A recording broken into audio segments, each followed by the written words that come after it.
So, good day to you all. I'm happy to welcome you to the second day of our conference, which begins with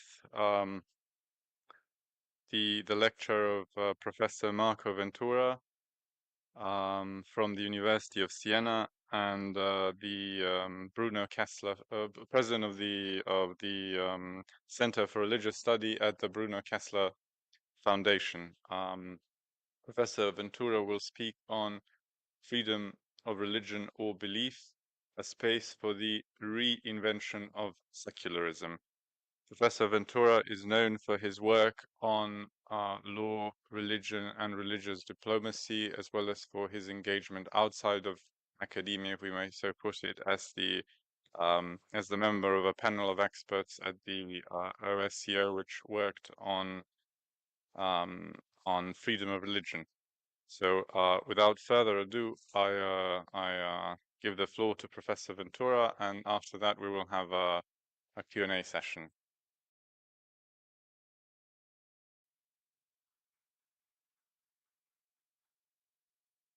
So good morning, everyone. It's a real pleasure to be with you, and I will start from giving my thanks to the organizers and to all of you for this fantastic first day, which was a great of great encouragement to me as I revised my notes and my PowerPoint over time.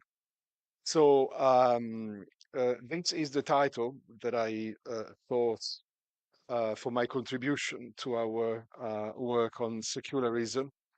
Freedom of religion or belief. This will be a key acronym, so bear with me with this one.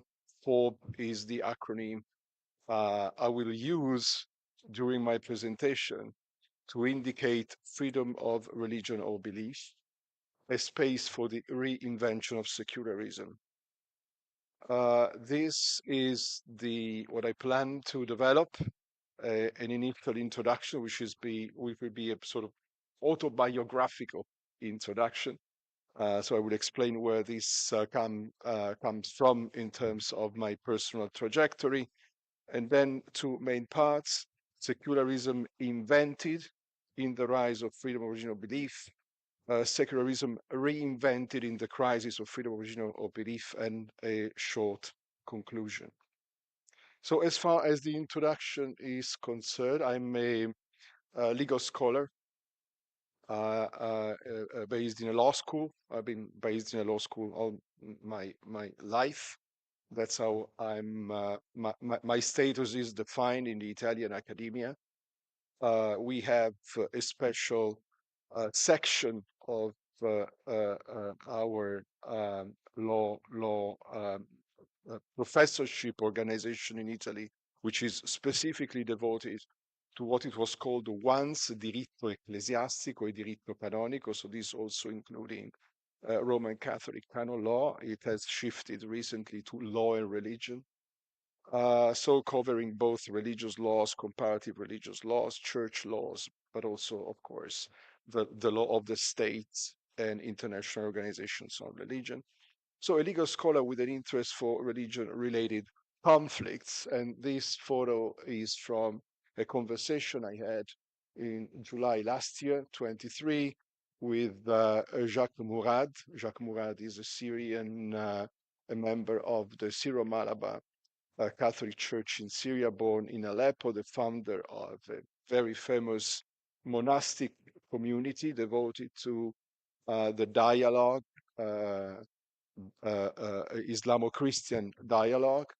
The founder was kidnapped in 2013, Paolo Dall'Oglio, and we have no news of him since. Father Murad was also kidnapped by ISIS in 2015. He managed to survive, and he's been elected. So he had a popular sanction, and he was elected, despite his very critical position of the hierarchy of the Syro-Malabar Catholic Church, especially at the time of the Arab Spring in 2015. three. And I will be happy. I will mention three of my interviews. It's in Italian. But those of you who can read Italian, if you, I'll be happy to share those interviews with you afterwards. So this is my question. This is a short extract from our conversation. You have been kidnapped by ISIS. Yes, you were released after 4 years of captivity. Not released. I flew with the help of a Muslim, a friend, and this is very important for me, for everyone. This is just an example of a conversation that nourishes my work. So, and a second example is my interview to Pavi Rasanen. This happened just one year ago in her office at the parliament in Helsinki. Pavi Rasanen is pretty famous. She's still under trial for anti-homosexual hatred because of mainly over questioning the biblical coherence of the endorsement of gay pride by the bishops of the Lutheran Church of Finland. And the trial is commonly referred to as the Bible trial. And this is again a short passage of the interview. My question, aren't you afraid of being manipulated by racists and xenophobes? A reply, I'm thankful to all those who defend freedom of expression, extreme right included, but I do not share their ideas. So I'm a law religious scholar with an interest for religion-related conflicts in the legal and political development. This is an example of that, but also in the relevant intellectual quest. I'm very much interested, of course, as a scholar in the intellectual discussion and framing of the contemporary conversation on religion. This is a more recent interview. This one was online. We spoke on September 6th, so early this month. And this is a dialogue with Robin Dunbar. Those from the UK may be aware of this man. He's a British evolutionist psychologist, but one who, contrary to the mainstream understanding of the discipline, is more positive towards religion, let's say, as opposed to some traditionally materialistic understanding of evolutionist psychology. We had a discussion about his 22 book, how religion evolved and why it endures, at the occasion of the publication in Italy of this book. And this was my question at the end of the conversation, summarizing basically his position, which is a position somehow favorable to the role of religion in society, but still a position based on the not real existence of God or any God. So my final question at the end of the conversation was, so is it all in the brain? And he replied, it is all in the brain. So this is an example about a very important side of my work to me, which is the intellectual engagement with religion from all possible directions. Now, my work is, of course, the work of an individual, and in particular, an individual author. Let me mention this book. This is my last book, published in 21, where I try to advance the notion, let's say, of super religion as a tool for encapsulating some developments in contemporary religion. Super religion means, in a nutshell, the trend towards a interreligious global partnership, intended or unintended, and of course also a super religion encapsulates is meant to encapsulate reactions against this form of convergence, attempts of convergence of religion. This also is meant to convey an idea of a power-based convergence. Thanks to Saul, we discussed the role of power in your political theology yesterday, and power is very important to my notion of super religion as well. So super religion is somehow a bigger religion, super in quantitative terms. It's a bigger religion, but it's also a bigger religion for the sake of religion being more powerful, especially in view of responding to the demand of religion to be on board on the agenda of sustainable development and other fundamental agendas of contemporary global society. This is an article I published in a Polish law journal, and this is the reference for the basic reference for today's presentation. So I will be happy to send you the text after the end of the session, along with my PowerPoint presentation, so you will have both. And this is a sort of overview, pretty lengthy overview of how the formula freedom of religion or belief emerged internationally, and in particular in what I describe as the laboratory of the European Union. So this is really specifically concerned with the formula, freedom of religion or belief. So as an individual, but also in community, this is very important for me. That's what we are experiencing in this workshop, collaborative work, exchange, cooperation amongst scholars, activists, religious and political leaders. This is the most recent example. This is the Parliament of Latin America and the Caribbean. It's the Parlatino, which is based in Panama City, and this is a conference on religious freedom, a summit on faith and freedom, which took place early this week, and I was amongst the speakers. And this is just the more recent example of my involvement as an expert in the international conversation. Now let's come to the first part, secularism invented in the rise of freedom of religion or beliefs. I need to start, well, I sort of choose to start from the First Amendment to the US Constitution.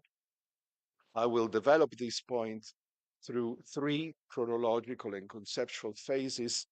And I believe that the first one, it is helpful to start from the US Religious Clause, 1791.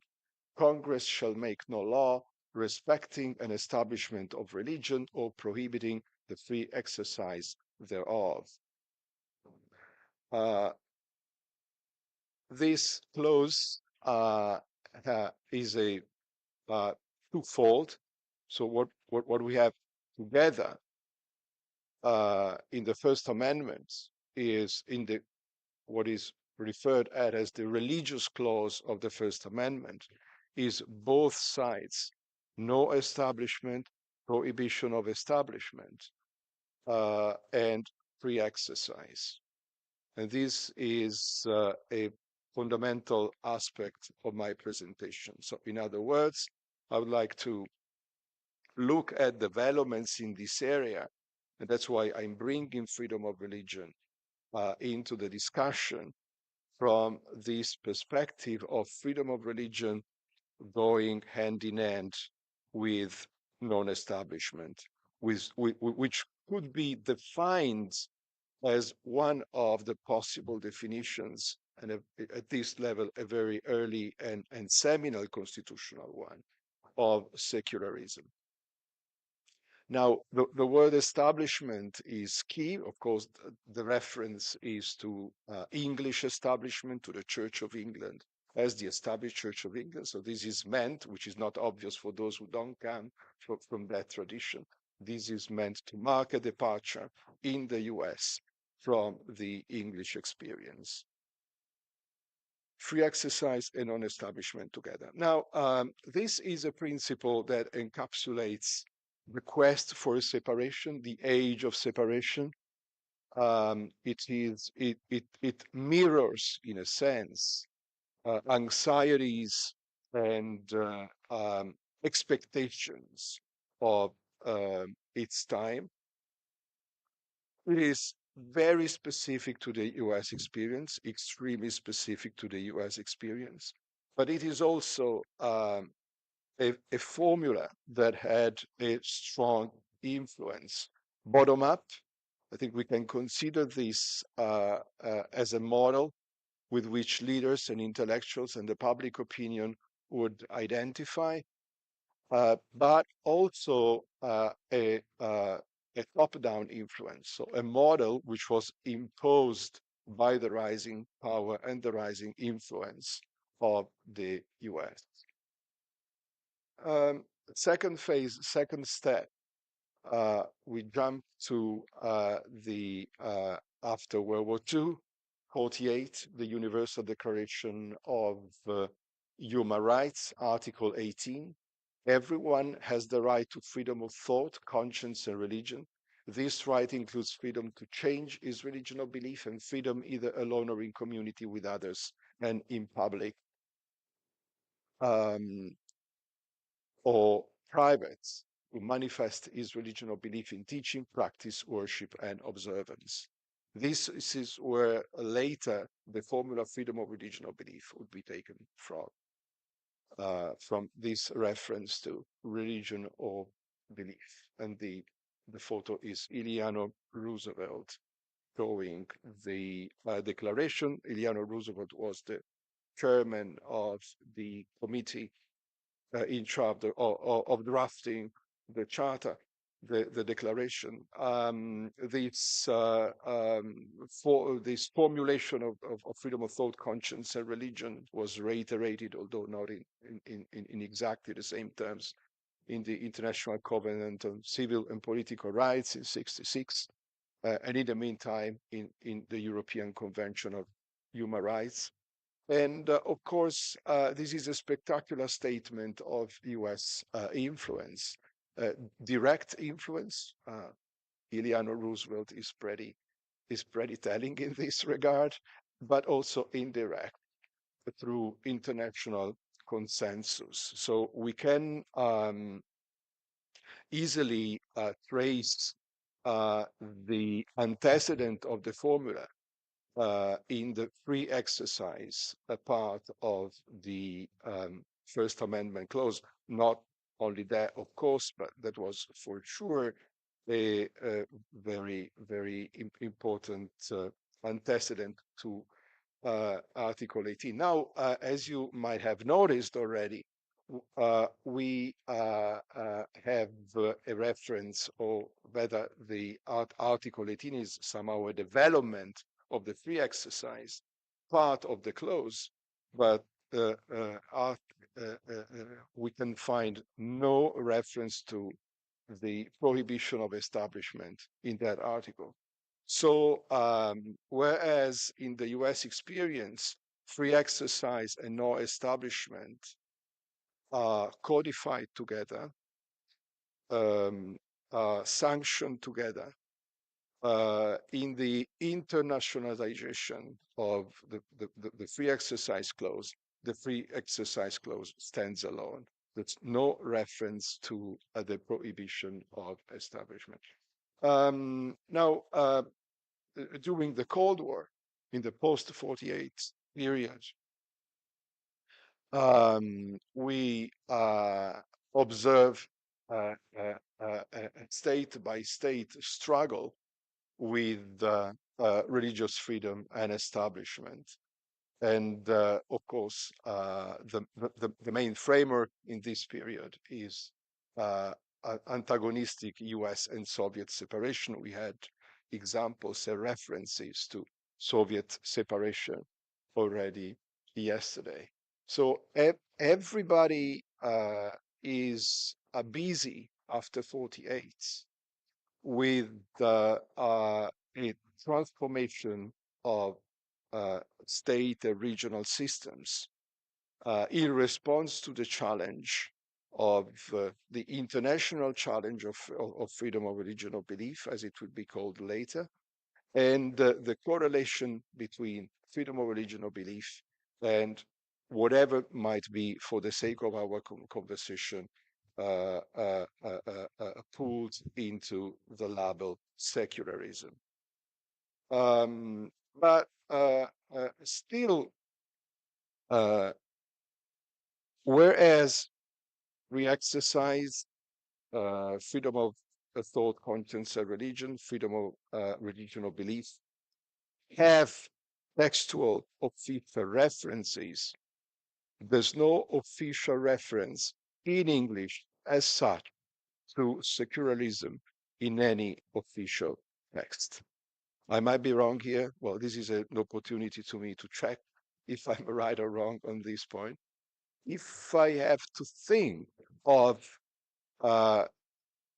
secularism or something similar in English, officially in a legally binding text, I only have this example in mind. During emergency rule under Indira Gandhi, the reform of the Indian constitution has to include a reference not to secularism, not to a secular state, but to a secular republic. So this is an addition to the Indian constitution in 76. You might want to notice that this comes with another word, socialist secular republic. Now, we enter a third phase from here, which is the post-89 phase. So the first phase is the American projection, the American influence, whatever is associated with that influence. The second phase is the post 48, and they struggle in each of our country with both free exercise and establishment, with freedom of original belief. The third phase is the further internationalization of FOB.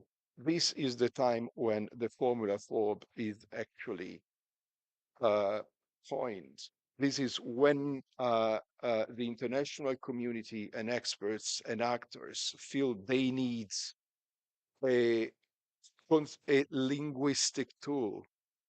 And that's where during the 90s, especially as I've been able to establish in the second half of the 90s, late 90s, FOB as a formula is codified. Now, if we think of what was crucial in this part, in terms of the expression secular or secularism officially emerging in a legal document, again in English, the European Court of Human Rights is the best example, to my knowledge. And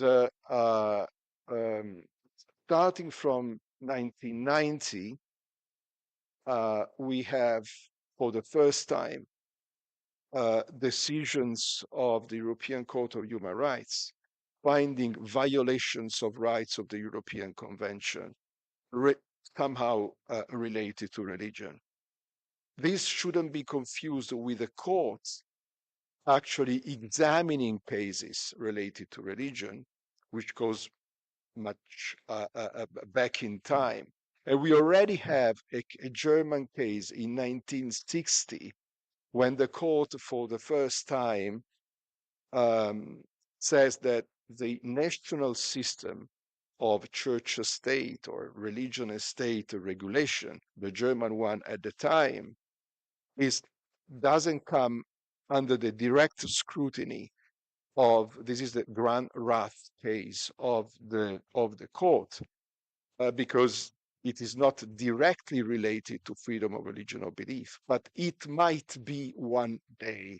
This is an incredible formulation that we find as early as in the early 60s by reference to the German church and state system. So the court is aware to some extent that it cannot go beyond ruling on freedom of religion or belief, and that there is no official ground in the European international law for directly ruling or what the First Amendment would refer at as the prohibition of establishment or secularism or whatever. But one day it might be possible that those national arrangements come under scrutiny. They are declared in violation of religious freedom, which is what happens precisely after 89. There is a clear, I believe, a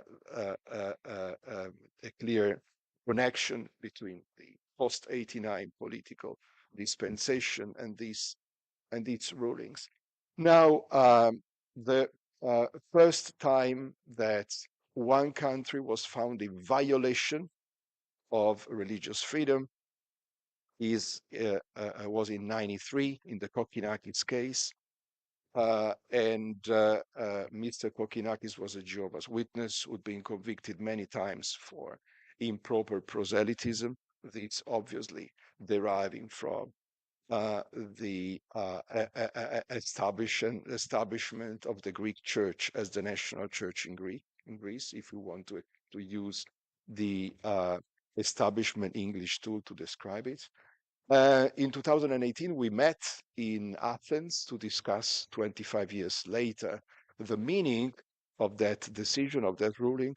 I had a conversation with Pano Bitsaxis, who had been one of the counsel, the main counsel to Mino Kokkinakis, and he gave me this statement. Mr. Kokkinakis had a very clear notion of his God and a very confused one of his rights. So what we have starting from this phase is a juridification in terms of, and especially an increasing awareness and use of human rights, and in particular freedom of religion as a tool to contend the state law and state restriction to religious freedoms. This is another seminal case of that phase. The case was referred to in the discussion yesterday, 2001, the Refa Partisi decision against Turkey. This is even more relevant. This is 8 years after Kokkinakis. And this is even more relevant to our discussion because for the first time here, we have a reference to secularism in a decision of the courts of Strasbourg. So now secularism is in the text. And there was what I would describe today as a misunderstanding at the time. The Refa Partisi decision was officially released in two languages, in two official languages, French and English. So those who read the French version would find laïcité. Those who would read the English version would find secular state or état laïque, laïcité in French, secular state, secularism in the English version. And I remember some colleagues of mine, especially in France, welcoming the decision in terms of the European Court of Human Rights has endorsed laïcité as a European principle. Now, this was a total misunderstanding. Those terms were in the decisions because that was the translation in French or in English of Turkish laiklik, the Turkish principle in the Turkish constitution. So the principle of laiklik, which might be translated secularism. Again, I'm very careful for the purpose of our conversation about easy translation from one language to another. But this is the fact, because that term was key to the dispute since Refa Partisi had been dissolved by the Ankara Constitutional Court on account of the party representing a threat to the Laiklik principle in the Turkish constitution. This was key to the decision. And the decision accepted, the European Court decision accepted the ruling of the Ankara Court on account of no violation of freedom of religion or belief existing in the decision to dissolve the party on account of the party representing a threat to the principle of likelihood. You see the epistemological challenge we are confronted with in terms of how arguments are formulated. Now, secularism and secular are in the decision, but I wanted to share with you this passage of the decision.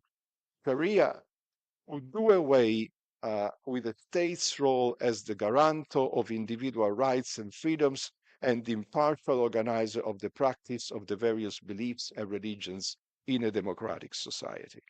So we have, to some extent, I invite you to look at this formulation as somehow going back to the issue which is approached and somehow solved in the First Amendment. We are confronted once again with the free exercise, individual rights and freedoms, and the non-establishment. So with the freedom of individuals or organization doesn't matter.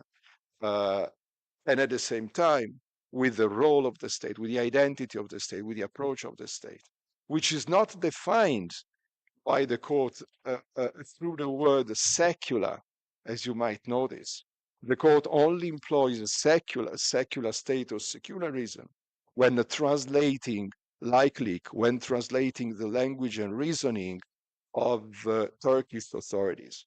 When it comes to its own definition, there is a different linguistic formulation. Guarantor of the individual, impartial organizer of the practice of various beliefs and religions in a democratic society, impartial organizer. So to sum up this third chronological and conceptual phase, establishment is indirectly condemned in 1990, first religion-related decision against the state, Burby versus Sweden, by the European Court of Human Rights. In 93, this is the decision we have already examined, first religious freedom decisions against the state, the Kokinakis case, and in 2001, principle of secularism defended by the European Court of Human Rights in Swiss and Turkish cases. Swiss case is the same. We have secularism in the Swiss decision because the Swiss decision pertains to a French-speaking canton, the Geneva canton, which means again laïcité. So the court has to translate laïcité.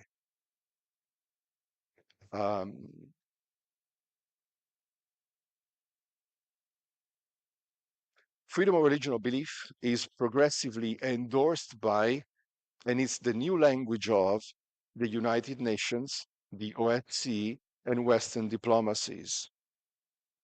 But secularism is not mentioned, is not a part of the consensus which upon which the international mobilization is built upon.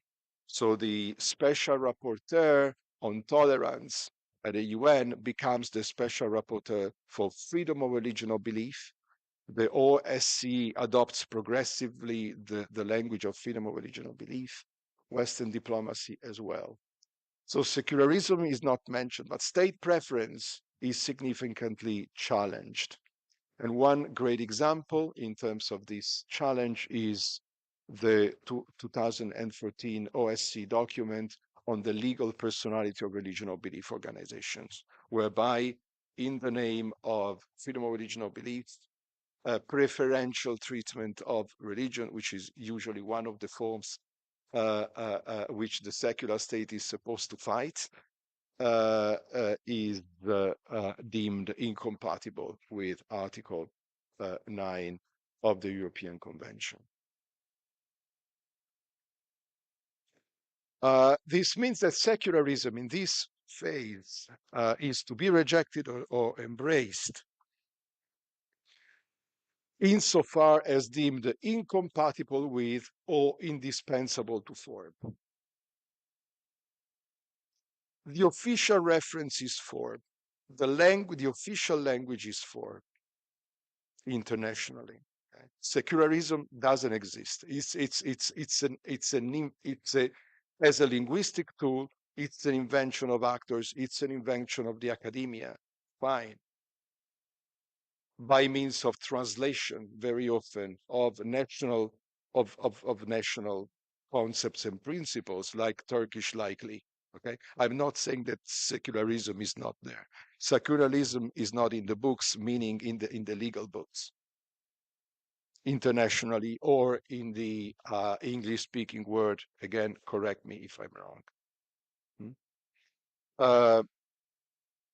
But of course, an international conversation develops about whatever is associated with the word secularism, often translating national debates and the circulation of national debates. And there we are, secularism is understood, criticized, endorsed, based on what happens with the debate on freedom of religion or belief, which is instead, in terms of the language, based in the official text, internationally in particular. So we are confronted with two main options. Of course, there's a lot of in between, but to be clear about what happens is that secularism can be, again, rejected or endorsed by reference to form, depending on how it is seen, which is both a matter of how secularism is defined in principle, understood in principle, which is about emotions.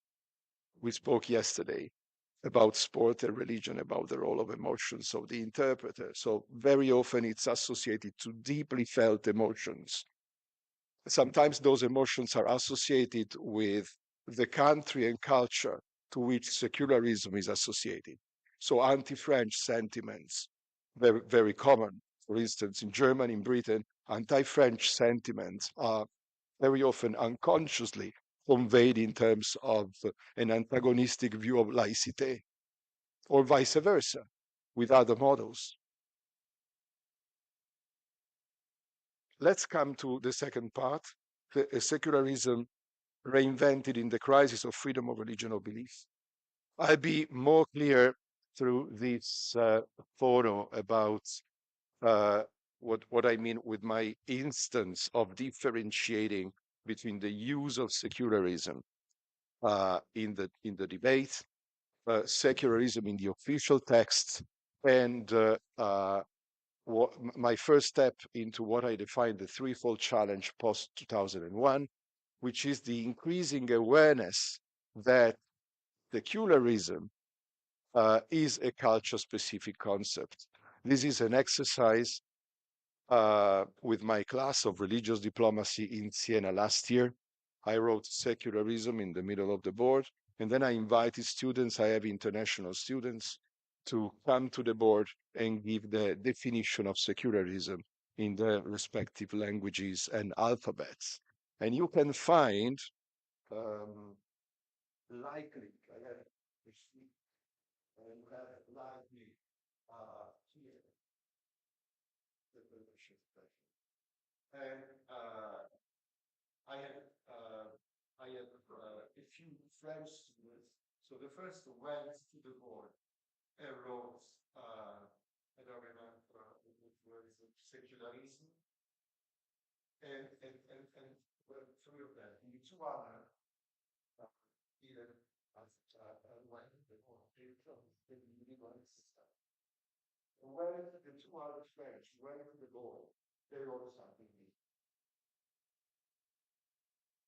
They had individual different understandings and interpretations in the language of what secularism would refer to.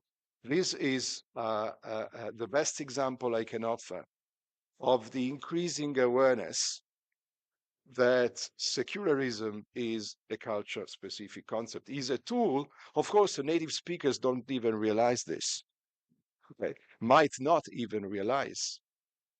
And we are so drawn into the international conversation that even if we are not English native speakers, but we are so much drawn into an English-speaking international conversation that we might not think of secularism being a tool which is which has a reference to national languages. I did this with Dutch-speaking students when I was 11. They were, when I asked them to think in Dutch of secularism, they were lost. But then they started thinking of antecedents, which were, of course, referred to the Reformed Calvinist experience with different nuances. So a culture-specific concept, increasing awareness of the culture, country, religion, language-specific understanding of secularism. This is an intellectual challenge. This is, of course, also a political challenge, because this is how we formulate contentions. And as we observe this awareness and mobilization of the cultural specificity of secularism, we also observe that the same applies to form, that the same applies to this international standard that we have developed of form. So implicitly, this is an awareness which has been at work, implicitly and progressively undermining the existing infrastructure of form as an international consensus-based standard. But this is very difficult for the community I belong, and especially for the community of activists to realize, because this is, of course, the possible crumbling of what is perceived as a fantastic advancement of rights. But when we observe feelings on the ground and the reality of the ground, we must be honest about the possible disconnect between the different levels of the discussion. The second part of what I define as the post-2001 threefold challenge is then related to this increasing awareness and mobilization of specificity, changing approaches to secularism. One spectacular example in France, a linguistic tool which has been, as I mentioned, often associated, one which has a linguistic resonance which is more widespread, is separation, like in France, séparation. This is the 21 law act, French act, and which is usually referred to in France, because this is how the even the government, as you see from this example, refers to the act, although the word is not in the act. This act is understood as a reaction to separatism.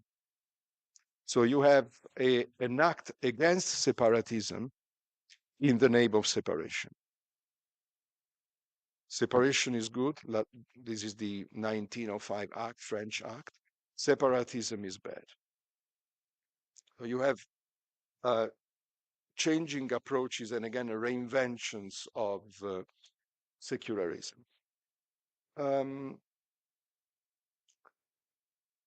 Now, in those contexts where what might be translated as secularism was deemed neutral and impartial, this is the language of the Refa Patisi case, impartial organizer. Well, these were, that secularism, however it came, was, laicidad in Spain. That's neutrality. The German neutrality is very commonly used. Now, this is disputed now. This is contested. Neutrality and impartiality are disputed because, in fact, they are not neutral. This is Christian. This is Judeo-Christian. This is the debate about German neutrality. This is the debate very much about the U.S. religious clause.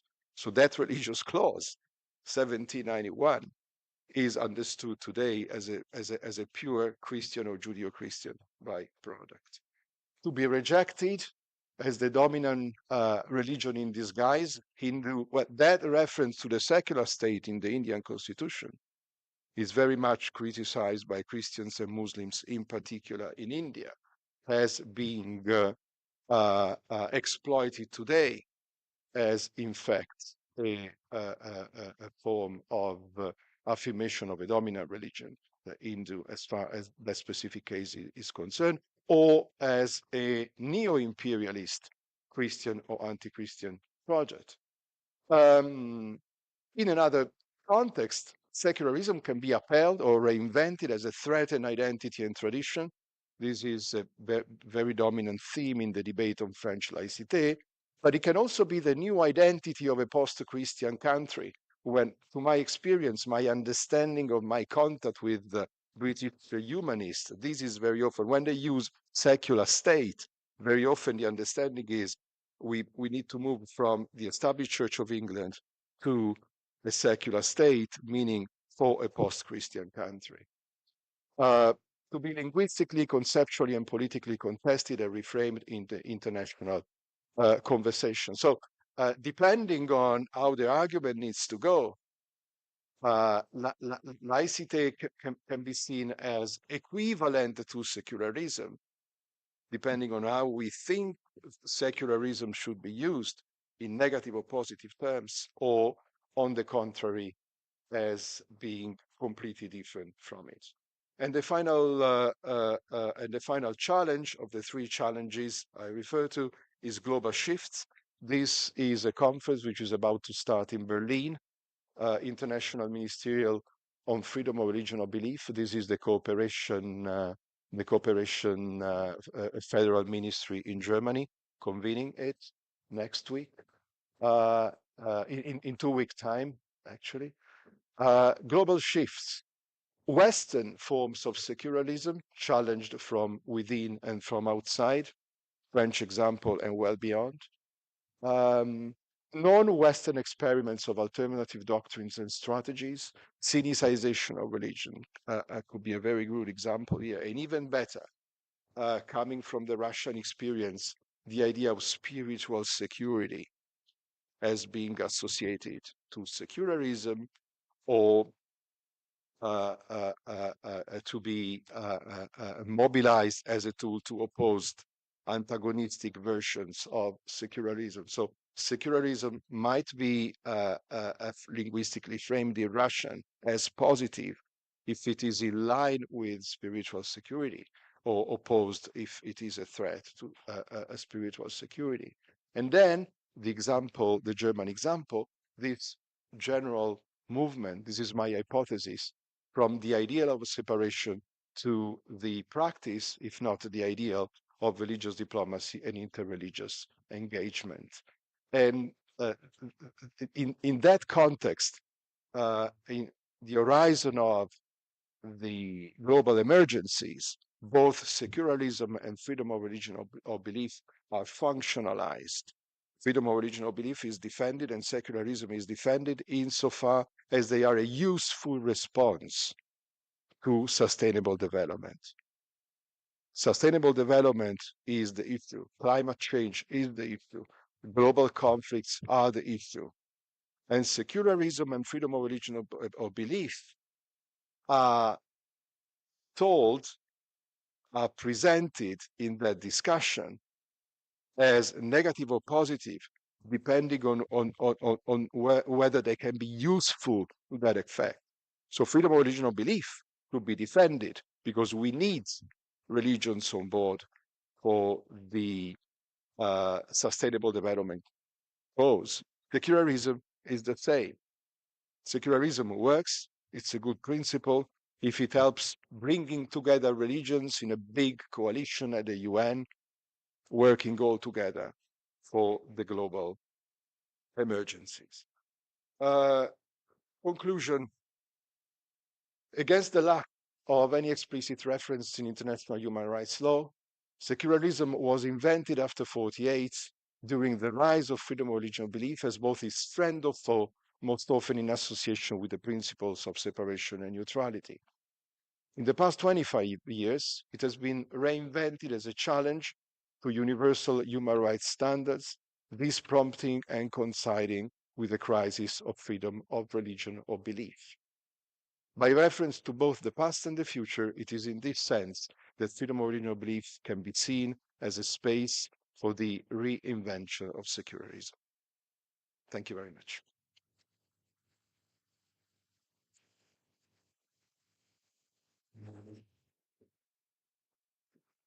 Professor Ventura, thank you so very much.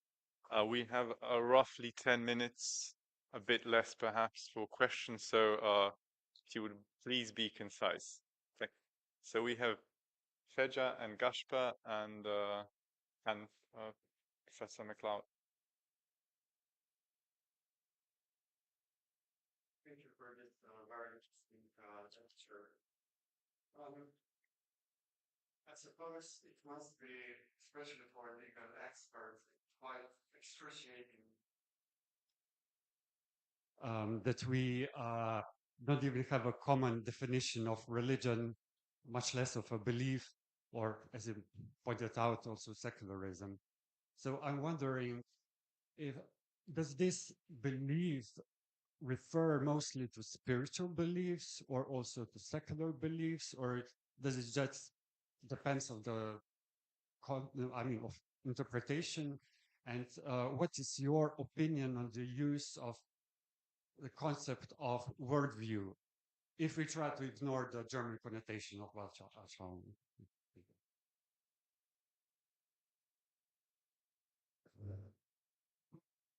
Thank you, Gaspar. Thank you very much.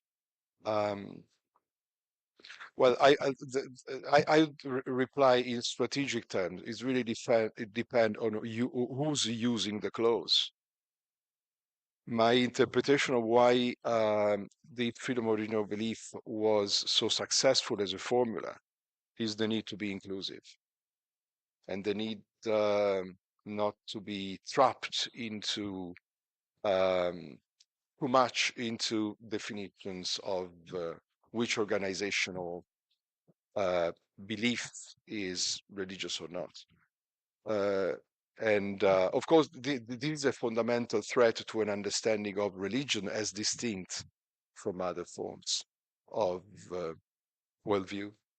But then again, it would depend on. So if you are a Pastafarian, there are very, very serious decisions about the right of Pastafarians, the challenging claim of Pastafarians to be exempted from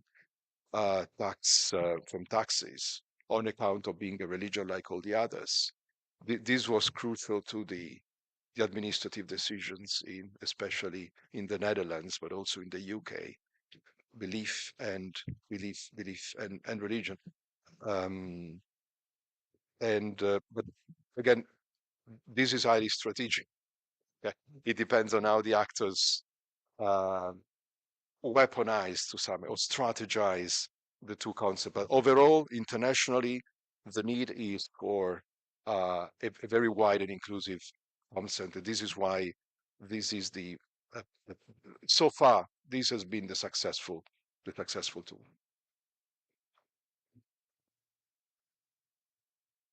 Thank you.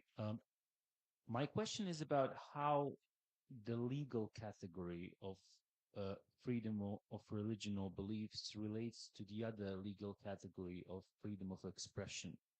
It seems to me that in much normative political theories, these categories get kind of, at least it is assumed that they're intimately related to each other. But can you make the argument that you can completely subsume one category one legal category under another. So is there aspects that are covered, um, aspects of practice that are covered by the category of freedom of religion or belief that cannot be grasped by the broader category of freedom of expression? That is my question. Thank you. Yeah, thank you. Of course, this is well, I'll reframe the discussion in terms of, do we need a specific freedom and protection for religion or belief? Are other rights enough? And this has been an ongoing discussion, of course, based on whether you want to recognize religion as specificity or not. So there's a contradiction there with framing that freedom as more and more inclusive, okay, while at the same time claim that that freedom is needed because there's something specific to be protected. Okay, this is a very much of a conundrum, a dilemma. One more thing is, well, activists they frame, human rights as interdependent, but there's basically no conflict between human rights. Okay, there's a stronger rhetoric in that sense. No conflict between human rights, but of course, well, I might myself in a context where I feel I need as a scholar to help activists play the same game, and still intellectually speaking. It is almost impossible not to see in the real life different freedoms and rights sometimes at odds with each other. And freedom of expression is the best example. That's why I picked the Rasanen. And the shifting thing, because of course the freedom of expression was meant to protect against Salman Rushdie,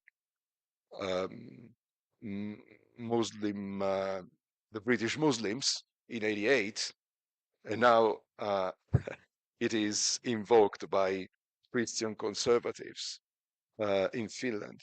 So there's also a lot of shifting social uh, context there.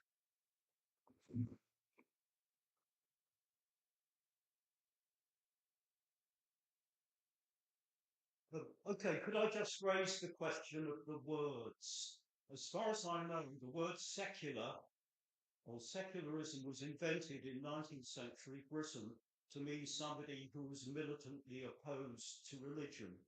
And that's still, this tradition is still represented by the National Secular Society, which is, its purpose is to attack all religions rather than to protect freedom of religion or belief. And I believe laïc in French can also mean somebody who's militantly secular, although of course laïcité has come to have a double meaning. It can mean the use of the state to try and suppress some forms of religious activity it doesn't like.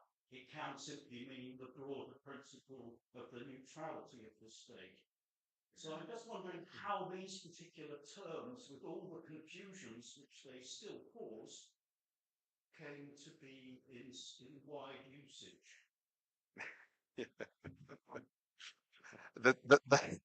That was my starting point, to a sense. I have an issue with awareness there, because as I mentioned at some point, we are engaged in international conversation. We need to translate our national languages. They might be in the background or not. They might be unconsciously on the background, and that's a part of the discussion very much. So my question is, these genealogies and this differentiation that we need to grasp with, is it in the end, is it leading us to some disintegration of concepts in the cross-cultural and cross-national conversation? Or is this a phase which is going to lead us at some point to a more mature international conversation? I don't know. Well, insofar as I identify some good, some values in those principles, my wish is that this more refined conscience of the specificities will be a phase into a more mature international conversation. This is what I wish for personally.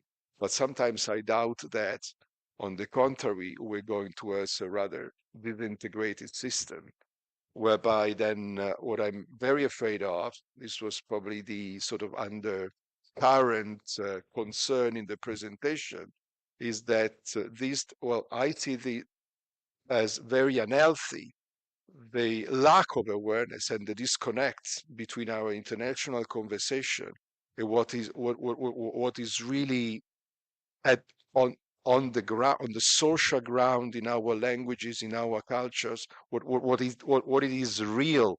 And this is a very big concern I have, especially for the academia and the intellectual discussion, because we can easily agree, we all progressive, we all, in the academia, including in how we understand more or less what we like or dislike with secularism, there's a sort of hidden consensus. But the risk is that then there is a progressive disconnect to how people use the language in the reality, and even for all our intellectual pride, the the genealogies of the concept we use that we might not master for, again, all our intellectual pride we're not in control of. So your example is precisely, you have the genealogy and you have the shifting, the contemporary, the current understanding of terms, because this has been changing, and this has been changing as a result of the international conversation. So laïcité, belonging to the French specificity, is no longer completely there because of the internationalization of the French example. So this is the challenge. Thank you so very much. I'm afraid we've run out of time, so we can have a little coffee break and then convene again for the first panel. Thank you all.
And now we'll move to the panel. Thank you.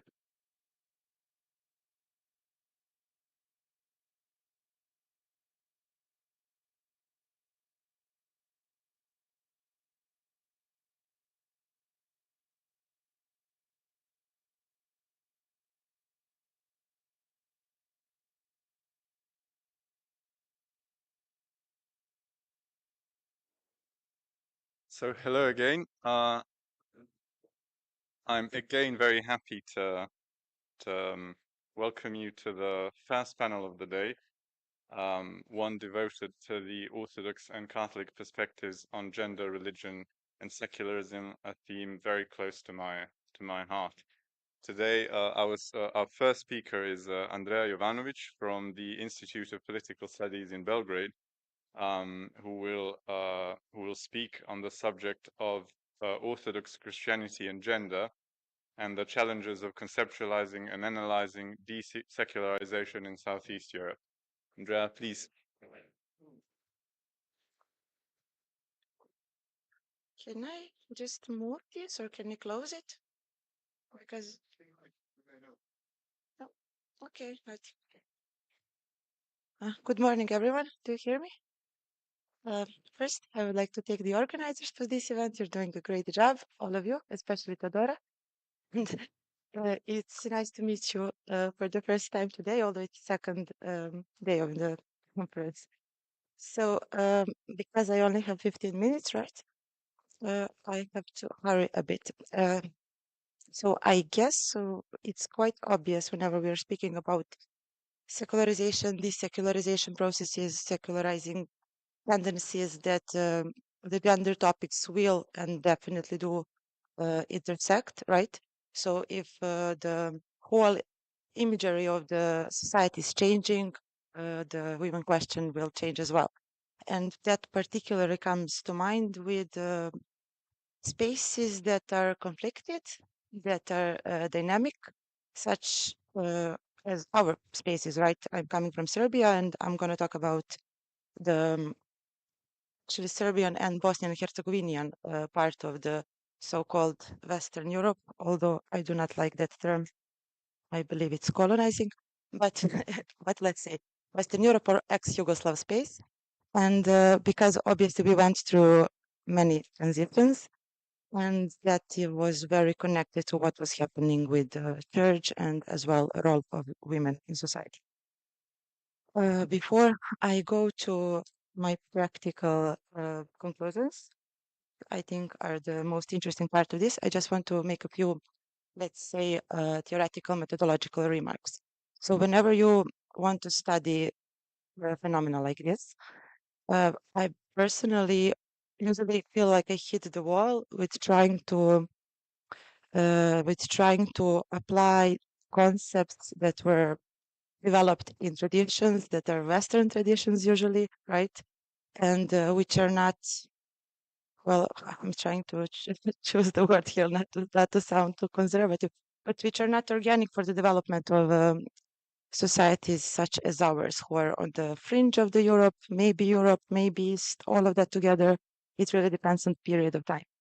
And that was mostly when I tried to analyze this, right? So, however we want to define secularization, it had its birthplace, at least as a concept in the West. It is necessarily connected to the, let's say, falling apart of the ancient regimes and monarchies and colonizing powers in Western Europe, while our history here and the role that the church had here was quite different, because we were different type of colonies for different type of colonizers. And in case of Serbian Orthodox Church, it usually actually played an important role in anti-colonialization struggles and keeping the identity and liberation of our people. So it's very hard to apply in that context the term as it is, however you defined it in the West here.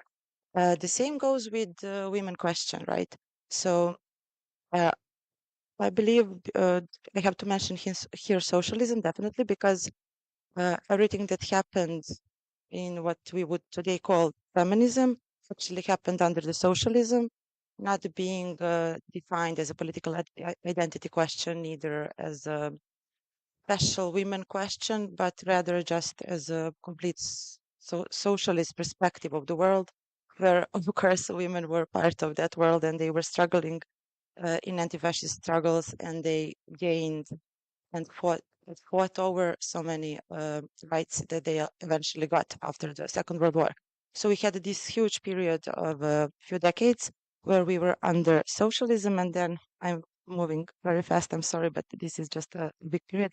Then there came the 90s, wars, transition, and of course, what many authors today call the secularization of socialist societies, such as Serbian and Bosnian and Herzegovinian and Montenegrin, which they usually connect to the phrase of repatriarchalization. So if we go back to the gender questions, this is how this topic is mainly proposed by at least scholars, and particularly feminist scholars in Yugoslav space.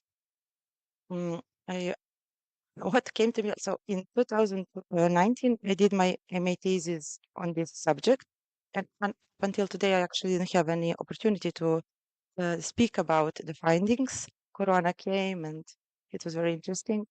So whenever you try to understand and to read how these topics are appearing, whether in public discourse or in scientific discourse, you will have mainly two approaches. So if you are going toward more secular, so-called secular and feminist traditions, you would see church, Serbian Orthodox Church, as a bad guy, right?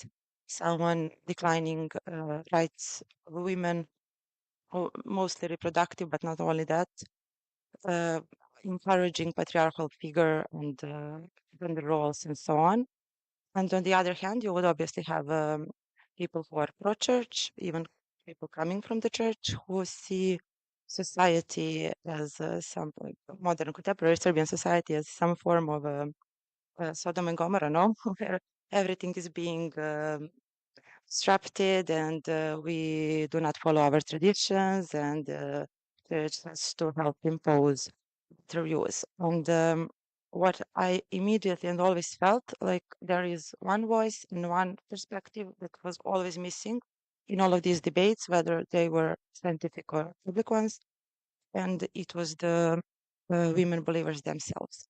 So, however, in these discussions, however they would approach the issues, it was usually connected to some theoretical conceptions, as I said, which are not very pliable in our context, whether it was a political discussions, whether it was like a, I don't know, comparing the church dogma or teachings with practices and so on and so on. But no one actually asked women believers themselves, do they feel oppressed by the church?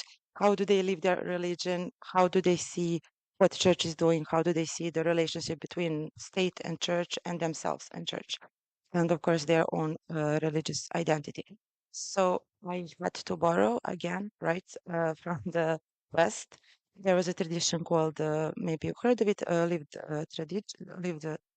religion. Also, they were very interesting developments in, I believe it is mostly Protestant, feminist theology. I don't know if you, so there were a lot of studies dealing with all these questions in the West, in the religions that are similar but not completely the same as Orthodox ones, right?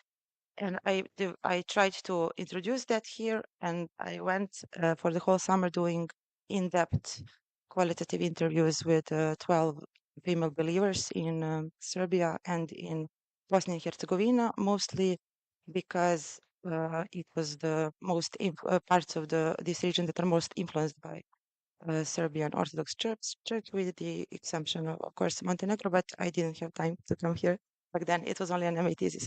So what I did, I tried to understand how women themselves see all of this as we talk about. So now I will just, how much time do I have left? I have no perception of time. 7 minutes. Let me think. there were so many findings, obviously, but the ones that I believe are most important for the topic of whether our societies are going through the processes of so-called desecularization, I believe it's very important to see that not as coherent processes, right? We have different forces that can be called secularizing forces, and also we have counter secularizing forces, and that all of that together is definitely defining the women position. So what is important for here, if I made a few methodological remarks, and I divided the women in different groups to see whether it will make any differences. Important for this topic, I believe, is the division that I made. I call them organized versus non-organized believers. Organized in terms of women who have definite, sometimes legal or any form of formal relationship towards church. It could be theologians, right?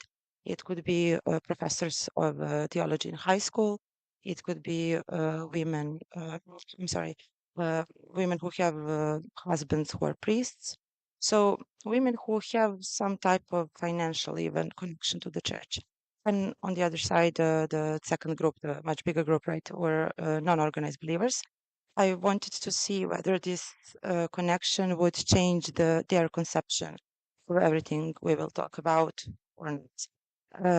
The second division I also introduced here, I mean, there are 5 of them, but important for this topic is whether they grew up in socialist period or in post-socialist period, because that is, I also believe, the important, let's say, important distinction where we can see whether the changes that came during the 90s, such as introduction of it was early 2000s actually, but introduction of theological studies to school, bringing back the theological faculties under the state universities and so on, that many actually saw as desecularization processes. I disagree with that. I think it is more secularization processes, but we can come back to that. So let's just talk about the most important findings, because I really don't have time for this. Okay. Um, so I divided my interviews in 3 parts. I will talk about only 2 first parts here. One is, let's say, religious teachings, religion as ideas, as conceptions, as a worldview, on the one hand, and on the other hand, the second one would be religious institutions, how you're practically living your religion in connection to a particular Serbian Orthodox Church institutions, which are not only church, they have many different types of NGOs, even some of them being registered as such, and different types of, but there are many of them. So in the first part of religion as, how much time? So, okay, great. I will hurry up.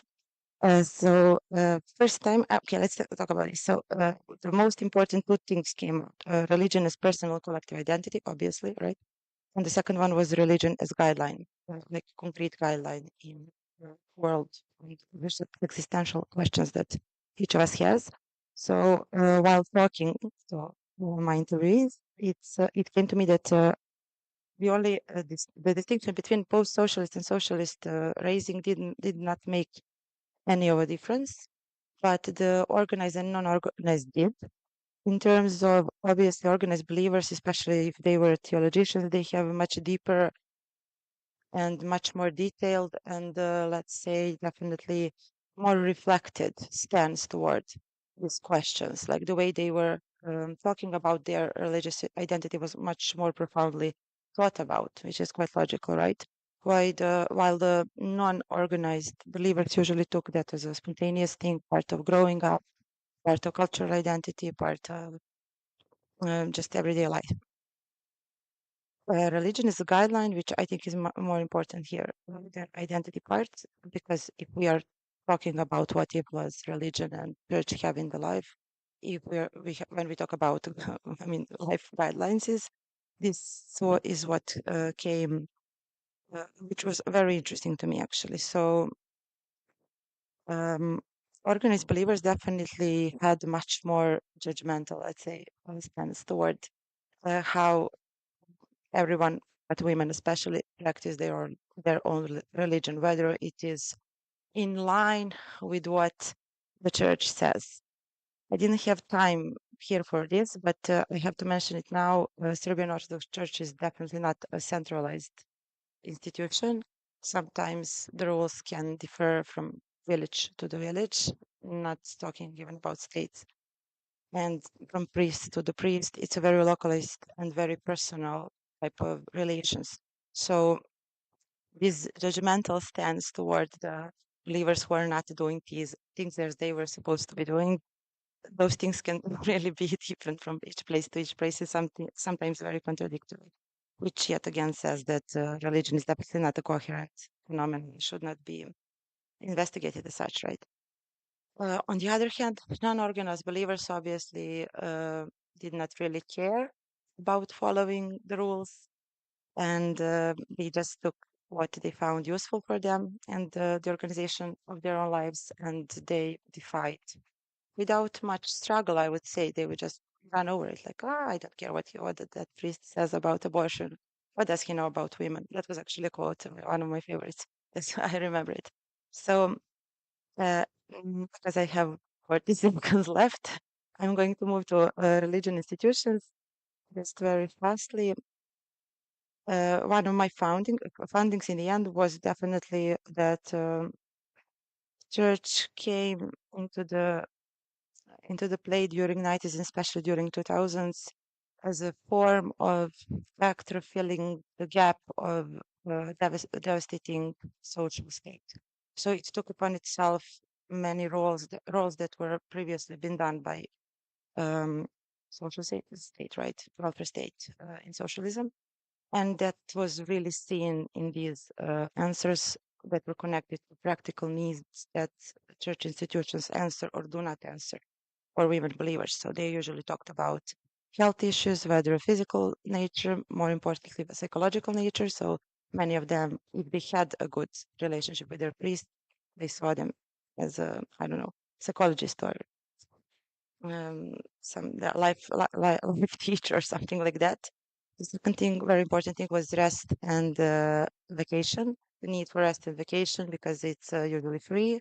It's beautiful. Church has very interesting assets all over this place, and you can come there for not much money. It was important during the pauperization of the society, and in the end, social activities like women do socialize within church. Here, rural areas, it was a jurisdiction, were much more prominent. One of my one of them who I spoke to told me, I woke up, my husband goes to kafana. How would it translate kufana? Huh? You all know what kufana is. He talks. No, you will know. I'm kidding. So he wakes up and he goes somewhere to drink, right? And I have nothing to do, so I go to church. So it was yeah, especially in villages and small places. I have to end now. I'm so sorry for not being able to tell you half of what I wanted, but I hope we will have this discussion after this and for the whole day. Thank you.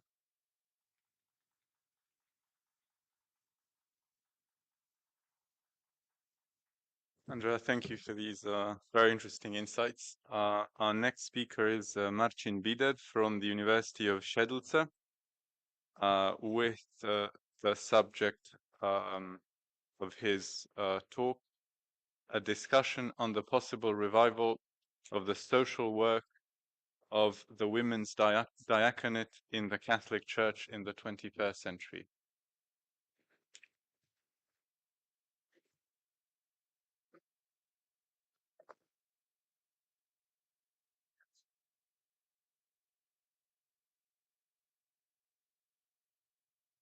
Marcin, please. Moment.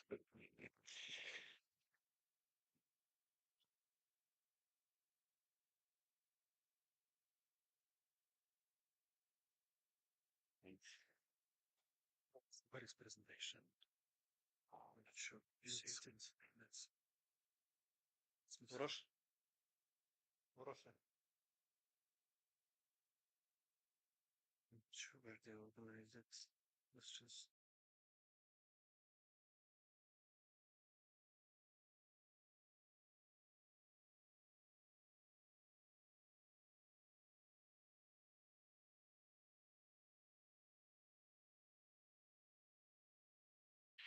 Thank you. Thank you for your invitation me to this conference. I greet you all, and I would like to present for you my intervention, responding to secularization, a discussion on the possible revival of the social work of the women's diaconate in the Catholic Church in the 21st century. I would like to talk about the theological discussion about the revival of the deaconesses in the Catholic Church. This will be about social work in the context of secularism. Introduction.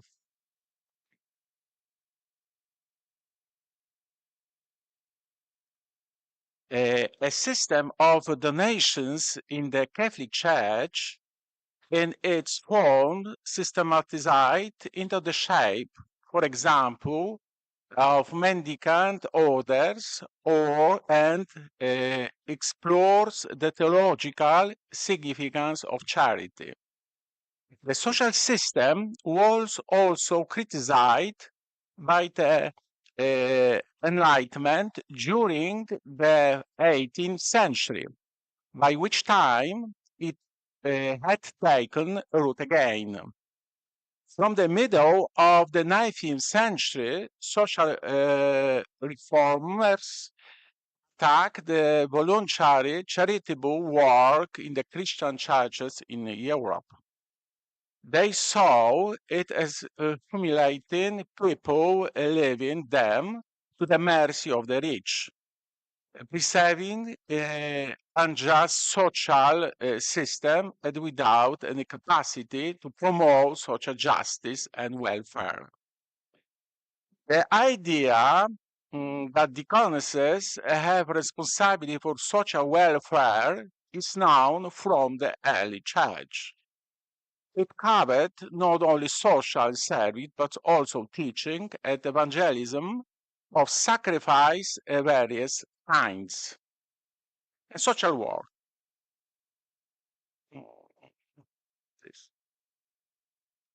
Social work, according to the International Federation of Social Workers, is a practice-based profession and academic discipline that promotes social change and development, social cohesion, and empowerment at the liberation of people.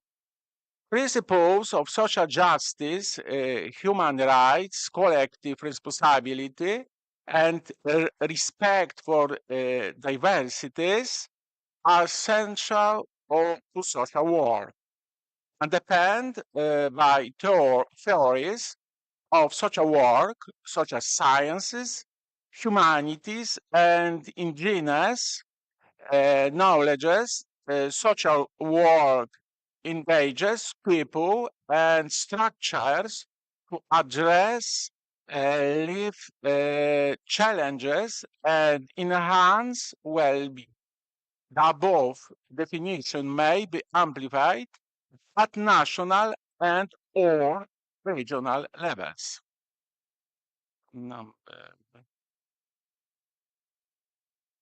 Social work is a helping profession, has a long history that is strongly linked to religious inspiration. For centuries, such activity has been practiced by parishes, religious orders, and individual philanthropists. At the end of the 19th century, social work appeared as a professional activity. Specialized help institutions were created and developed, but charitable activity is still necessary at all. Both forms of aid have not only a common history. Charitable activity and social work have the same target groups and use similar methods.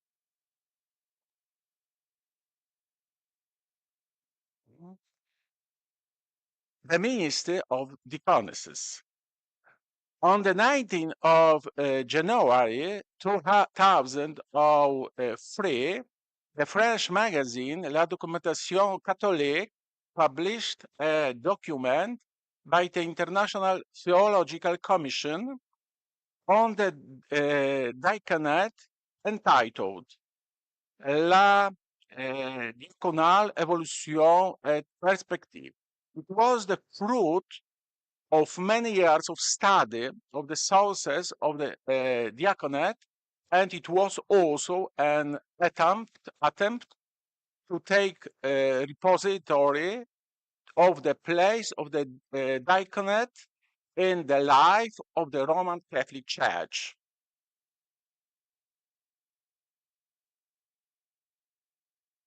The deaconesses were also presented from a theological and historical point of view. In the fourth paragraph, the document states that the apostolic are different forms of diaconal assistance offered to the apostles and communities by women seem to have been institutional. Thus St. Paul recommends to the community at Rome, quote, our sister Phoebe, servant, that is Greek diakonos, of the church at Cenchreae. From the end of the third century, all notes in certain region of the church, but not all of them, a specific ecclesial ministry is attested to own the part of women called deaconesses. This was in eastern Syria at Constantinople. Towards there appeared a singular canonical liturgical compilation, the Didascalia Apostolorum and Constitution Apostolorum. Even in the 4th century, the way of the life of deaconesses was very similar to that of nuns. Until the 6th century, they still attend women to the baptismal pool and for the anointing, although they did not serve at the altar. They could distribute communion to sick women. When the practice of anointing the whole body at baptism was abandoned, deaconesses were simply consecrated virgins who had taken the vow of chastity. They lived either in communities in monasteries or private homes. The condition for admission was virginity, and their activity consisted of charitable and health-related assistance to women. Deaconesses were well educated in matters related to the teaching of the church, even though they were expected to teach women only. During the early centuries, the position of the church on this issue of the prohibition of women's teaching during liturgy and teaching men. This prohibition was also based on the church's interpretation of the first letter of St. Paul to Corinthians, chapter 14, verse 34, quote, women should be silent in the churches, for they are not permitted to speak, but should be subordinate as the law also says. This position was strongly influenced by the androcentric context of those centuries. How minutes? 3. Thank you. At this time, in the Catholic Church, there was no revival of deaconesses. What task would deaconesses perform social work?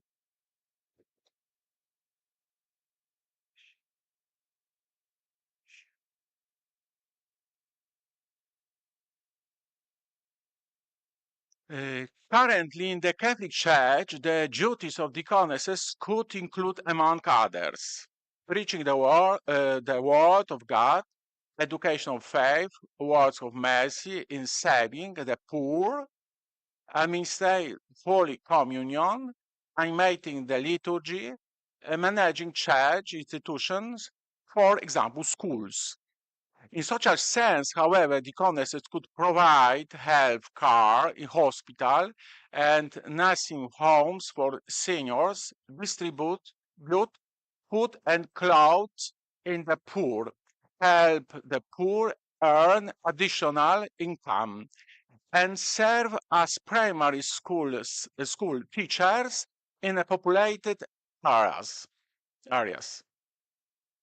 At last, in 2016, Pope Francis instituted a mission to study female deacons.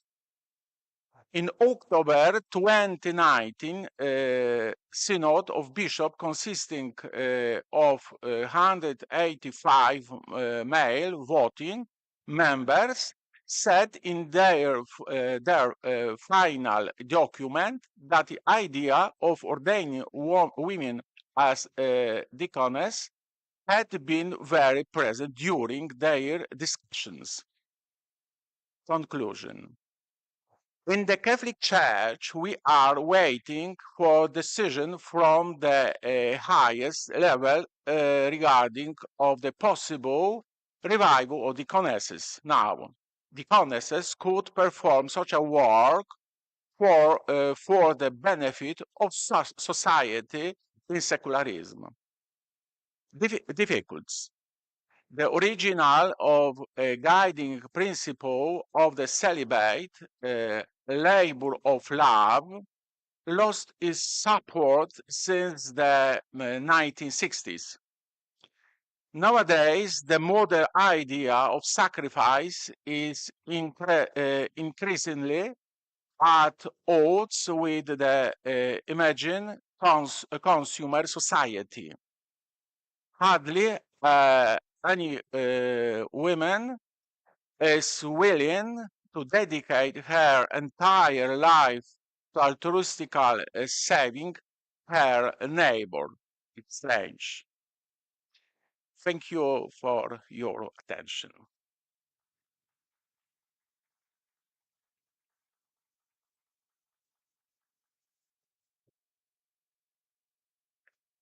Marcin, thank you for this comprehensive but succinct overview of the important office of the deaconess. Our third and final speaker is Teodora Stankovic from the University of Montenegro and the Institute for Advanced Studies. She will speak on the role of secularism in shaping gender norms in Montenegro. Teodora, please.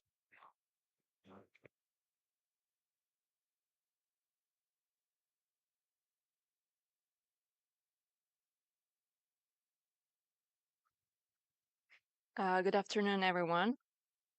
I will briefly talk about the role of secularism in shaping gender norms and how it has contributed to creating more inclusive and equitable societies.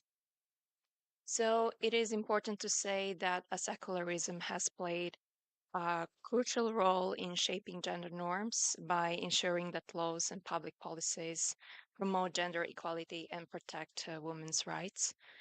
And also in the past, for centuries, religious institutions played a significant role in shaping societal values, particularly with regard to gender norms, which were deeply rooted in patriarchal structures, which were supported by religious teachings. So, when it comes to definition of secularism, we can say that secularism is the principle of separating religious institutions from governmental functions, and which actually ensures that uh, the laws are like neutral and not influenced by religious doctrines. And why it is important, um, it is that secularism creates more um, inclusive environments where all citizens, regardless of gender, religion, or belief, are treated equally. And when it comes to gender norms, we can say that there are socially constructed roles and expectations which are assigned to individuals, which were based on the gender. And traditionally, gender norms have often placed women in kind of like subordinate roles, which unfortunately leads to limiting their rights and opportunities.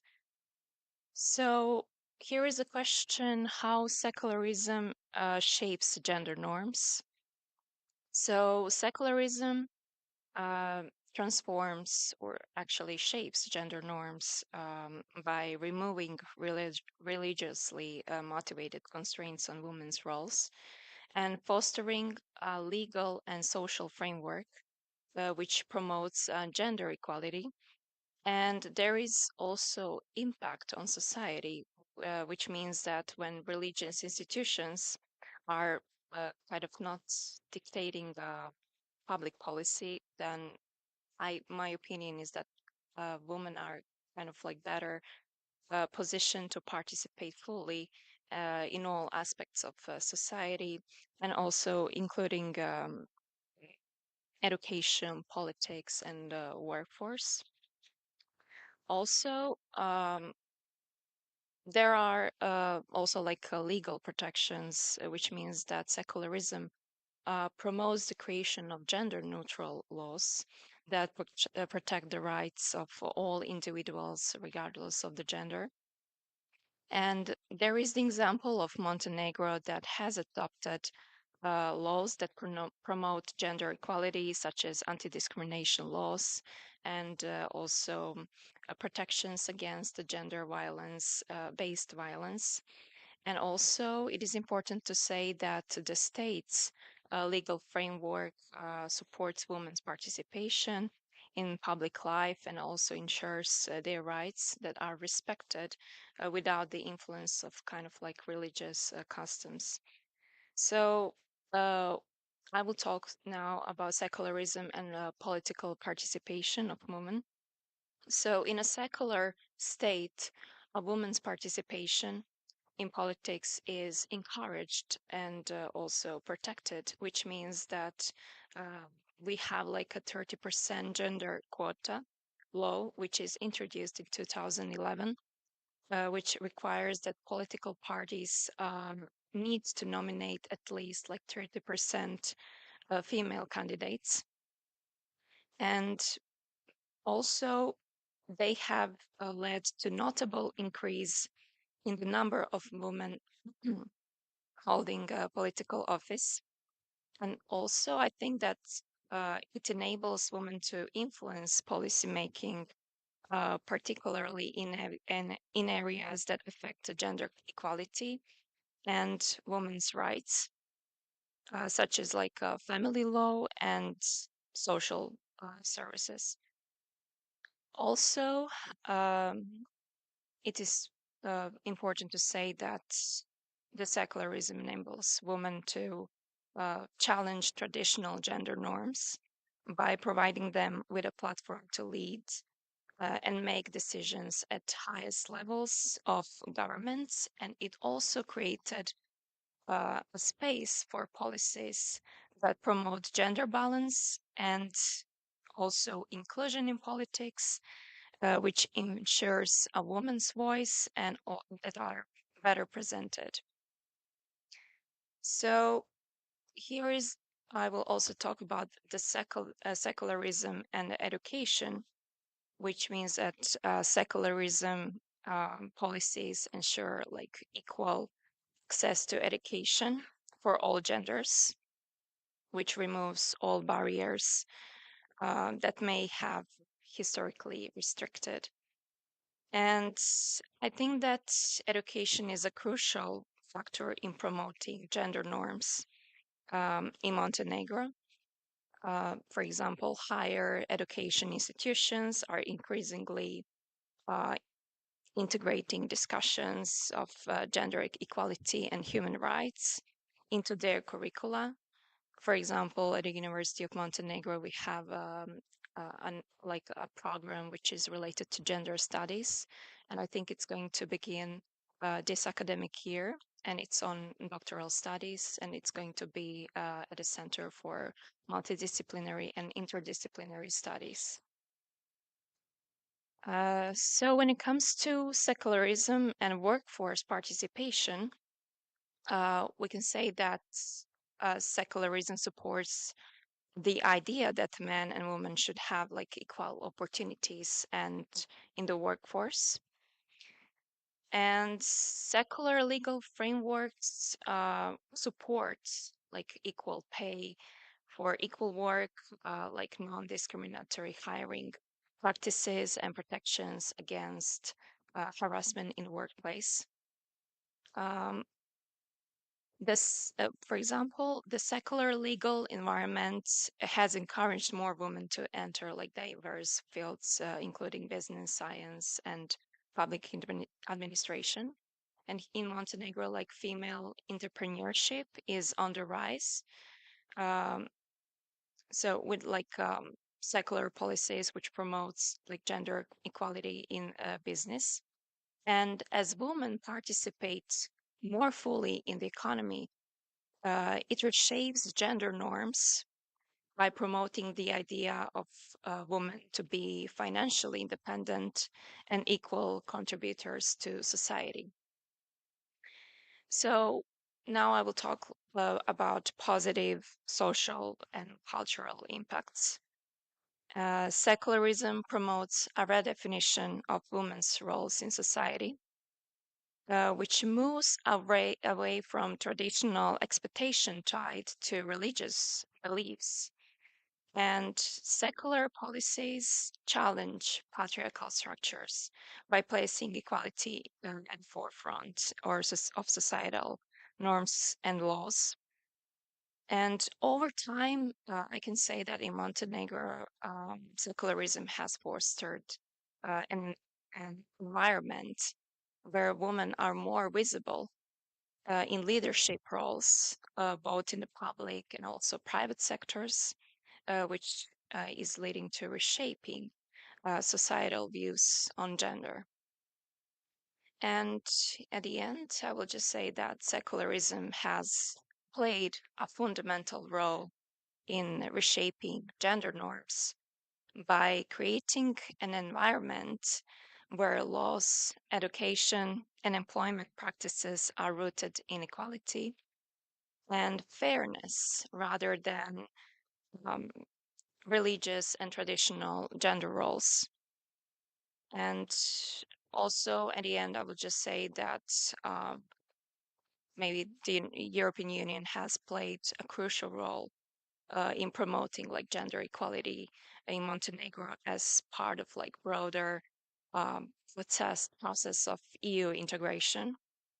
And so EU standards regarding the gender equality require member states and candidates to adopt policies that promote gender equality and support women's rights. And I think that this external influence has led Montenegro to implement key legal reforms such as like gender equality law and also other laws like anti-discrimination laws. Thank you.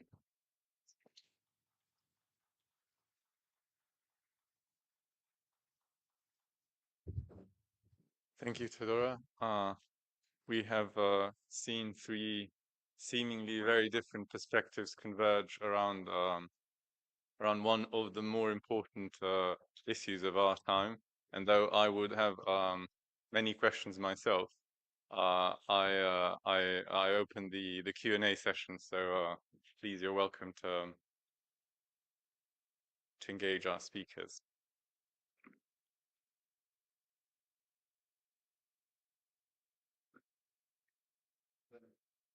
First question. I'm fine.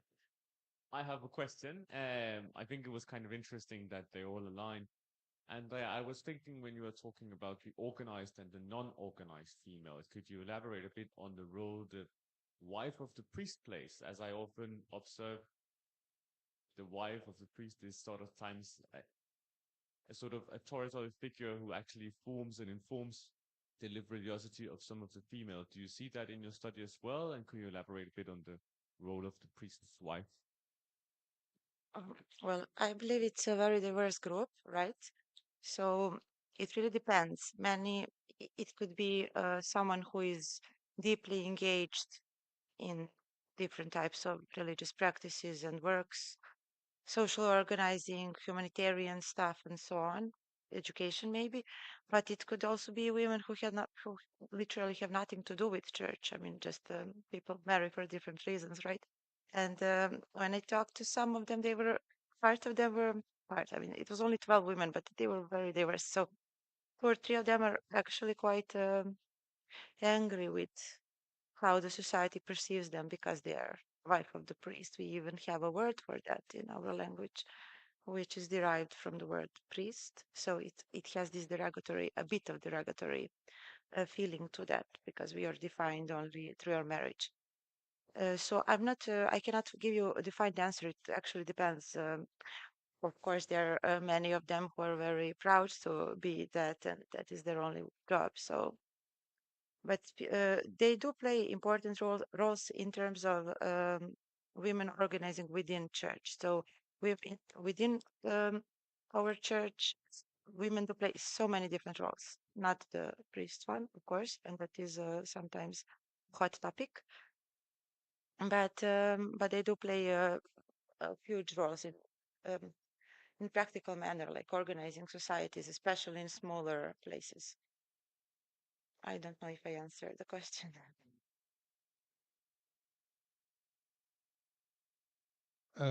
Thank you. I have a question to Theodora.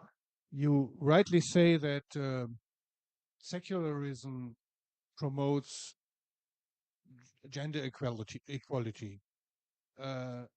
But you have the counterfold of a patriarchal society. And as a historian, I ask back, where does this come from? It doesn't come from the church or something, but it also came from secularism. It was the secularization of society in the 19th century of the bourgeois elites and so on that led to the polarization of the gender. In 1800, 95%, don't know about Montenegro, but in Europe, were working in the countryside. There was no separation of men and women. Both had to work in the field, but the urban bourgeois elite said, well, the women don't need to work. Me as a advocate or whatever, I can afford to feed a wife without having to work. And so the public sphere is for the men and the jobs, and the private sphere and the home is for the women. So the secularization was the factor of putting men and women, of separating them and producing the inequality. And now, let's say, I don't know, modern secularism produces the opposite. So maybe you can sort of like differentiate more. What is the difference between the two secularisms we are talking about? One producing inequality, one producing equality. Okay.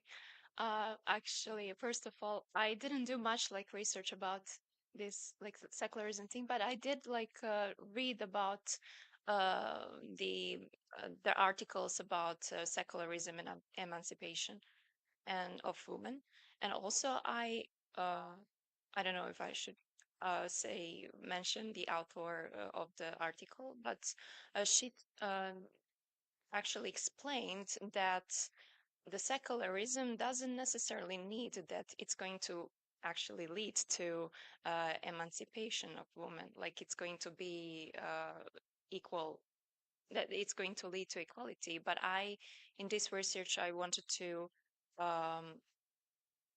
focus on like positive impacts on secularism, especially Montenegro, because like since we have like a program which is related to gender studies, so through education, the students are going likely to get like societal views on gender roles. Like we now live in a modern times, it's changing, and I think it is very important to learn. Like, I mean, the society is changing. It's not like it was in the past. We now have like a technologies and other things, and also what is important to mention is that there are also other perspectives in the society. So, yeah.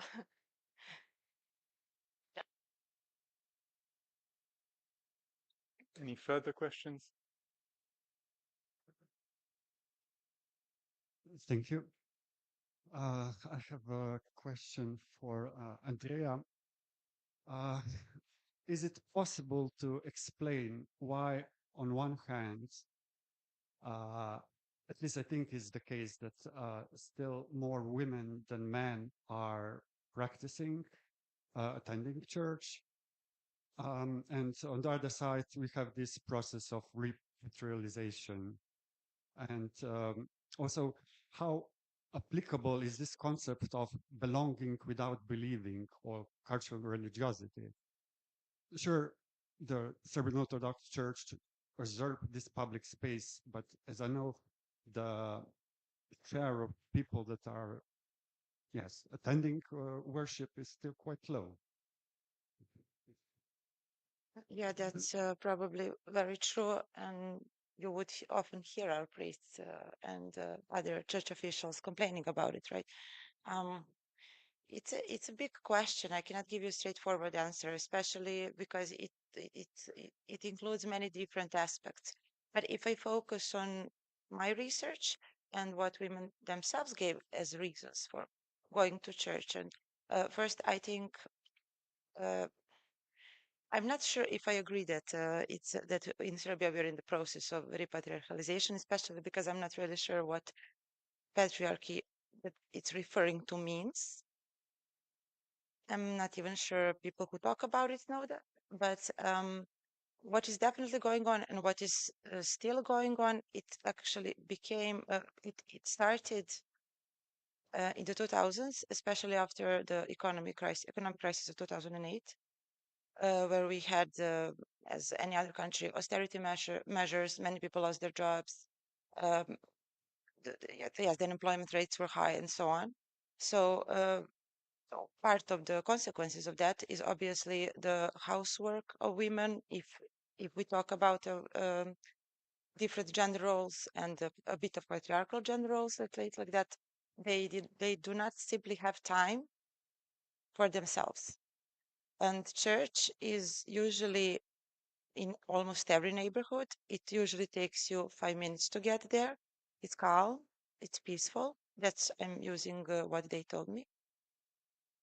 There is singing, you can feel good, right? Maybe a bit of the smell in the church makes you like meditate. No? So yeah, I think that's the main reason why there are more women in. But not only that, what is interesting, women are a majority in social sciences, humanistica. I'm sorry, my English is, my brain is not working good. It's like anything that is connected with the women are more majority there. So it's for me cultural as well, literature. So all these fields dealing with, let's say, a human soul, if such a thing exists, majority are women. So it's Unfortunately, we've run out of time, and I have to close the panel. Much though I would like to continue talking on this topic. Many thanks to the presenters. Many thanks to you, and we are now moving to our next panel. Right. How was it, sir?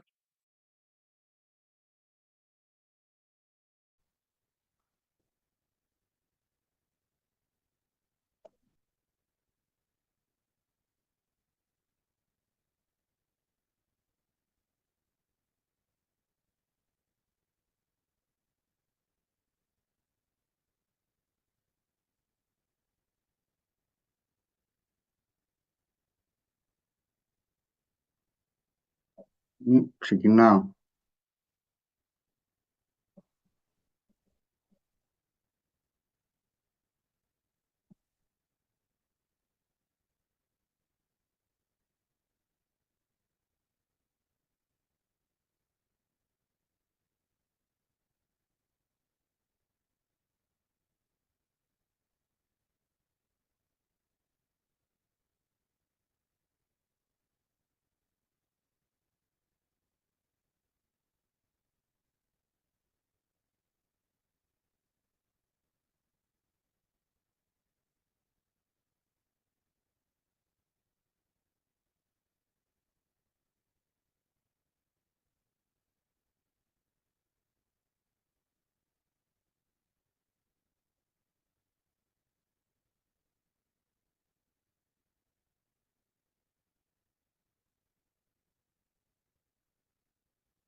Stas, can you hear us?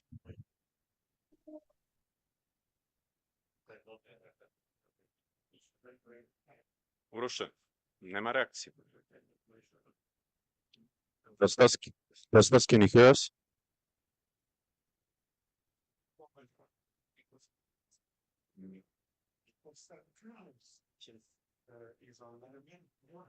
Yes, I can hear you. Can you hear me?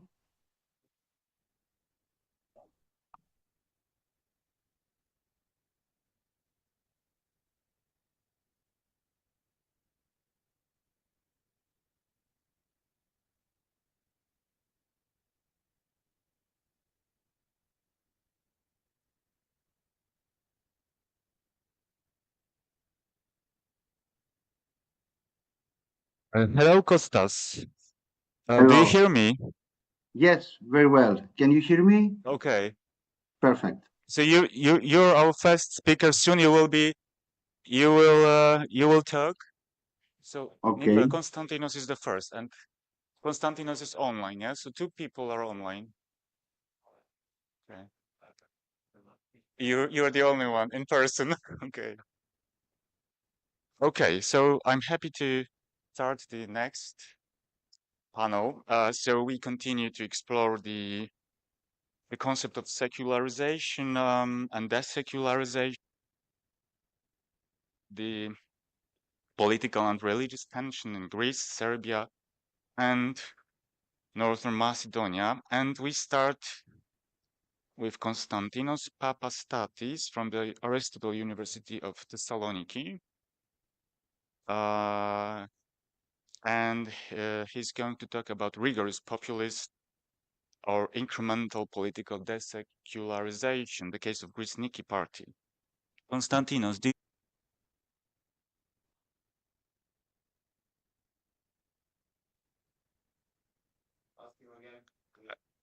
Konstantinos, Sorry? are you there? Yes, yes, I can hear you now. Yes. Okay, you can start your talk. Okay, perfect. Okay, it's 15 minutes. Yes, Of course. please, So, the Zoom is yours. thank you. First of all, I would like to thank the organizers for accepting my proposal.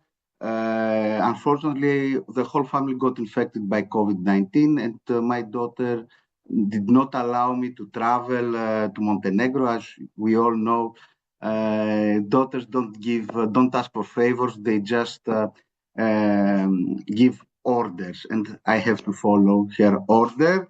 So this paper is co-authored by PhD Stavroula Koskina, Dr. Sotiris Mitralexis, Professor Yannis Stavrakakis, and myself.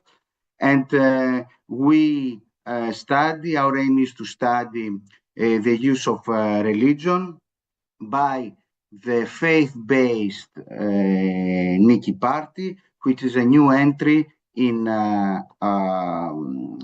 Greek Parliament since 2023. The party was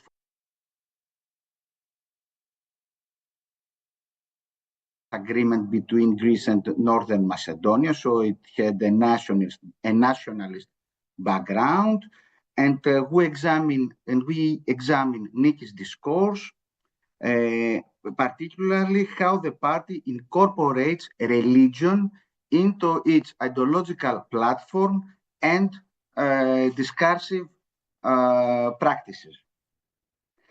The analysis draws on Niki's foundational documents, interviews of the leadership, public communications,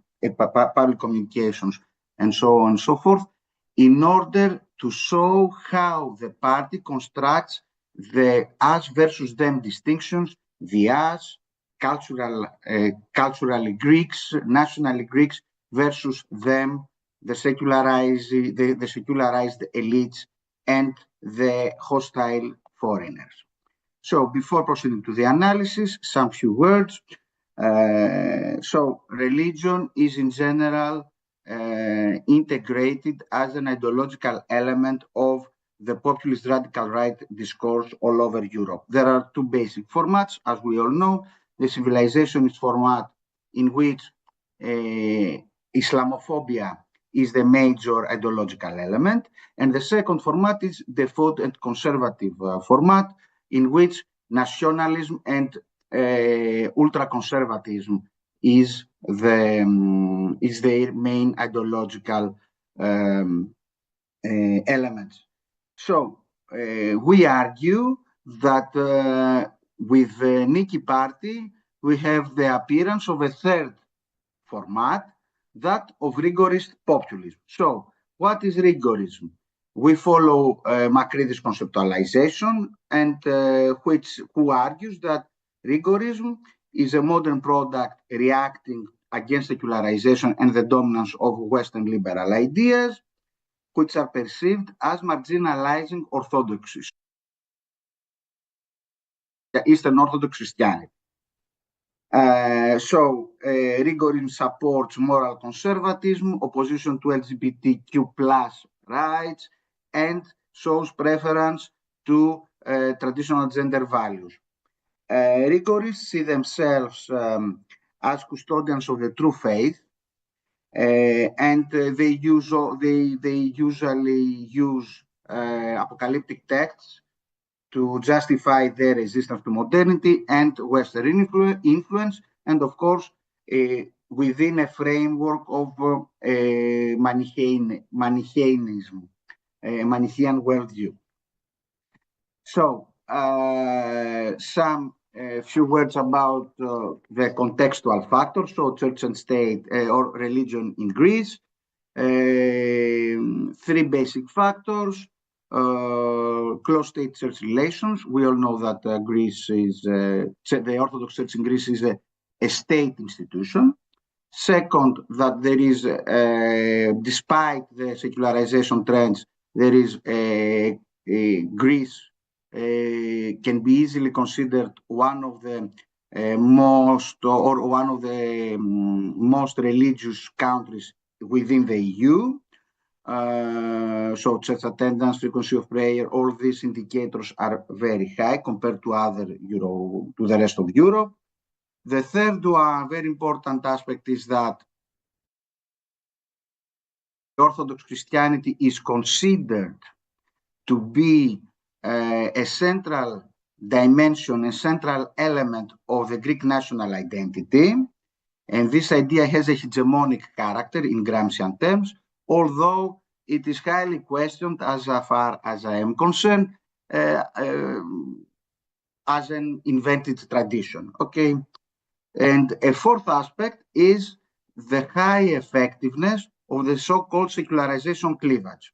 So from the elections of 2009, so when we have the starting point of the financial crisis, the religious people vote for the conservative right, and the more secular people vote for the center and the center left. So we have a statistically significant result regarding the religiosity cleavage. However, what is extremely important to note is that the religious voters, until the general elections of 2019, did not vote for the populist radical right. They voted for the mainstream right, but not for the radical right. Another important element is that Nikki, I have to add, I have added here three important slides which give the big picture. So despite the fact that the religious voters do not vote for the radical right until 2019, there is a close ideological proximity between the religious electorate and the radical right ideological platform. So we have, together with Professor Litina, we having a forthcoming paper in the volume co-edited by Marietta Warner Toll. I think that she's participates in this. Sophia Johnson, and where we saw that we regress church attendance with the basic ideological elements of the radical right, anti-immigration, nativism, Islamophobia, Euroscepticism, and here are the results. So we saw that the Greek religious body is, well, to put it straightforward, it is nativist, anti-immigrant, and Islamophobic. However, it is not Eurosceptic. So, as regards Nikki, I have to add that it is not supported by the Archbishop Hieronymus or the Ecumenical Patriarch Bartholomeos, but still it is in very good contact. It has very good relations with the ultra-conservative faction within the hierarchy of the Greek Church, and it is and it's very close to the Mount Athos monastic community. So the Nikki party, where it's not, it forms part of the church network. It is not an outsider. It is not a hostile enemy or antagonistic, okay, to the official church. So theoretical, we used the so-called sociocultural approach of populism. So, in addition to the ideational approach introduced by Cass Mudde, who supports that populism is a thin ideology, and there are the people and there are the elites, and they have an antagonistic relation between them. So there is here comes Piero Stighi, who introduces the idea of socioculturalism, and he supports that populism is articulated through low cultural forms that resonate with specific social groups, in contrast to the high culture, in contrast to the elites. And which are these cultural forms? These are performance, manners, language, body language, dress, taste, vocabulary, taste displayed in public, and so forth, and so on, and so on and so forth.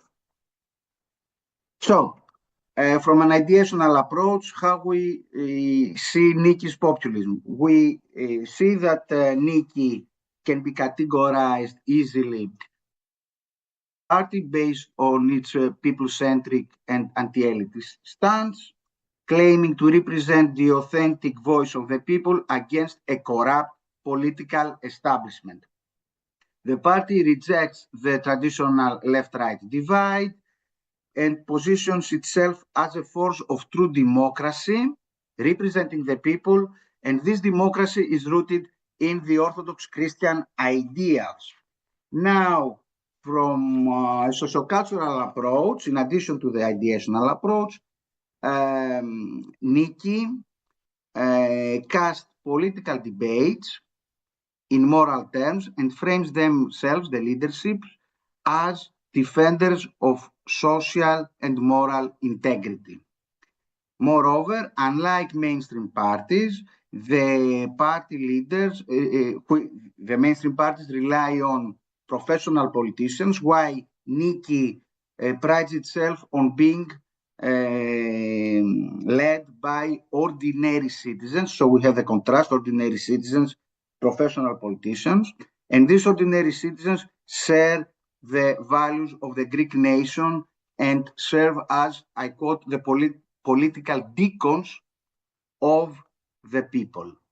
So this bottom-up approach contrasts sharply with the high ruling establishment, which Niki criticizes for relying on formal, impersonal, and elitist models of authority that are disconnected from the needs of the people. Niki leaders project an image of authenticity by adopting informal manners and emphasizing their religious belonging. They utilize national and religious symbols such as flags, icons, and reference to Orthodox saints. They emphasize Orthodox Christianity as a central point of the Greek identity. They use the concept of Romiosini to highlight and imagined a collective identity rooted in religious and cultural continuity from the Byzantine era. Okay, so it's only 5 anyway. So they criticize secular lifestyles and woke culture. Of course, they criticize same-sex marriage and all this legislation, this type of liberal legislation. They use language, straightforward language that resonates with the people, in contrast to the technical jargon language used by the elites. So the representation of orthodoxy as the cohesive element par excellence for the formation of collective identity entails, we argue, a certain sacralization of the political. That is to say, it involves the idea that politics should exist for the sake of faith per se. Hence, religion, as the nodal point of the party's populist discourse, becomes the ultimate criterion for defining policy making. In effect, the party discourse is not merely populist, but rigorist as well. The same applies if we see the notion of the outsider from here that uses Ostigi, which shows through this model we show that the Niki party is also Eurosceptic and Islamophobic and nativist. We can discuss, I can show that in the discussion, but I have no time. And I conclude, this might be very interesting for you. So we can see in these pictures that the party leader Dimitris Natsios, how he employs religion as a performance, body language, and dressing, and so on and so forth. So, with he always has an icon in his hands in party gatherings. We see him kneeling and worshipping the icon as an act of devotion. He visits wherever he goes the local clergy, and he wears in all these events a formal dress as an act of respect to the people, and so on and so forth. So in this way, he has developed an image of a true believer with which the people can identify. What is important to note is that this one of us status is not fake, it is authentic, which might explain the success of the party. And so we can say that within Niki's discourse, populism and rigorism are intertwined. And the faithful are seen as the true embodiment of the people. This relationship positions the ultra-conservative Orthodox circles, such as the monastic community of Mount Athos, as the authentic representatives of the people's will and the ultimate of all policy decisions. However, by adopting this approach, the party legitimizes ultra-traditionalist circles as the custodians of the state, while at the same time undermining the principle of representation by operating outside the rule of law, namely outside the democratic operation of the polity, which actually indicates, to our view, the rigorist populist character of the party discourse. Thank you, and thank you so much for your attention. I hope I was quick. Okay, thank you. Thank you, Konstantinos. Because at the end of this panel, there will be time for discussion, okay? Yes, of course. Thank you. And now we move to Milan Veselica from the Institute of International Politics and Economics in Belgrade. And Milan will speak on civil religion in Serbia, a nexus between Christian Orthodox ideas and Western secularism.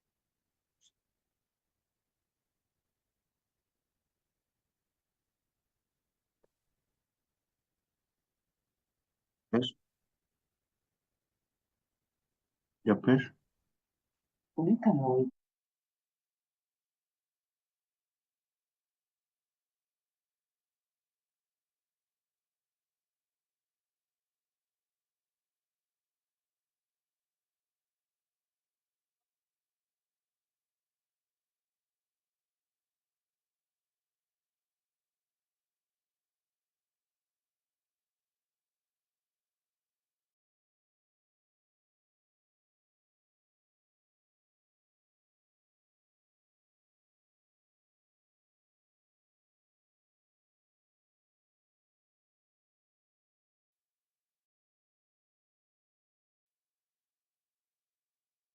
Dear colleagues, first of all, I would like to express my deep gratitude to organizers of this important event and for having me today in this beautiful coastal town.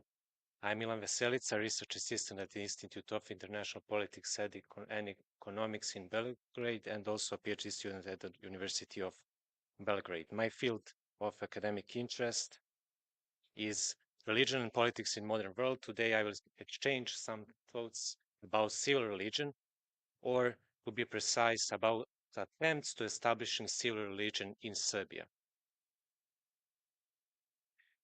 The term civil religion was first introduced in political theory by Jean-Jacques Rousseau in his famous book, The Social Contract. Rousseau defines civil religion as a purely civil profession of faith.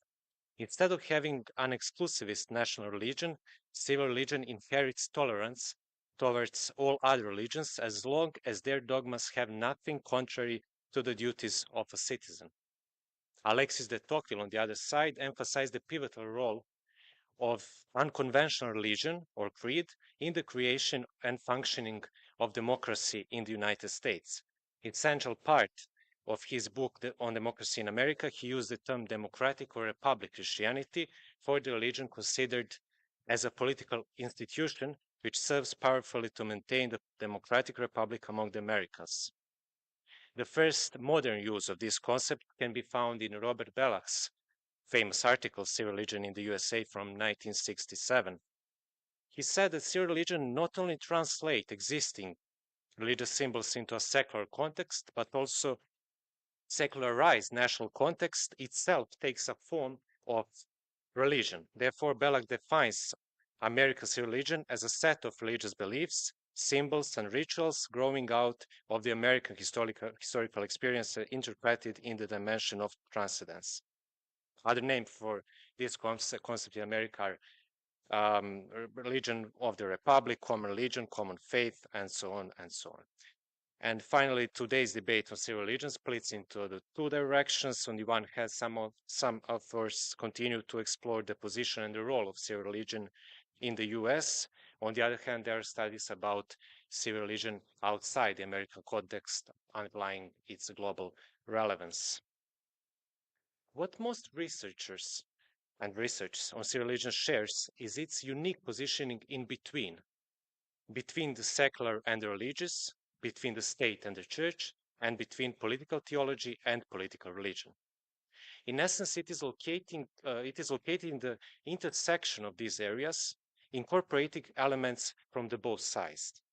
As Coleman noted, civil religion is a special case of the religious symbol system designed to perform a differentiated function, which is the unique province of neither church nor state. Civil religion, however, is not always or usually clearly differentiated either from the church or the state. However, one can detect the constitutive elements of civil religion in general as the common link between these different views of this concept in the literature. Thus, according to Bellac and other authors, civil religion includes state founding myth, beliefs, and rituals, or in other words, political liturgy. Their common or inherent characteristics, regardless of the culture or civilizational space in which they occur, is their binding force or national adhesive, as Karsten Lausten nicely noticed. However, I will single out one more element, which is the sacred space. It is covered in the literature on civil religion, but rarely singled out as a constitutive element of civil religion. And now I will briefly talk about each of them in relation to the Christian Orthodox ideas and experience. First, state founding myth or national myth. In the Byzantine Empire, state founding myth was largely influenced by the political will of Constantine the Great and writings of Eusebius of Caesarea. Eusebius' ecclesiastical history proposed a history that has divine providence as its guiding force toward the culminating point of the unification of the Roman Empire under a Christian emperor. This marked the beginning of a new phase, often referred as a symphony, as seen in the novel Number 6 by Emperor Justinian I. However, the symphony was over time prevailed, and another form of church civil relations called Caesaropapism. The narrative was adopted that the establishment of the Roman Empire was part of God's plan that led to the creation of the Christian Empire or Christian oikumena.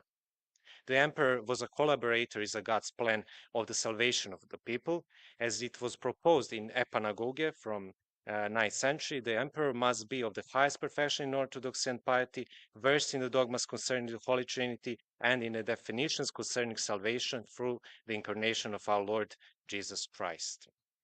However, the carrier and the main link of the state founding myth is the church and Orthodox theology. Especially from the 9th century, the coronation of the emperor became a liturgical category. Although it would seem that in a political sense the church was subordinated to the state, it must be affirmed that the church, not the empire, was victorious in this struggle, as it was said by Alexander Schmemann, the famous Orthodox theologist. And the basic elements of the Byzantine state myth were the exclusive sphere of the church. All this speaks a specific way of establishing civil religion in Orthodox states, because it depends on the church influence on the state.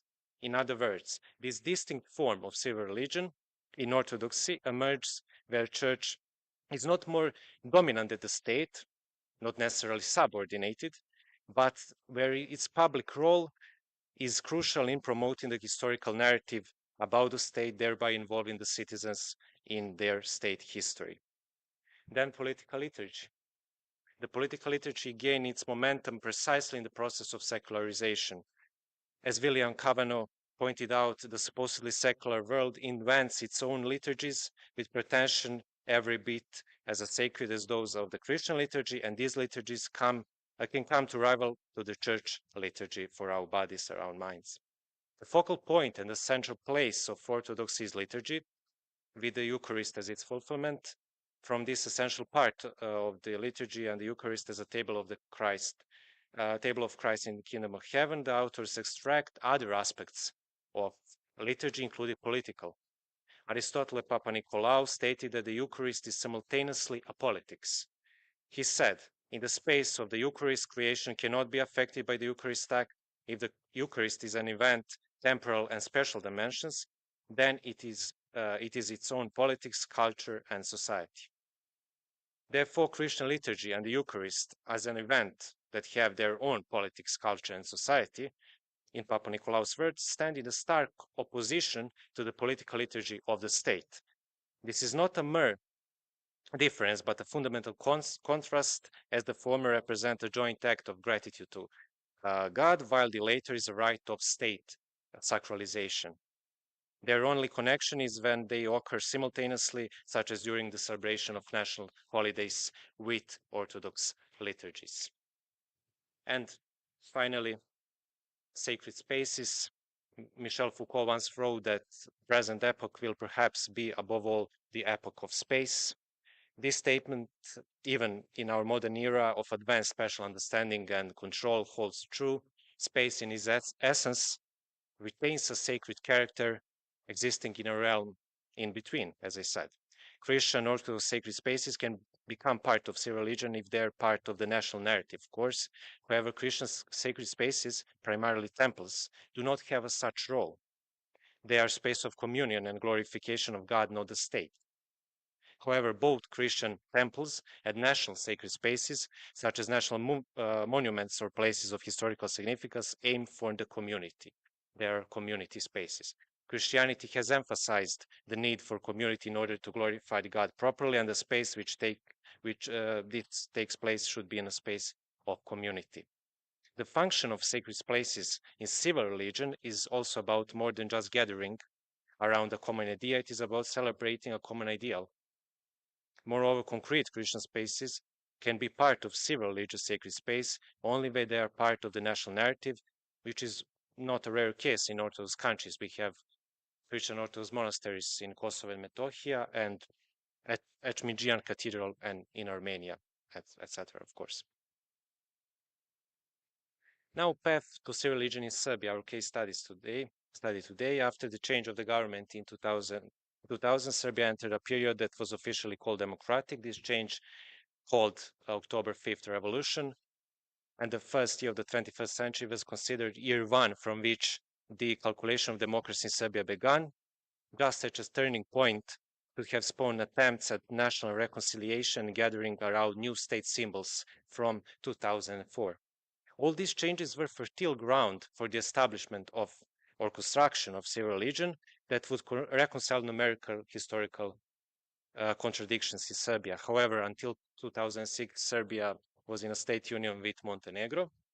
The Constitution of 2006 defines the Republic of Serbia as a state of Serbian people and all citizens who live in it.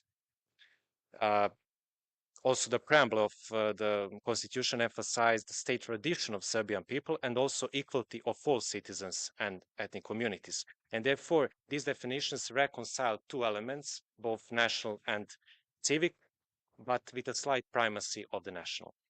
Continuity of the national narrative after 2000 was never achieved. Since 2012, the new government has often denied the merits of the previous government to change the identity narrative in the direction of emphasizing the national over the civic. In 2020, the Day of Serbian Unity, Freedom and National Flag was established on September the 15th, the day when the Thessaloniki front was broken through in the First World War. This holiday is also celebrated in the Republika Srpska, the entity of Bosnia and Herzegovina. In addition, years before the establishment of the National Flag Day, authorities encouraged citizens to display the national flag on public holidays, and flags were often distributed to the citizens for free. Finally, authorities erected new monuments to encourage a culture of memory. In professional literature, new memorial solutions are mostly criticized. As Professor Nenad Makuljević said, the process of establishing of a new cultural memory is monumentomania. He pointed out that the mania for monuments is not just an element caused by the popularity of memory forms and the need to institutionalize memory, but also a kind of means of manipulation and expression of political ambitions. And finally, case study monument to Stefan Nemanja in Belgrade.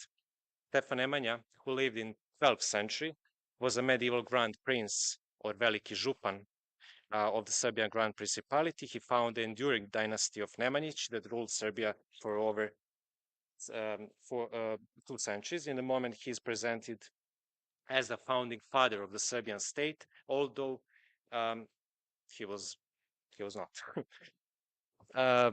In this monument, you can see, I hope, he's adorned in noble clothing. He holds a sword in his left hand, and Highlander chart in his left hand, and sword in his right hand. The sword symbolized his unwavering commitment to the survival of Serbian state, while the Highlander Charter, a document issued to the Highlander Monastery on Mount Athos in 12th century, expressed his deep concern for Serbian spirituality. It depicts the profound connection between the church and the state. Initially, it was a plan that for him to hold a cross in his right hand, but it has been decided, I'm now quoting Alexander Julijanović Rukavišnikov, the sculptor, decided to show him as the man who created Serbian statehood. And the subtext in this monument is clear. He's presented more than a ruler, than as a monk, and his significance in Serbian history lies primarily in his role as a ruler, not as a monk and as a saint. The context of the monumental pedestal is a step in the historical significance of Stefan Nemanja's role in the founding of Serbian state. He is depicted standing on a cracked Byzantine helmet, you can see there, from which emerges the ruler's scepter as a symbol of rulership. The message that pedestal conveys is Nemanja's relentless fight for Serbian independence from Byzantium. The subtext of this part of the monument is that Stefan Nemanja, despite not being the first ruler, is founding father of the Serbian state. As President Aleksandar Vučić said, from his time until the present day, we are a state-building people. Just to quote some words from his speech, by giving us both, he gave us a Serbia that was a strong and for the first time truly centralized state, that was able to find its sovereign place between East and the West, between the first and second Rome. From his time until the present days, we are a state-building people. However, on the elements of political liturgy and sacred spaces, civil religion in Serbia has failed. At the monument to Stefan Nemanja, the celebration of the Day of Serbian Unity, Freedom and the National Flag was held only once in 2021, although the intention was for this secular place to become sacred for all Serbs. It has not been celebrated as such until today, and no state holiday celebrated in front of this monument.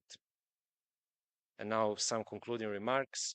The construction of the national narrative is a task shouldered by state authorities who are attempting to establish a cult of the national flag through its wide use and a particular national holiday of the national flag.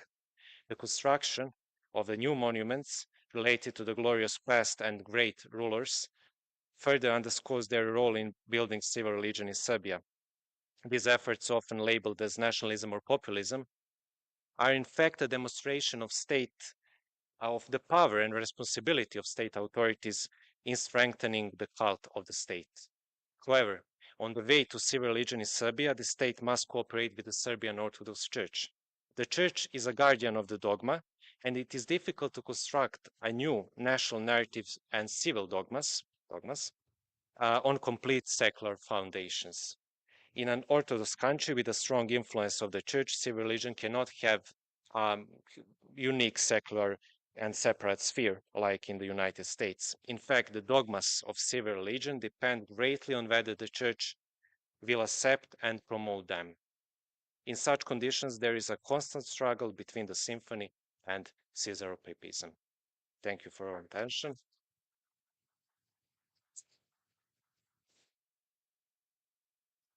Thank you, Milan, for this interesting talk. And we move to the third speaker, Vedran. But let me.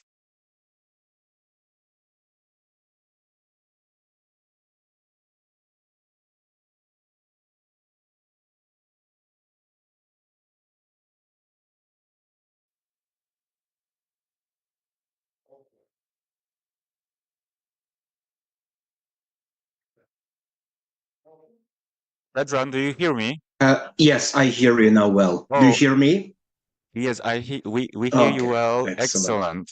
So I will give you the floor soon. I will just first introduce you. So Vedran Obuchina is from the Center for Interreligious Dialogue in Croatia, and he will speak on aggressive secularism in Northern Macedonia, or lack of responsibility in the religious communities. Okay, Vedran, you can start. Thank you very much. I'm also very sad that I'm not in Petrovac, but I was doing something quite similar to this topic. I am on a project dealing with religious literacy, so it is an important project which I unfortunately could not escape from. So yes, my topic is based on a research that I've made between 2021 and 2023 in the Republic of North Macedonia. You may know that the country recognizes 5 constitutional religious communities: the Macedonian Orthodox Church, the Islamic community, the Roman Catholic Church, the Evangelical Methodist Church, and the Jewish community, out of which the Macedonian Orthodox Church is majority. It's almost 70% of the population. And the Islamic community, according to this estimates, makes some 28.6%. And it is interesting that while 95% of Orthodox population are baptized, only 47% of them state in polls they're religious. The majority of them visits the churches only once or twice a month, and a smaller number than that practice fasting and taking the Eucharist. So these ethnic and religious divisions in North Macedonia are also translated into schools. For example, they could not make a conclusion how to introduce religious education in schools. And for a long time, the Orthodox Church has supported confessional religious classes, the Islamic community history of religions, while the government prefers an ethnic education course. And the confessional religious class was introduced in 2001 but it was terminated in 2009. And even when there was a denominational religious class, it was not implemented everywhere, because when the law was introduced and when the denominational religious class came into schools, they suddenly found out that they still lack many religious teachers. They could not staff this amount of teachers in schools. The state had many questions regarding the religious class. North Macedonia is a secular country, but there was a question if such separation would lead to antagonism, isolation, or absence of common interest. Each organization of civil life acts according, of course, to its eternal order and rules, and according to this secular understanding, not interfering with the work of other organizations is essential. However, in practice, they often act together for the sake of common goal, welfare of the people, and the church in Macedonia is maybe separated from the state, but it is not separated from society. And every religious community should in some way be involved in upbringing and education. However, the legislation contains a clear indication of the global character of education in state institutions. So that was a major problem: how to curb something that was that is regarded as purely religious.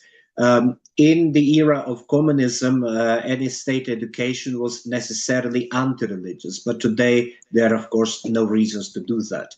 So, and perhaps the most commented and debated dilemma regarding the introduction of religious education in schools was the question: will the teaching of religious education develop tolerance and pluralism, or intolerance and interfaith hatred between students?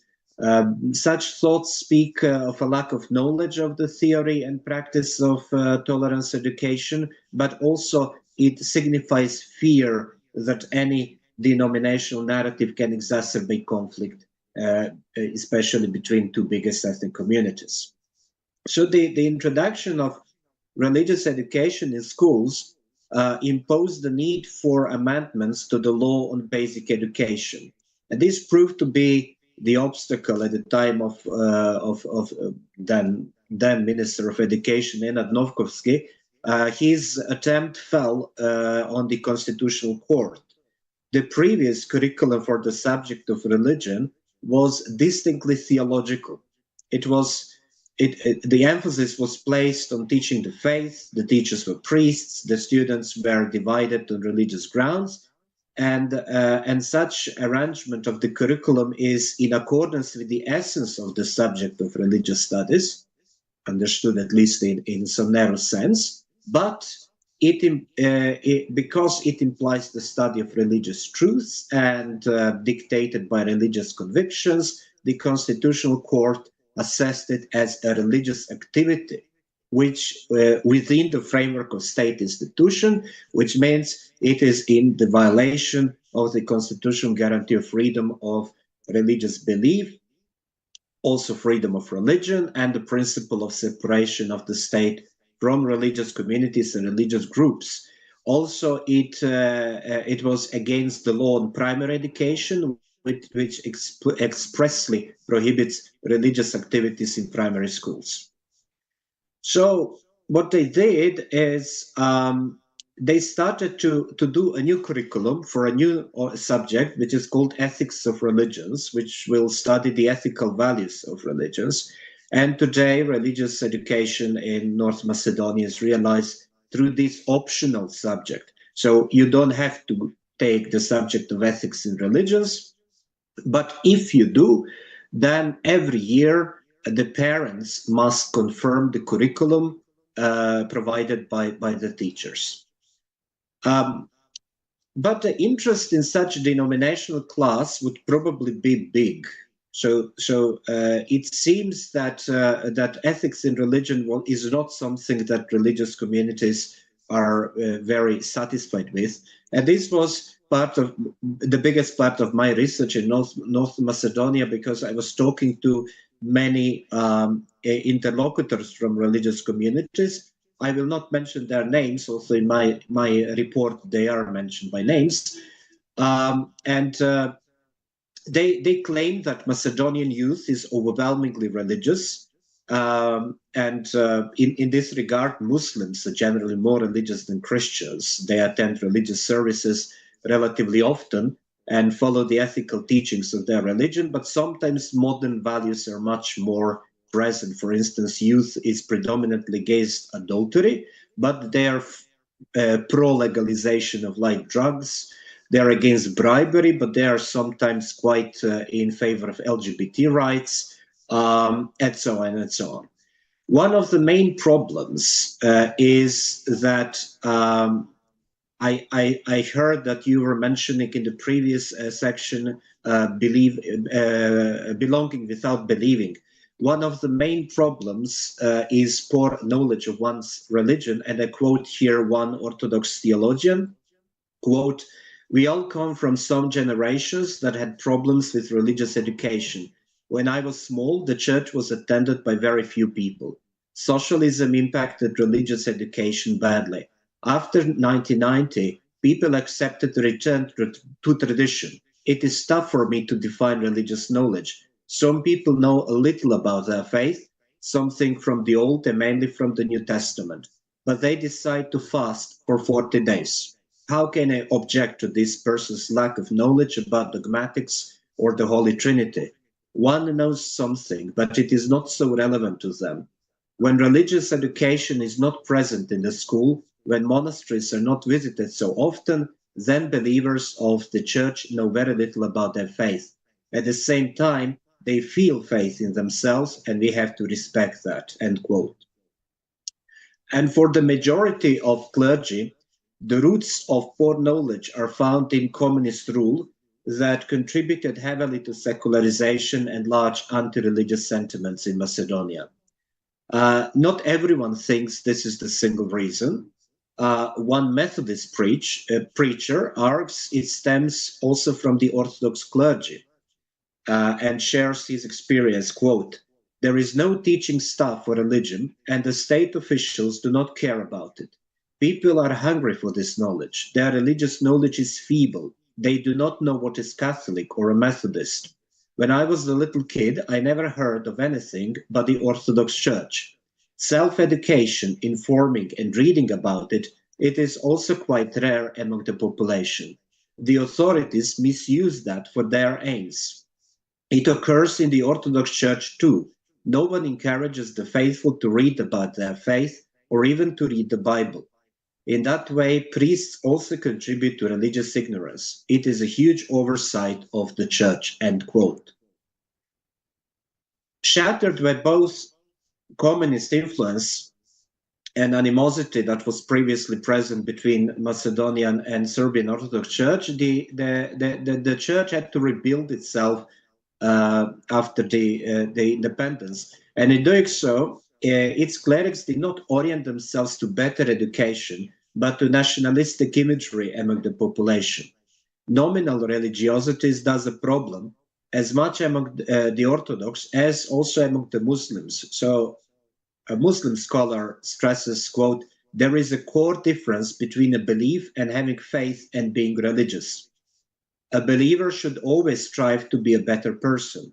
A believer may not act or do something that religion forbids or what is contrary to the religious creed. It is impossible to be a good believer that does bad deeds. Many, however, do declare themselves religious. In Macedonia, much more than in Albania and Kosovo, Albanians declare themselves religious. I think they are much more religious and true believers than in other places. But it is a big question of how many live according to religious rules. And this is why a religious education must exist," end quote. Secularity is often mentioned in Macedonian society as a barrier to more religious activity in various spheres of a state. So this scholar, Muslim scholar also, I'm quoting him, "I think we should employ the American model in terms of the secular order. The president cannot begin their term without putting a hand on the Bible, and yet it is a secular state. In Macedonia, we have the classical French model, which does not give a large space to religion, and we need that space. We must understand that religious people feel a good part of the state budget. It helps the defense, health, education, society projects, etc. So I will skip some parts because I am very close to the finish. Let me just say that secularism seems to be identified with communism in Macedonia from both religious and possibly also administrative angles. Macedonian clergy experiences a total lack of religious education, but they are challenged by a lack of religious teachers in their own communities. Some clerics understand religious education as a way to downgrade radicalism and exclusiveness and build on an inclusive multi-religious society. Yet they are unable to approach any institutionalized way of changing it, which adds to the frustration with the state education system and the passivity of their religious institutions, particularly the major one. Thank you.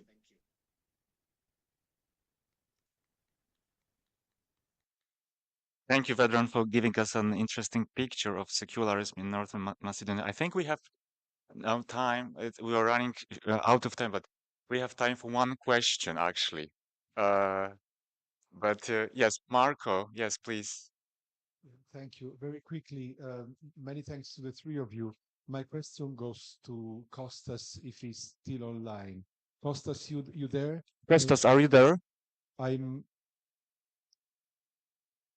Do you hear me, Kostas? Maybe not. Well, maybe not. In that case, I defer. Maybe. Kostas, do you hear us? Kostas. Yes. Okay. This is Marco. I can hear you very well. You can hear me. Yeah. This is Marco Kostas. Thank you very much for your paper. I was wondering how Niki relates to the Russian Church, the Russian Orthodox Church.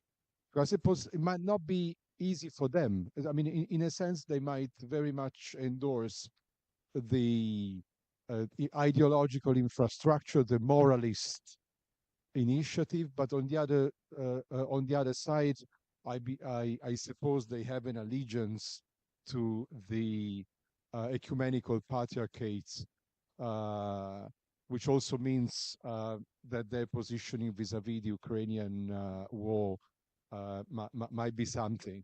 Could you give us a little thought there? Of course. Thank you, Marco, Professor Ventura, for the question.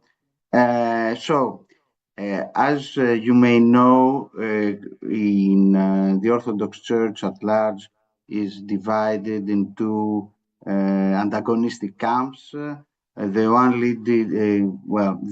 the one under Moscow Patriarchate, the other under Ecumenical Patriarchate, and this division is reflected within the Greek Church, within the Greek Orthodox Church as well.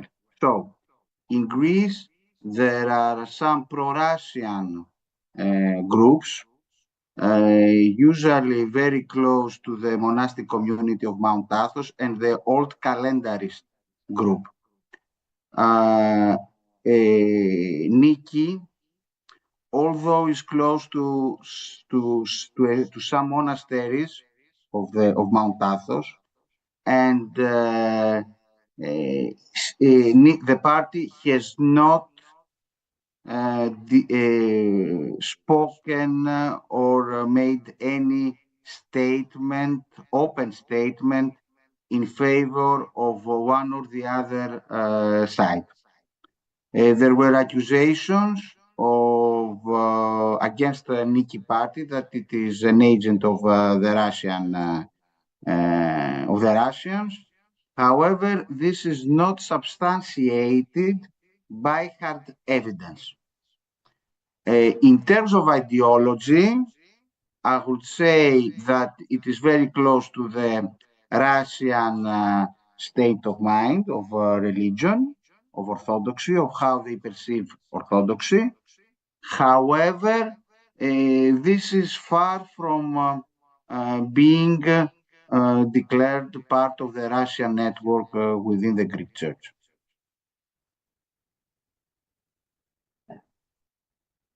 Thank you, Kostas. I think we need to stop here. Unfortunately, we will move to the lunch break. So thank you once again, Milan, Kostas, and Vedran, for this interesting talks. Enjoy lunch, and thank you yeah, for. I invite you to the next panel just after the lunch break. Okay, thank you. Thank you.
Vasilios, can you hear us?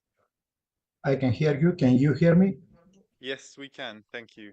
Welcome. Okay. Thank you very much. Good to find you. So we're ready. We're about to start. Welcome back, everyone, to our panel 7, the third of today, which I am again happy to moderate. The panel is entitled Religion, Philosophy, and Post-Secularity, Reimagining Public Discourse. Our first presenter is Vasilios Christodoulakis from the Hellenic Open University of Crete, who will join us online. Thank you very much for please. your kind acceptance of my proposal. I would like to be there because I like very much Montenegro. I have visited it some years ago, but hopefully in another occasion we will meet. Can you hear me? Yeah, we can hear you. Okay. So I'm starting saying that we all know that for centuries religions separated nations, divided states, and diversified peoples and traditions. However, in recent decades, a unifying role of religions has emerged. With the re-emergence of religion in public sphere since the last decades of the 20th century, contemporary religious discourse, despite some marginal cacophonies, is oriented toward the ecumenical, universal dialogue and reconciliation. The existence and functioning of institutions of interreligious dialogue prove the unprecedented mutual commitment of religions to work together for common aims. Divisive and isolationist voices are being marginalized and doctrinal differences are left aside in order to highlight common points of interest and thus to embed religious discourse into the public sphere, or even more ambitiously, to enrich public reason itself. Despite this, many contemporary thinkers still seem very skeptical and reluctant toward this phenomenon. They argue that the re-emergence of religion marks a historical, incidental, and superficial postmodern trend, a resurrection of superstition, or a regression to traditional pre-modern heteronomies. Be that as it may, it is a fact that religion is back and seeks for accommodation within public sphere under a sound normative argument. To this end, I shall adopt the argumentation developed by Jürgen Habermas, who, despite coming from an intellectual tradition radically different from religion, yet manages to articulate a normative argument for its inclusion. First of all, I explore the key tenets of this argument, and then I survey how it might work in our days in this part of the globe, Balkans and Southeastern Europe, where certain interpretations of religion have historically influenced and still keep influencing political life. We all know the notorious in contemporary political philosophy Habermas shift from secular rationality to religious meanings and intuitions. In October 2001, a month after the terrorist attacks on the World Trade Center in New York, Habermas officially stated his departure from his earlier, firmly established secular communicative theory. Habermas now presents an inclusive normative argument for the public role of religion. He recommends that post-secular societies should facilitate religious contributions to the public sphere, since religious reasoning could contribute to public debates about the ethical values of contemporary and future societies. The leading philosopher welcomes theological worldviews to permeate and influence public reason, to redefine moral intuitions, to reconfirm democratic citizens' commitment to fundamental moral and political ideals.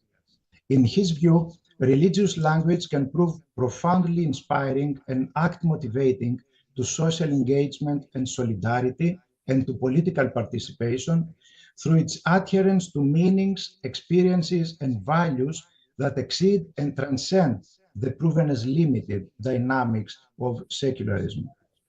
He argues that secular society risks cutting itself off from important resources of creating meaning if it does not retain a feeling for the expressive power of religious language. This expressive power is so persuasive that can prompt it to social engagement and political action. As Habermas states, quote, religious traditions have a special power to articulate moral intuitions, especially with regard to vulnerable forms of communal life. In the event of the corresponding political debates, this potential makes religious speech a serious candidate to transporting possible truth contents, which can then be translated from the vocabulary of a particular religious community into a generally accessible language, end quote. According to the philosopher, the colonization of the world by the accelerating capitalism, the uncontrolled technological excesses, the rise in power of utilitarianism, the mass expansion of global poverty and international inequalities and injustice, paired with the silence of intellectuals, make the presence of religion even more necessary. Change occurs at such a speed in modern societies that more and more people are disoriented and unable to adapt, and these tensions give rise to the marginalization and exclusion, which in turn lead to fanaticism and religious fundamentalism. For these reasons, moral liberal democratic state has to embrace, not exclude, religion and religious discourse, and to give it a substantial role in public argumentation and reasoning. Habermas is taking efforts to nurture the religious and moral foundations of the modern liberal state through his suggestion of the translation of religious concepts into secular language. He warns against a naturalistic, scientistic ideology which seeks to explain and describe everything scientifically, reducing personal and social human existence to nothing more than a natural process. Instead, translating religious concepts can help civic dialogue to achieve rationally acceptable results. This dialogue between secular and religious citizens is presented by Habermas as a cooperative, mutual learning process based on reciprocal respect and acknowledgement. The intuitions of meaning that religious communities carry are for Habermas sources of community making and of motivation for social solidarity that rationalist modernity is not capable of generating itself. Now, the question is how, if at all, the Habermasian suggestions would be implemented in the 2 decades of Balkans and Southeastern Europe. Not only Montenegro's and Greece's contemporary experiences, but literally all neighboring countries' history testify the influential role religion, and especially church, as the institutional expression of religion and faith in this geographic area, has played and still plays in the everyday political life. This role has not been always, or even most of the times, the kind of Habermas aspires to. However, it is rather clear that every time church came into conflict with democratic state or has contributed to political or societal unrest within democratic states, the underlying cause has been either that church messed its God-given role with mundane and trivial interests, or because church let itself be manipulated by politics and politicians. Leaving all the aforementioned distortions aside, I would like to employ the Habermasian argument in the case of human rights challenges in the time of mass migration flows in Southeastern Europe and explore how it might work in order to redefine the terms of social solidarity and the idea of democratic citizenship. In particular, the employment of the Habermasian argument aims to assess the efficiency of religious advocacy of human rights and at the same time to suggest a novel self-perception of European citizens, not only as descendants of a formerly exclusivist secular enlightenment, but also of an inherently inclusive, as I argue, Christian tradition.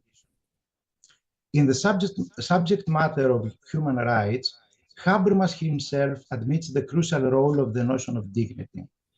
Dignity and its theological roots in the sacredness of human person have influenced philosophical and political reason of modernity and made it possible for human rights as dignity's legal manifestations to prevail with a universal scope. It was Imago Dei that was translated into the secular equal dignity of all people who deserve unconditional respect and led to an all-encompassing moral awakening and contributed to the development of an inclusive social and international solidarity.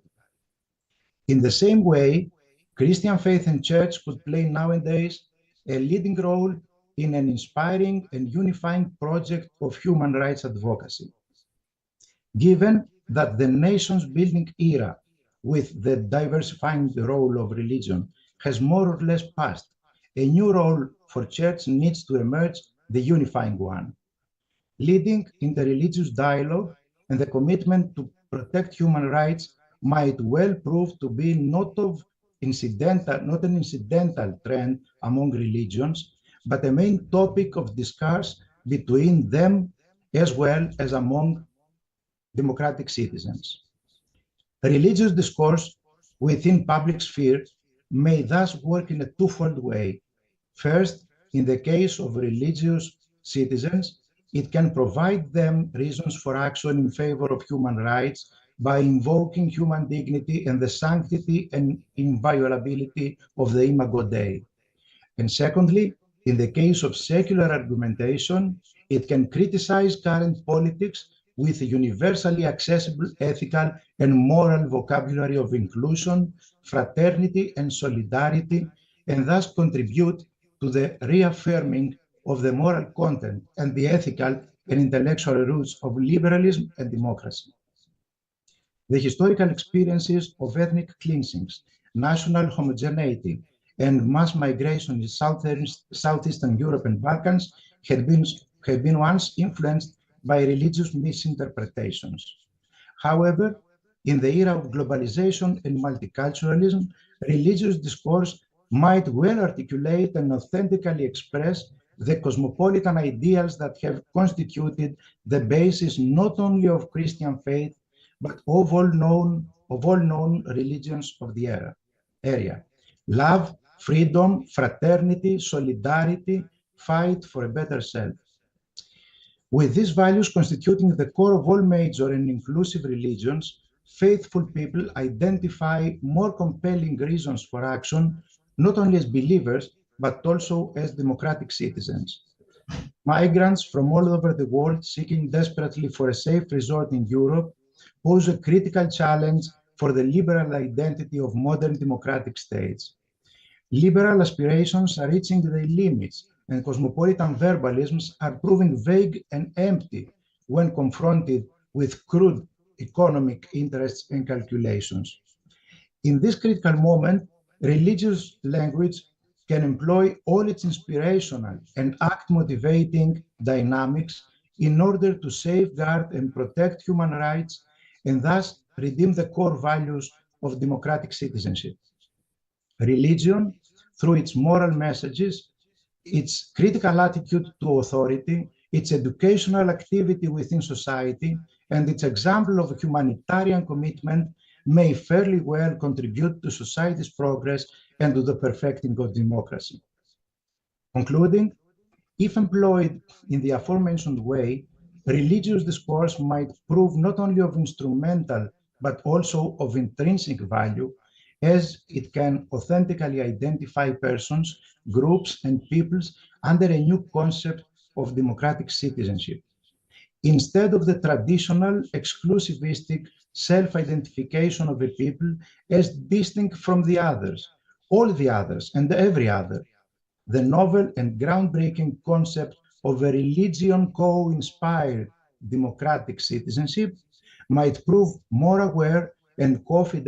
of self-identity and thus more inclusive to otherness.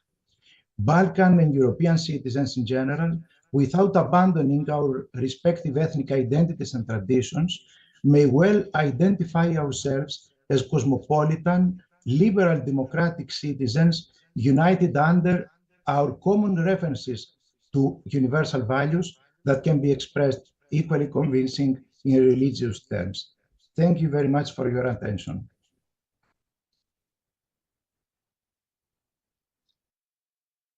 Vasilios, thank you for this reminder of the importance of universalism in our public sphere and of its religious origin. We will pass on now to Spiros Kaltsas from the University of Ioannina's Department of Philosophy, whose address is entitled "The Multiple Experiences of Post-Secularity."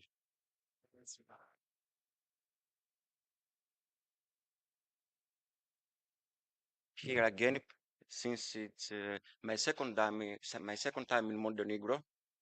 My first time was at Herceg Novi back in September 2019, just before the pandemic. I'm just saying. I hope it was and still is just correlation and not causation. Really, it's a great pleasure for me to be here again, and I'm really thankful and grateful to the organizers, for the organization of this very important event.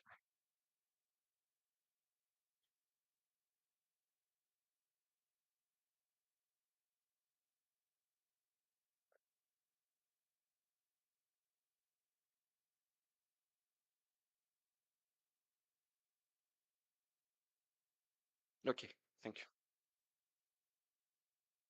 So I'm going to be discussing the concept of post-secularity.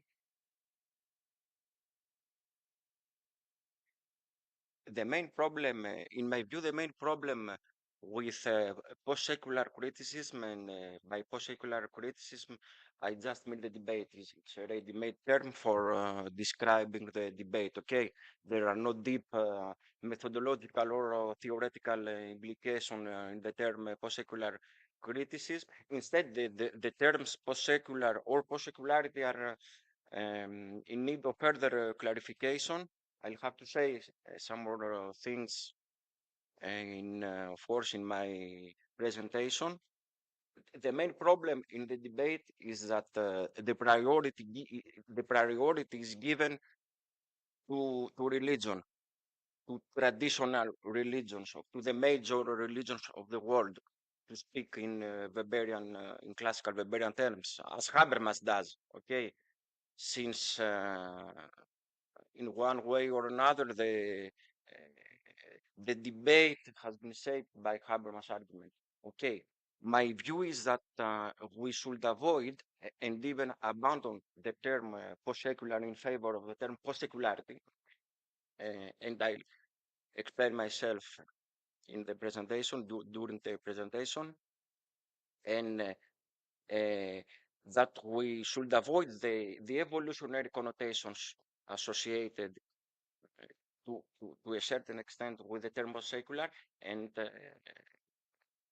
stick to the term post-secularity in order to consider post-secularity as a social phenomenon with multiple manifestations. This is why I'm using the term the multiple experiences of post-secularity. This is the first step to my argument. And the second step is to synthesize the diverse forms of post-secularity by constructing a single, a unified theoretical framework.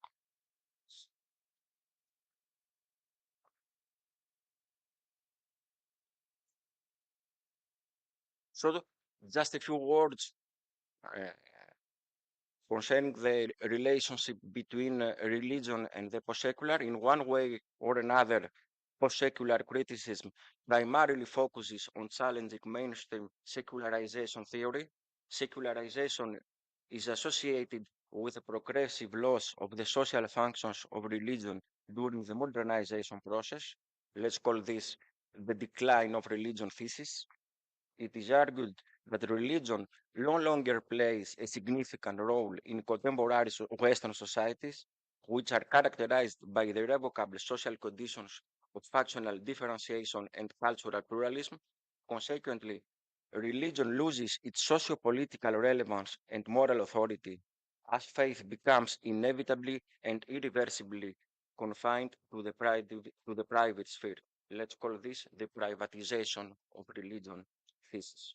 In contrast, various scholars target an implicit equation between modernization and the progressive emancipation of autonomous human reason from the irrational authority of religion.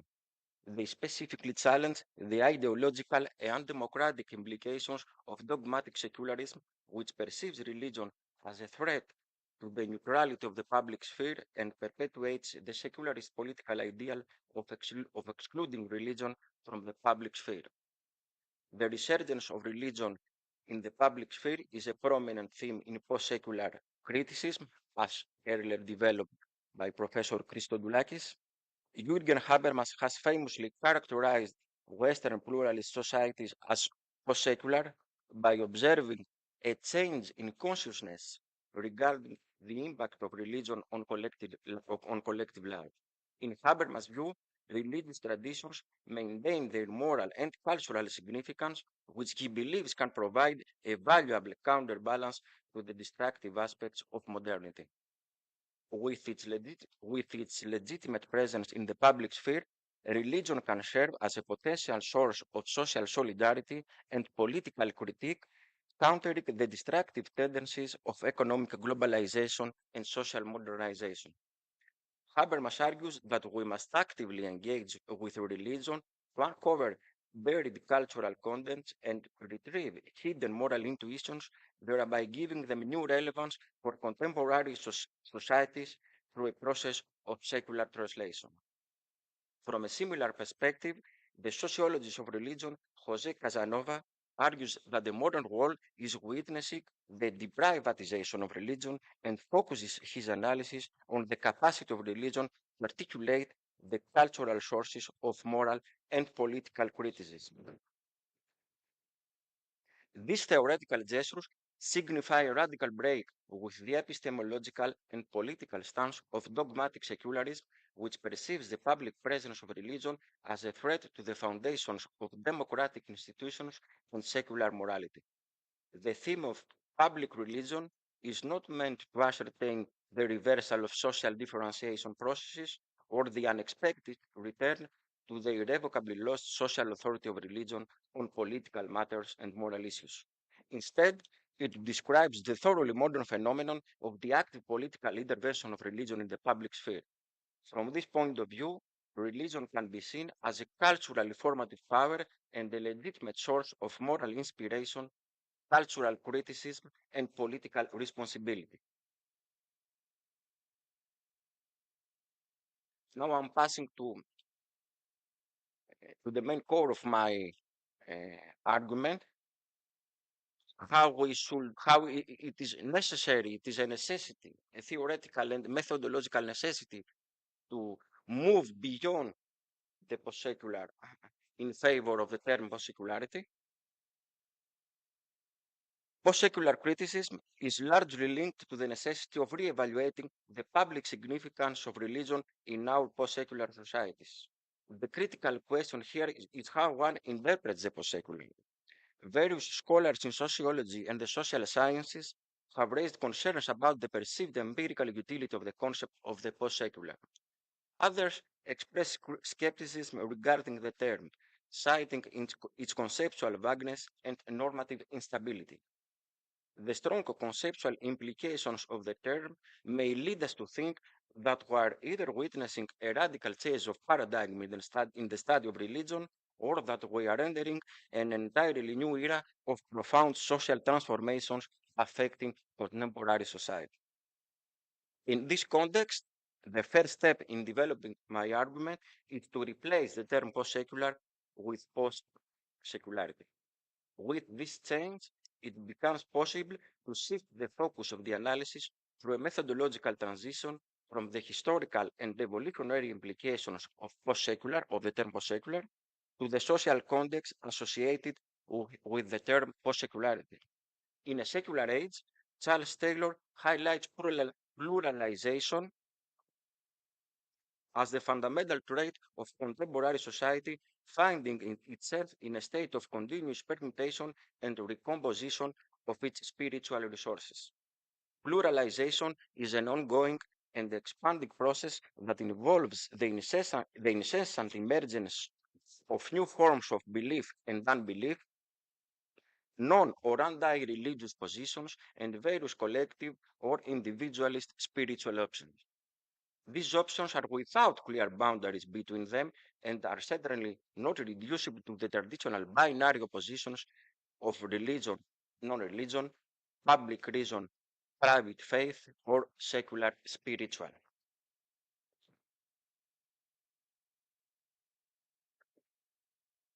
And this is the last part of my argument. I'm trying to explain what I mean by the multiple experiences of post-secularity. While I acknowledge the significance of religion in post-secular criticism, I argue in this paper that an exclusive focus on religion overlooks the richness of post-secularity as a social phenomenon. Central to this argument is the idea that a comprehensive understanding of post-secularity fundamentally depends on the prior conceptual articulation of the various forms of contestation against these aspects of secular modernity that are perceived as particularly reductive, repressive, or restrictive of our moral and cultural capacities. In this context, the examination of post-secularity is inherently influenced by sociological conditions and sociocultural transformations, including the mechanistic conception of the world and the domination of nature, the cultural imperialism of Western secular conceptions of freedom and progress, the despiritualization and commodification of every aspect of human life, culture, and nature in late liberalism, the loss of meaning for human life and the demoralization of issues of life and death, the widespread sense of insecurity and anxiety resulting from the pressures of globalization and geopolitical shifts on a global scale, immigration and religious pluralism, environmental crisis, and climate change. The understanding of post-secularity developed in this paper seeks to capture its conceptual diversity as a socio-political, cultural, and moral critique of the aberrations and impasses of secular modernity. A fruitful starting point for the discussion is the transformation of religion and faith in late modernity, which has led to an increase in polarization between faith and spirituality due to the emergence and proliferation of New Age spiritualities.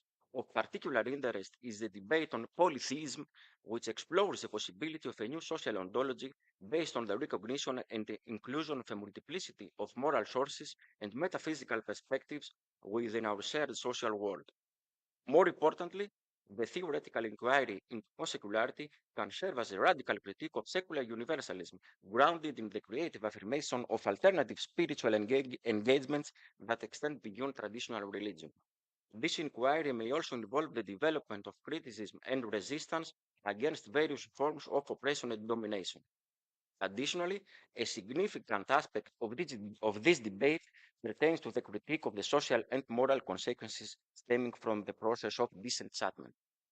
Several scholars draw upon the concept of enchantment to reconsider the potential for a revitalized social and political ethos as a response to our alienation from the natural world, or to articulate new modes of ethical aspiration through an affective connection to both the social and natural worlds. Another central issue concerns the radical critique of the relationship between secularity and liberal modernity. Vincent Geoghegan identifies religion as a source for the rehabilitation of utopian political thought by emphasizing the increasing connection between religion, memory, and utopia. From a different perspective, proponents of the radical theology movement develop a post-secular critique by deconstructing that traditional forms of liberal sovereignty within the context of a post-liberal social and political landscape. This critique may also manifest as the unexpected and forceful resurgence of religion in various forms and distinct expressions, or as a more direct appeal for a return to Christian religious tradition as advocated by the theoretical movement of radical orthodoxy. So by reconstructing the debate, it came to me something like this. There are 4 levels of inquiry: the cultural, historical, which correspond to, if I can say, mutually exclusive types of experience, disenchantment and enchantment; the moral, practical, to which correspond to other types of experience, monotheism and polytheism. The third level of inquiry is the political, institutional level, with other 2 types of experience, secularist and non or post-secularist.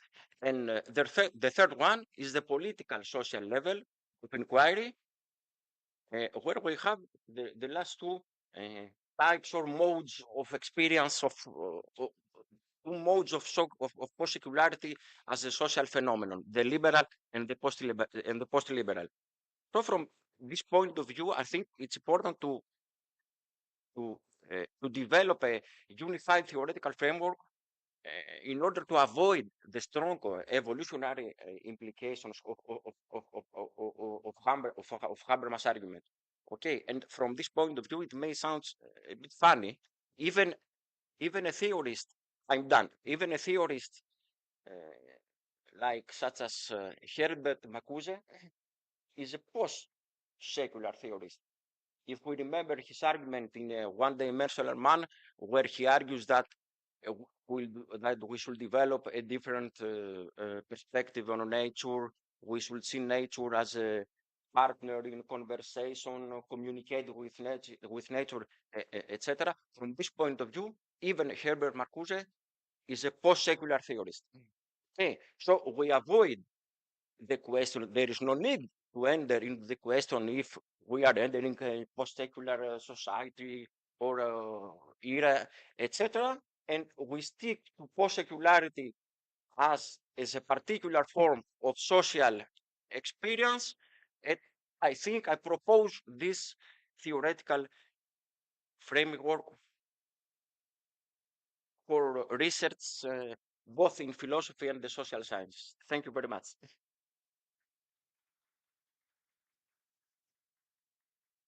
Thank you, Spiros. I give the floor to Dominika Jurosz-Serafinovic, whose presentation is entitled Religious and Philosophical Language, Differences and Similarities. Yes, Dominika, please. Yes, Thank you very much. I am pleased to be here, and I am honored to be given the voice in this conference. I've been doing some research here at the University of Montenegro, financed by the International Visa Grant Fund, and now I'm temporarily and kindly affiliated with also University of Montenegro and Institute for Advanced Studies. I'm out of kindness, I suppose. And my talk is in fact entitled Religious and Philosophical Language, Differences and Similarities. So let's get started. Michał Heller, Polish philosopher, cosmologist, Catholic priest, and Polish person, once said to me that during talks, people speak either about simple cases in a complicated manner or about complicated cases in a simple manner. Maybe I will manage to do the second, but I am not that ambitious. So today I would like to talk about simple cases in a simple manner, I hope. My talk is planned to concern the topic of religious and philosophical language. I have chosen this topic since I think that religion and philosophy are the pillars of European culture or even the global culture. If you do not agree with this claim, I will limit myself to myself and tell you about my life, which actually was dynamically and more or less intensively connected with both what I was taught to name religion and philosophy. During my lifespan, there was periods when I was a highly religious person, and also religiosity sometimes has evoked in me high tension of insecurity. I consider also myself sometimes to be a profound philosopher, though many times I have promised myself not to have anything in common with philosophy anymore. So this is my personal experience I wanted to share with you. Both of disciplines happen to be the source for me of very peaceful feelings, good thoughts, and strength of spirit, but sometimes feelings of disagreement, confusion, and non-understanding. My speech, however, is not about religion and philosophy itself. It's about the language and its characteristic in both of these spheres of our personal, I believe, and social life. In particular, I would like to indicate some differences and similarities in philosophical and religious language. If I want to talk about similarities and differences, I need to first tell you why I claim that there exists specific philosophical and religious language, as obviously those languages do not exist in the same mode as natural languages like English, German, Polish, or French. Nonetheless, philosophy and religion do have their specific languages which operate within very specific also communities. Yes, and I think that they also have power to create and or shape them, and or I'm not sure which one is correct. Yes, I let myself to talk about religious and philosophical language because I have also noticed that following the language rules present in philosophy and religion includes you or excludes you from the community of philosophers and religious people. What I mean is that a religious person needs to have good orientation in religious language in order to be part of a religious community. Similarly, you need to have ability to operate with the language of philosophers to have possibility to cooperate in a philosophical society. I use here philosophical and religious language similarly as we talk about scientific language, language of art, or poetic language. Of course, sensu stricto, and within strict rules of linguistic sciences, philosophical language or religious language is not a proper language, but rather a style with its philosophical and religious functions and their specific characteristic. As for example, it is easy to indicate in philosophical papers or treatises such characteristic expression for philosophical style as in this paper I will argue, I will defend the thesis, I reflect on, etc. And also characteristic religious speech acts are I confess, I pray, I regret my sins, I have faith in, etc. It's worth noticing that we have also scientific language where we can find characteristic expressions as I prove, I have gathered the data which show, I run the experiment, etc. By saying that, I indicate to you the first difference I see in philosophical and religious language. Both of them do have simply a different, very specific style. Another difference between those two languages is also very obvious, I suppose. It is there are many characteristic terms which belong to those languages. In case of philosophy, we need to understand such terms as phenomenology, metaphysics, epistemology, ontology, as far as I was taught.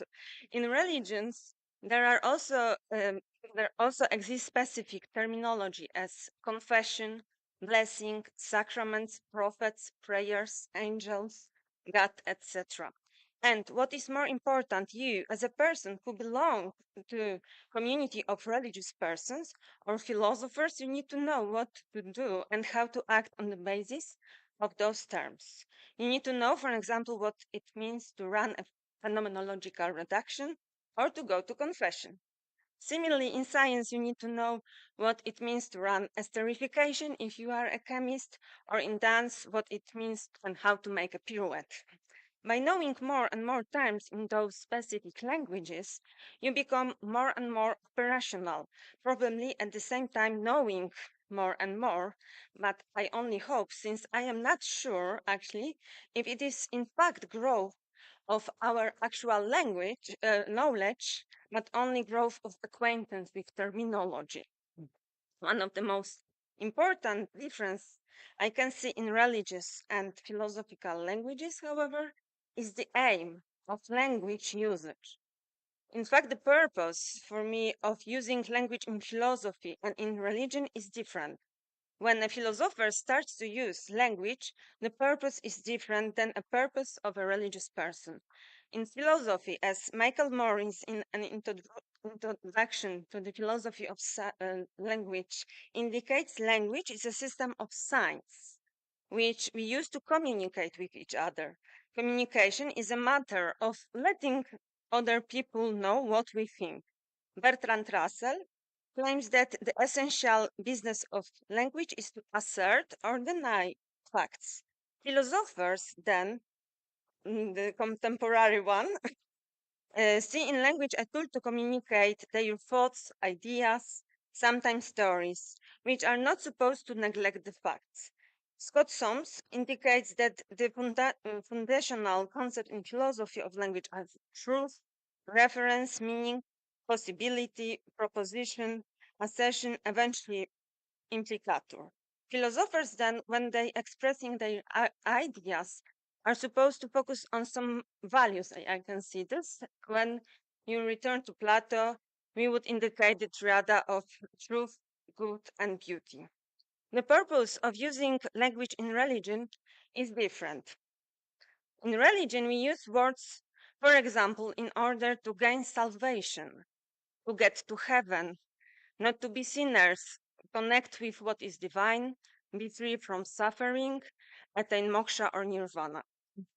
Language is also involved in many religious rituals, which are supposed to close us, for example, to God or gods, or introduce us into some states of mind and soul. As we can read in Language and Testimony in classical Indian philosophy, in the, for example, Vedic literature, one observed a development of mystical and ritual approaches to language. Language was perceived as an essential tool for approaching the gods, evoking them, asking their favors, and thus for the successful completion of a ritual performance.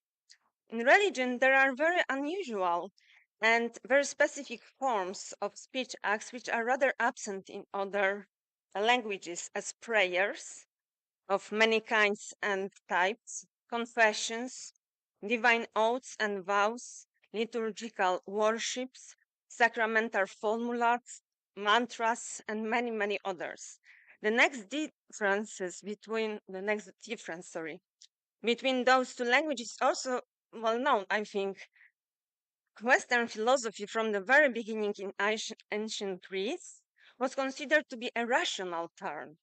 Philosophers, with their very father, I think, Socrates, started to run philosophical debates, being discursive, and very often they were against mythology and religion at the same time. Ancient philosophers wanted to follow logos, what is rational, not what is doubtful or superstitious. I think that they wanted also freed people from unnecessary fears and lack of knowledge. At the same time, however, many philosophical schools had the feature of religious sects, like Pythagorean, Stoics, or Skeptics. And that is how I smoothly walk from differences to similarities in those two languages. In philosophical framework, we can find directiveness which are supposed to lead us to better life, have tranquil states of soul, or even better, another word, and philosophical intellectual skills serve us not only to be rational, but also to have soul in good shape, as it is in case of eudaimonism. Also, such well-known figures as Socrates, Plato, Aristotle were using in their treatise words like soul, God, immortality, eternity, and for them those terms were also crucial in their ethical and metaphysical theories.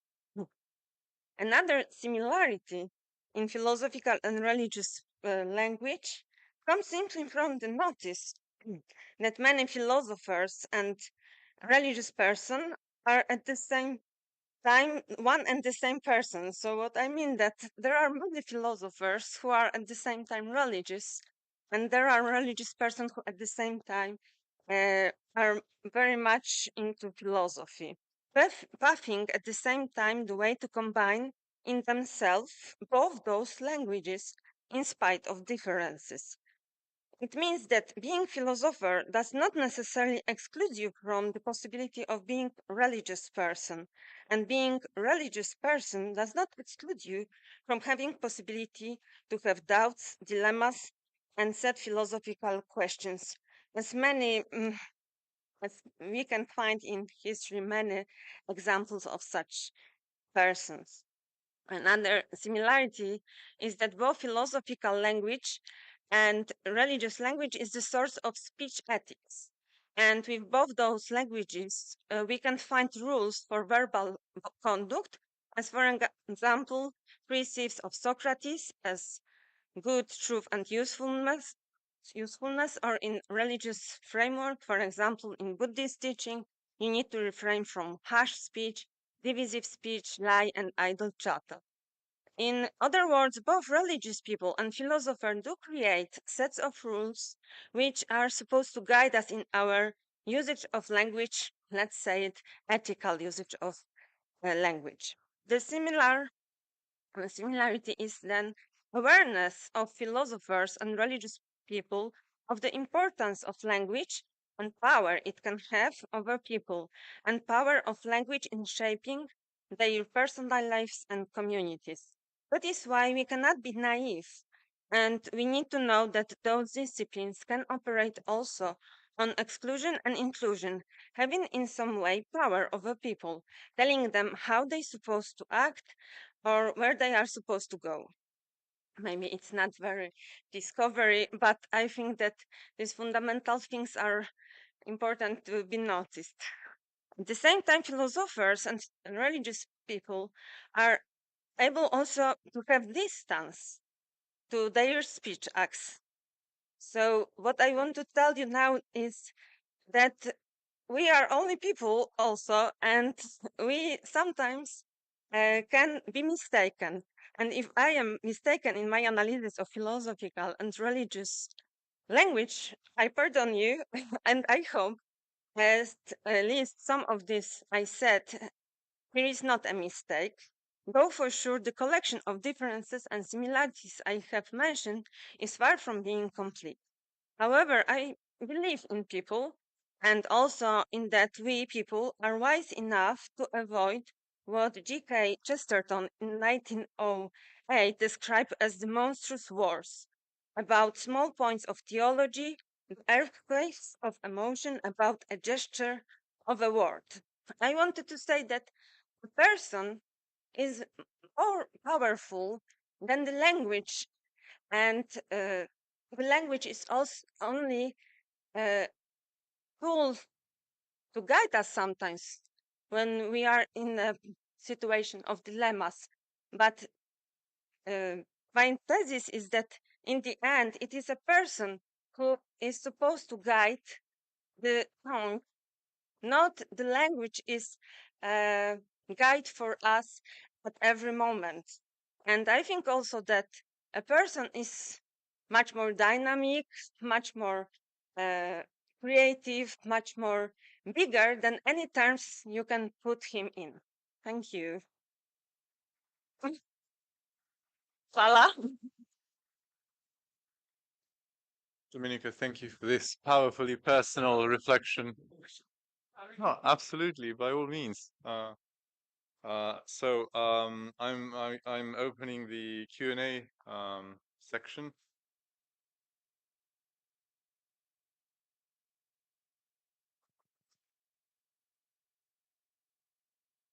Okay. Okay. So first of all, thank you very much. I would like to thank all the speakers, especially those who reminded us of this concept of post-secularity Habermasian concept of post-secularity. I have a question to the second speaker because I didn't quite get it. Why should we change methodologically, change from the notion of the post-secular to post-secularity, and why does post-secularity, in a sense, sound less evolutionary than post-secular? Because could you please develop a bit more about this? Because to me, I mean, both of those terms are they sound quite evolutionary. Because this is because of this unfortunate prefix post, which suggests that we overcome something. We overcome in a way we overcome secularism, or both religion and secularism, and we just enter the new age, right? So why is post-secularity better in a sense than the post-secular? Thank you. Yes, thank you very much for your question. It's very interesting. Yes, the main reason for the need to change methodologically, not the paradigm, but the level of, or the focus, if I can say, of the analysis is exactly the evolutionary connotations of the term post-secular.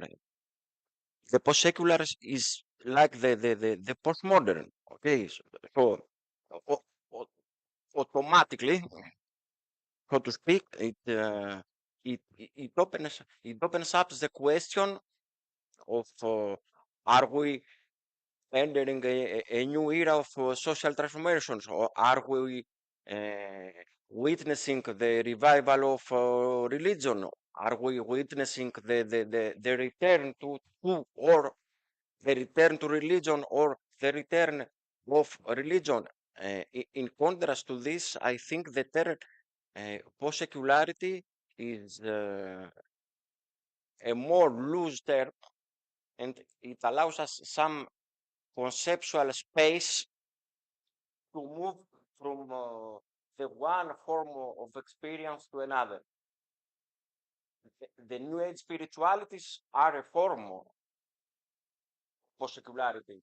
Some strands of veganism that develop a particular spiritual attitude to nature is another form of post-secularity.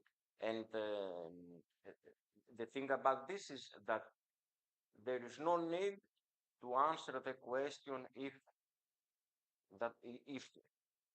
we live a global shift or social transformation in terms of religious revival, etc. This is why I said that even Herbert Marcuse, from this point of view, is the post-secular theorist avant la lettre. Any further questions? Could I, if no one else is, could I ask a question, Spiros? Do you perhaps think that also, like many forms of mainstream kind of religion involvement in politics, and I primarily have in mind, for example, the involvement of the American religious right, yes, in politics, could also be kind of subsumed under what you described? That it's also a kind of phenomenon very similar to, to New Age spirituality, where it's kind of it seems very divorced from anything that we have known as traditional religions or traditional secular. So I'm just curious about the. Would you consider, for example, the current kind of emergence of the American religious right as a phenomenon that can be subsumed under your idea of post-secularity? Yes, of course. Very interesting question. I couldn't speak of really of desecularization or respiritualization. Of course, the phenomenon of the intervention of religion in the public sphere is a normative phenomenon, as Casanova says. Okay, whether it is for or against liberal norms. Okay, when the Catholic Church speaks against abortion, this is a type of public intervention of religion. Okay, regardless of the subject or the conservative connotations of these interventions. This is why, while I am absolutely sympathetic with him, I think Habermas' argument is a bit misleading. From the point of view, you know, I'm coming from a country, Greece, where religion, not religion, the church, the official church, okay, the Church of Greece is always intervening in the public sphere. It's like not intervening. It's, you know, it's a formal. It's almost a formal and normal, in the bad sense of the term, element of Greek social and political life for the Church of Greece, as Konstantinos Papastathis earlier said. This is a normal, in the bad sense of the term, attitude for the Church of Greece to intervene in the social and political life for various themes, mostly the privileged area, symbolically and culturally speaking, for the Church of Greece is Greek national identity. Okay, but I do not really think that these phenomena, like the Church of Greece, I presume that it's maybe the same thing in Montenegro, and yes, in the Balkans anyway, with the national churches. Okay, and the church of the strong relation between religion and the alt-right in the US. I do not really think that we can speak of a re-spiritualization or desecularization. This is mostly, I remember an argument of Steve Bruce, the sociologist of religion, who says, you know, this phenomenon, the intervention of the alt-right in the public, in the social and political life of the US, it's it's in reality a secular discourse carried out by traditional means. That's it.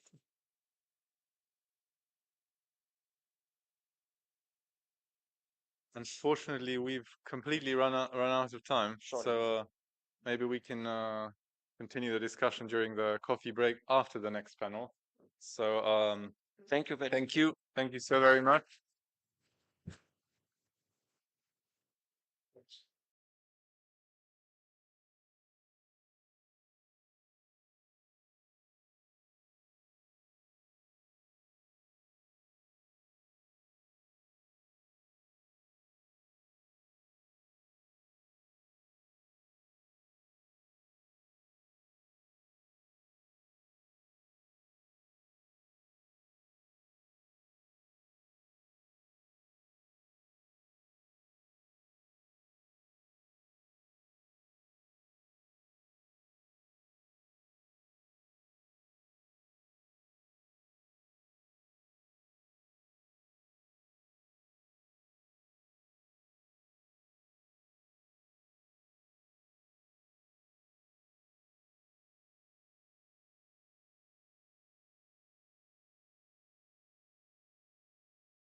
Okay. Good afternoon, everyone. Welcome to the eighth panel session, which is called Montenegro in Transition, Constitutional Identity, State, Religion Relations, and Populism. We have the first panelist, Matija Stojanovic from the Faculty of Law of the University of Montenegro, who is going to present about Montenegro's constitutional identity in light of post-secularism.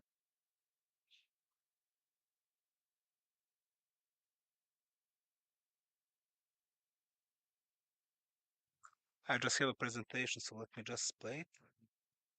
Okay, it was that one. Okay. So, sure.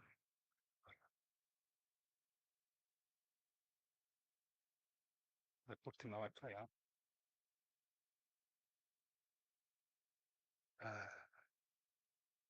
Okay. So first of all, I want to thank the organizer for organizing this really respectful conference. You know, as for Montenegrin standards, I do not remember when I was at a conference of this level, meaning the international presence, the intensity, and what is really important, the relevancy of what we talk about today.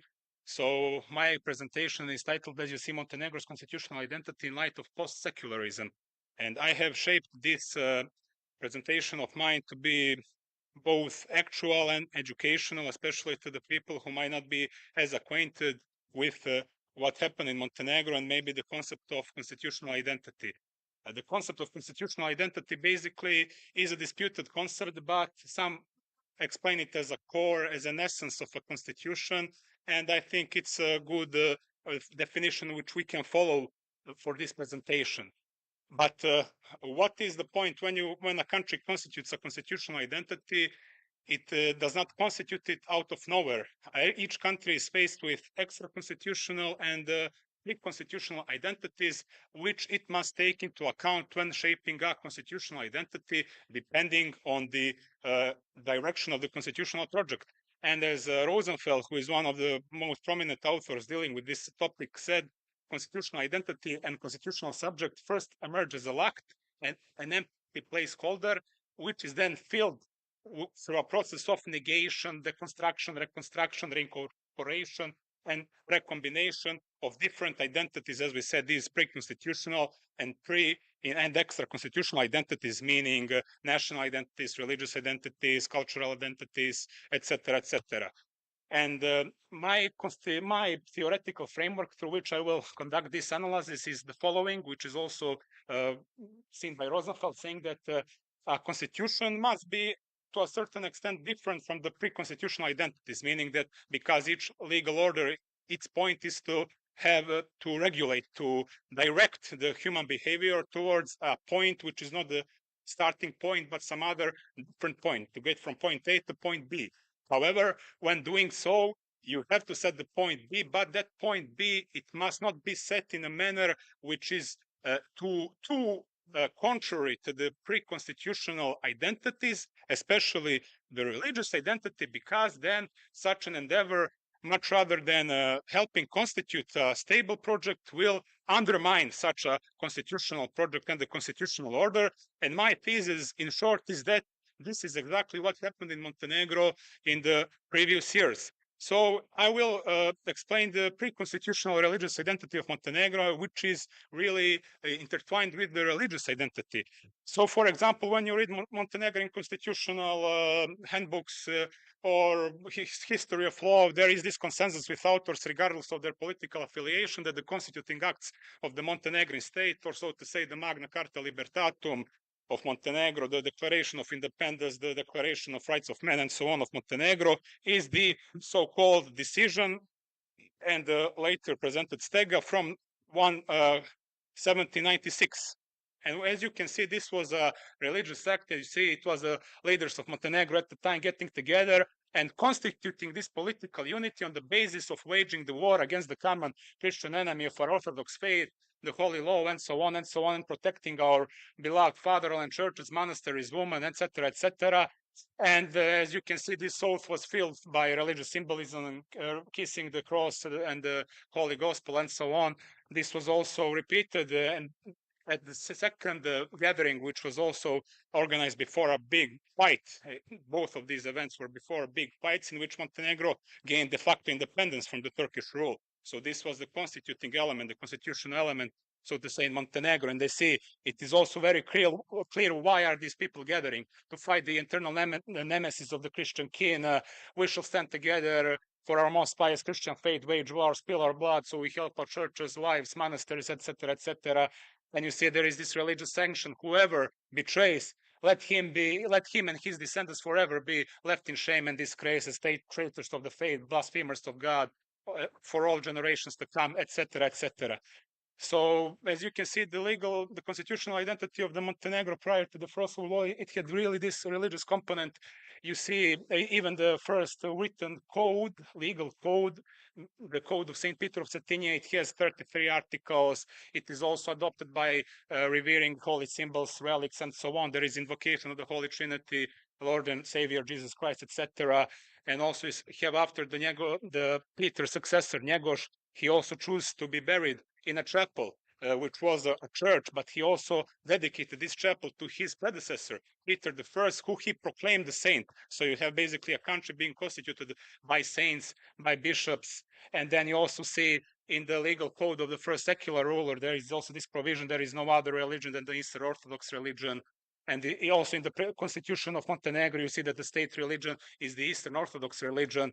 You see in the other positive law at the time in the 20th century, in the late 19th century, 20th century, you see that each year begins with the invocation of the Holy Spirit, that students are in obligation to attend church services even during holidays, that the teacher is obligated to sing in church choir and every Sunday on church holidays. And also when you had this assembly which united Montenegro, integrated Montenegro in the Kingdom of Serbia, it also began by invocation of the Holy Spirit. So this was this religious normative panel from which these people were starting.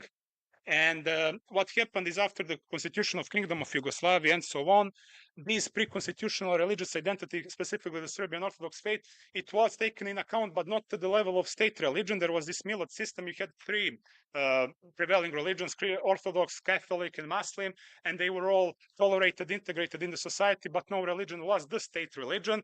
And there was a push towards some sort of eclectical secular identity and religion, which was propagated through different cultural movements, Kosovo cycle, I don't know, sport societies such as Falcons and so on. And for example, but there were also tensions because in constituting a secular identity, the political elite has faced tensions foremost with the Serbian Orthodox Church with two events. The smaller one, which is relevant today for Montenegro, was the reconstruction of the Njegoš chapel.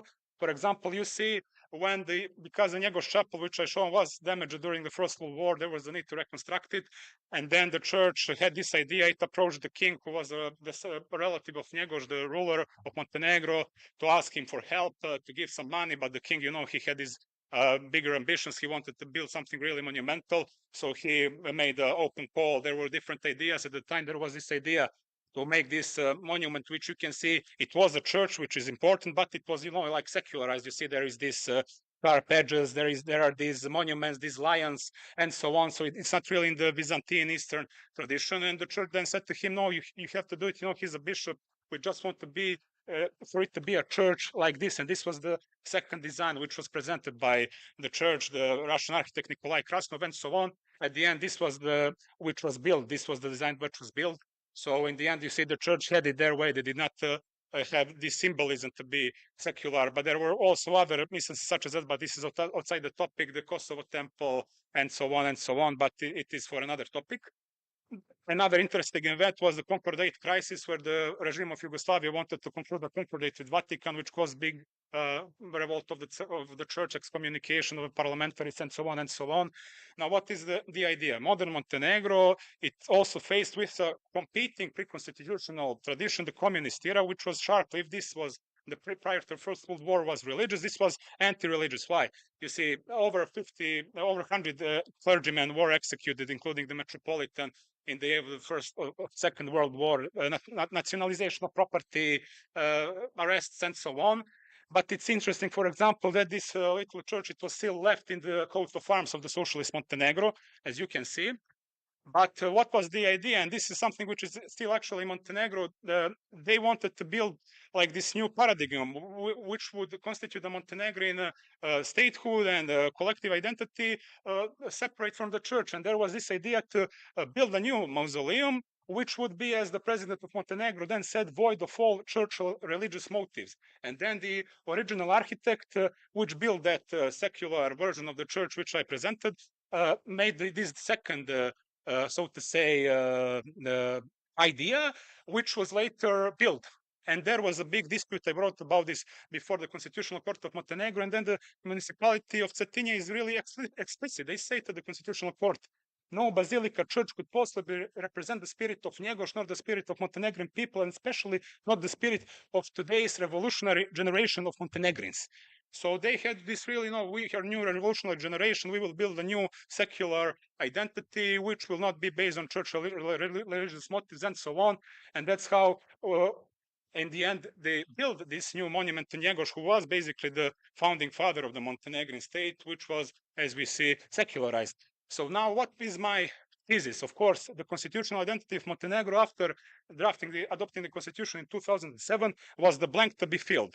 And the constitution, it was, ambiguous. It said, religious communities shall be separate from the state. But, that didn't mean much. Is it cooperative separation or separation without cooperation? Is it radical or is it light? It remained to be filled by the political life of Montenegro. And also in the context, there was this post-communist religious revival of which we talked about. And just so you get the idea of to what extent was it, these are the pools of the trust in public institutions. You see from 2010 to 2014, you see the Serbian Orthodox Church, CPC. It is in the middle, there is this constant over 50% faith. For example, you see the government and the president, they were at one point higher trusted, but they fell down after 12 years, or after 2012, but the church preserved to have this big affiliation. And what is also important, you see how from 2007 to 2022, you had constant, more or less, rise in the authority, in the Serbian Orthodox authorities, with the falling trust in the concept of the Montenegrin Orthodox Church, the separatist church.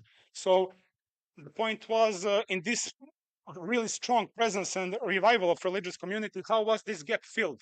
At the first, it was not filled by accepting this revival, but rather, you had, for example, general law of education in Montenegro. It says no religious activities allowed in schools. There was no religious education. There was one secularized like class, but there was no like Christian education, Muslim education, etc., like you have in other European countries, Serbia also, etc., etc.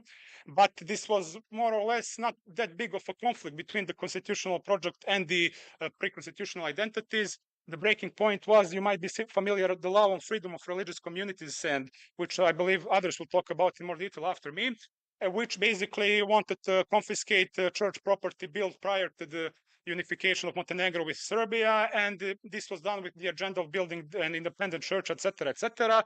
And this formed great protests, as you see, headed by the church leaders and so on. And these protests had the result of toppling the government and making the first democratic change via elections of government in Montenegro's history. But also, next to this political, there were these constitutional identity changes, meaning that the constitutional project started being more aligned to the pre-constitutional identities. Why? Because it realized you cannot break them, you must join them, so to say.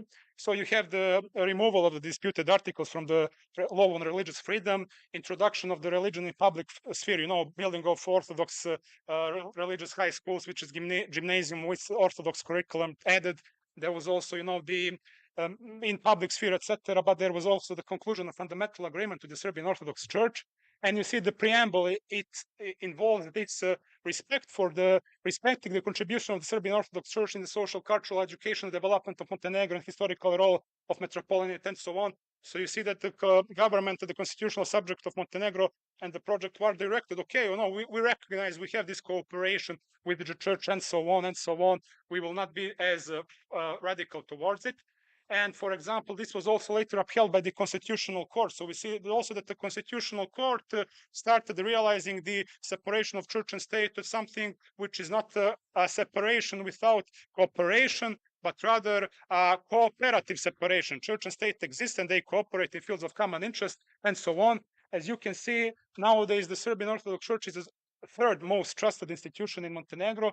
What is interesting, after the COVID crisis, you see the health system fell down. It was previously over the church.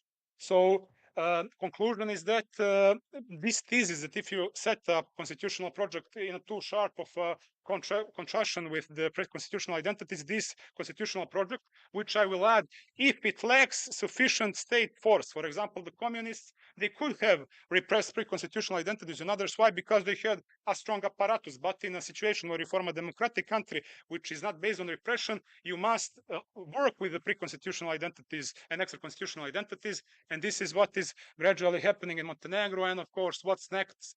You know, will it be religious education, restitution of property, rehabilitation of church leaders, renewal of Njegoš Chapel? These are now topics which will determine the continuation of life of the constitutional subject in Montenegro and will be object of our scientific attention. So that's all from me, and thank you.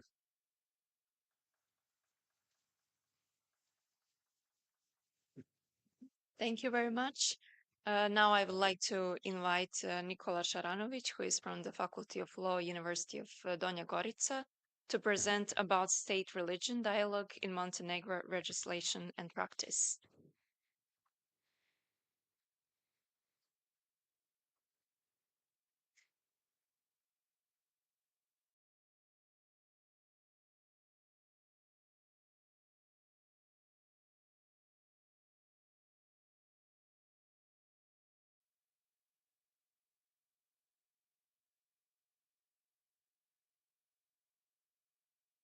So, dear professors, dear colleagues, participants of the conference, dear hosts, organizers, thank you very much for this opportunity to participate at such important scientific event. And at the very beginning, I would like to thank my colleague Stojanovic from the Faculty of Law for making more comfortable my starting point, because my presentation will be dedicated to one part of constitutional identity of Montenegro in the aspect of church-state relations, actually presence or absence of state religions dialogue in our country. I find myself like defending a thesis because I'm standing in the front of my dear mentor, Professor Marco Ventura from the University of Siena, who was a coordinator of our master studies at the Faculty of Canon Law in Leuven, within which I defended my master related to the Article 17 of the Treaty on Functioning of the European Union. That article is my reference frame and premissa major in the syllogism of my presentation, in the sense that that article represents the draft of the picture of a state of low religious profile and identity of the European Union as the supranational organization. Namely, in that article, in the three parts, the 3 points of the article, the European Union respects the legal position of churches and religious communities and associations in the EU member states. In the second paragraph of the article, the European Union respects the same position of philosophical and non-confessional organizations. In the third paragraph, the European Union establishes a regular, open and transparent dialogue between the EU institutions and churches, religious communities and associations on one side, and philosophical and non-confessional organizations on the other side. In the light of this recent standard at the European level, I will try to present the situation in Montenegro as premissa major of this syllogism, and as a conclusion, I would propose some solutions not for alignment of Montenegrin institutional system with the EU, because it's not the obligation arising from the EU legislation, but to adopt institutional and normative framework to the needs of Montenegrin society in accordance with the international and European standards. The classical typology of church-state relations reads as follows. We can separate model of separation represented by the French Republic. On the other side, we have state church represented by Greece. And in the middle, we have the regime or model of cooperative separation represented in the EU by the Germany. This typology seems to be outdated in the light of the Article 17 of the Treaty on Functioning of the European Union, even though this typology is still present in the documents of the highest instances in the Europe for human rights and the rule of law, such as the European Court of Human Rights.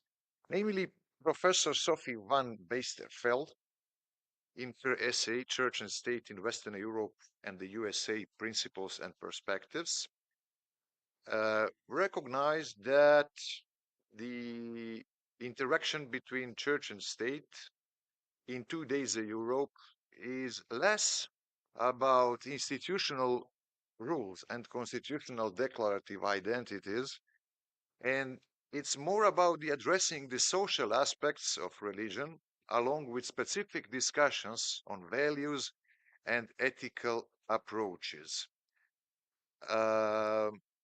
Article 17 and open, regular, and transparent dialogue prescribed in it can be used as the analytical contrast from the EU level to the level of member states, which can reveal fundamentally different religious or low religious landscape and configuration among member states. This means that we can talk about new typology on the horizon. This is still hypothesis and not a theory. And it's my pleasure to share today with you for the first time this part of my PhD defended 2 years ago at the University of Donja Gorica, exactly on this topic. Namely, instead of classical constitutional identities when it comes to a religious aspect, and mentioned 3 main models, we should talk about the models of interaction and put the emphasis on what is recognized as participatory democracy in today's Europe. We all know that the European Union is based primarily on representative democracy through the European Parliament and the Council of the European Union, but there is also participatory democracy as the way of influence of civil society in decision-making process in the European Union. It means that we can find some guidelines for this new typology in already existing documents of the Council of Europe related to participation of citizens in decision-making processes in democratic states and societies. The first document is Code of Good Practice for Civil Participation in Decision-Making Process from 2009, adopted at the Conference of NGOs of the Council of Europe. This code provides for several types of interaction and participatory democracy. The first and the lowest level involves providing information, which is one-way process without interaction. The second model are consultations initiated by public authorities during which opinions, comments, positions, and feedback on specific issues from civil society are gathered. The following level is dialogue, which can be divided in broad dialogue and collaborative dialogue. Broad dialogue is a two-way communication built on mutual interest and potentially shared goals for regular exchange of views, which can take the form of public hearings or specialized meetings. Collaborative dialogue is based on common, often regular meetings, resulting in joint documents. The highest level of interaction is partnership. It means shared responsibility at all stages of cooperation, from agenda settings to implementation of documents, and may include delegating specific tasks to NGOs, such as providing public services, along with the possibility of creating participatory forums and bodies for joint decision making. Mutatis mutandis, all these types can be applied to churches, religious societies, and associations, and it actually happened at the level of the European Union because in the first treaty on the European Union, there is an article related to participatory democracy with the same standards of transparent, open, and regular dialogue for all interesting parts of civil society in Europe in decision-making process. And in the Article 17, like some kind of lex specialis for churches and religious societies, we have these paragraphs related to open, regular, and transparent dialogue with transcendent society, and I would say, on the other side, immanent society.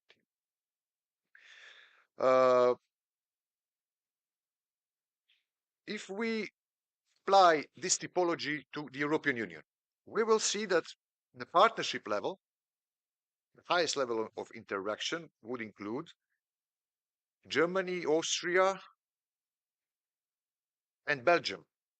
That collaborative dialogue level would include Republic of Italy, Kingdom of Spain, Portuguese Republic, Luxembourg, Poland, Estonia, Latvia, Czech Republic, etc. The broad dialogue level would include the Republic of Ireland, Kingdom of Netherlands, Sweden, Slovenia, Romania, Bulgaria.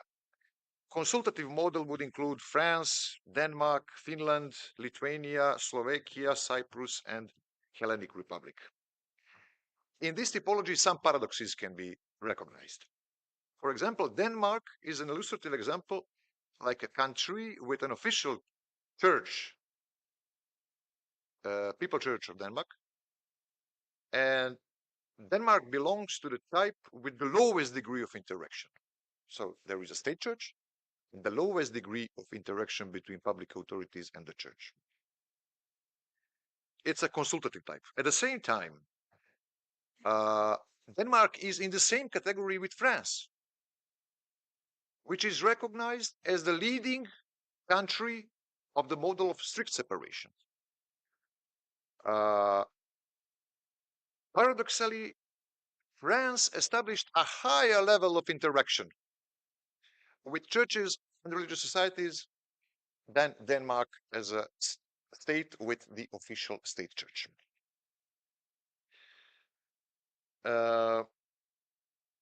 What is the influence of the Article 17 on the EU member states? 3 minutes left.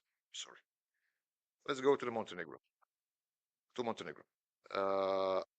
Impact of the Article 17 we can recognize not only at the EU level, but also beyond, to the candidate countries, in this case, to Montenegro.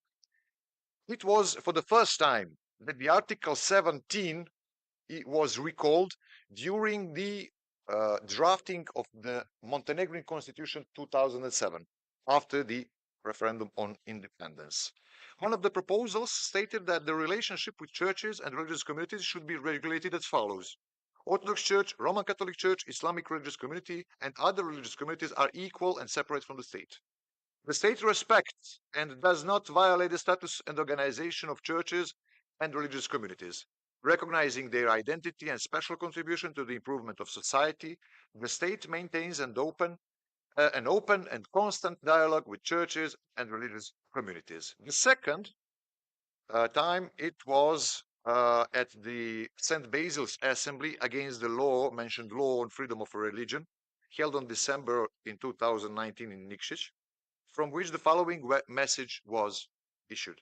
We expect the institutions of the European Union not to ignore the fact that the government of Montenegro violates the provisions of the Lisbon Treaty, according to which the state recognizes the identity of churches and religious communities and maintains an open, transparent, and regular dialogue with them. Unfortunately, let me conclude. Today, we still do not have in Montenegro structured, regular, open, and transparent dialogue between state institutions on one side and churches and religious societies on other side. Especially, there is no dialogue with the organizations articulating the worldviews of atheists, agnostics, and philosophical and non-confessional identities. Montenegrin law religious model is still in the process of framing, influenced by many political inside and outside factors, and there is no at the horizon still solution for a sustainable model of cooperation between Montenegro and churches in our country. This is all what I can say in the 15 minutes. I'm sorry if I was so long in the first part and so short in the second part, but this is the substance of my presentation. Thank you.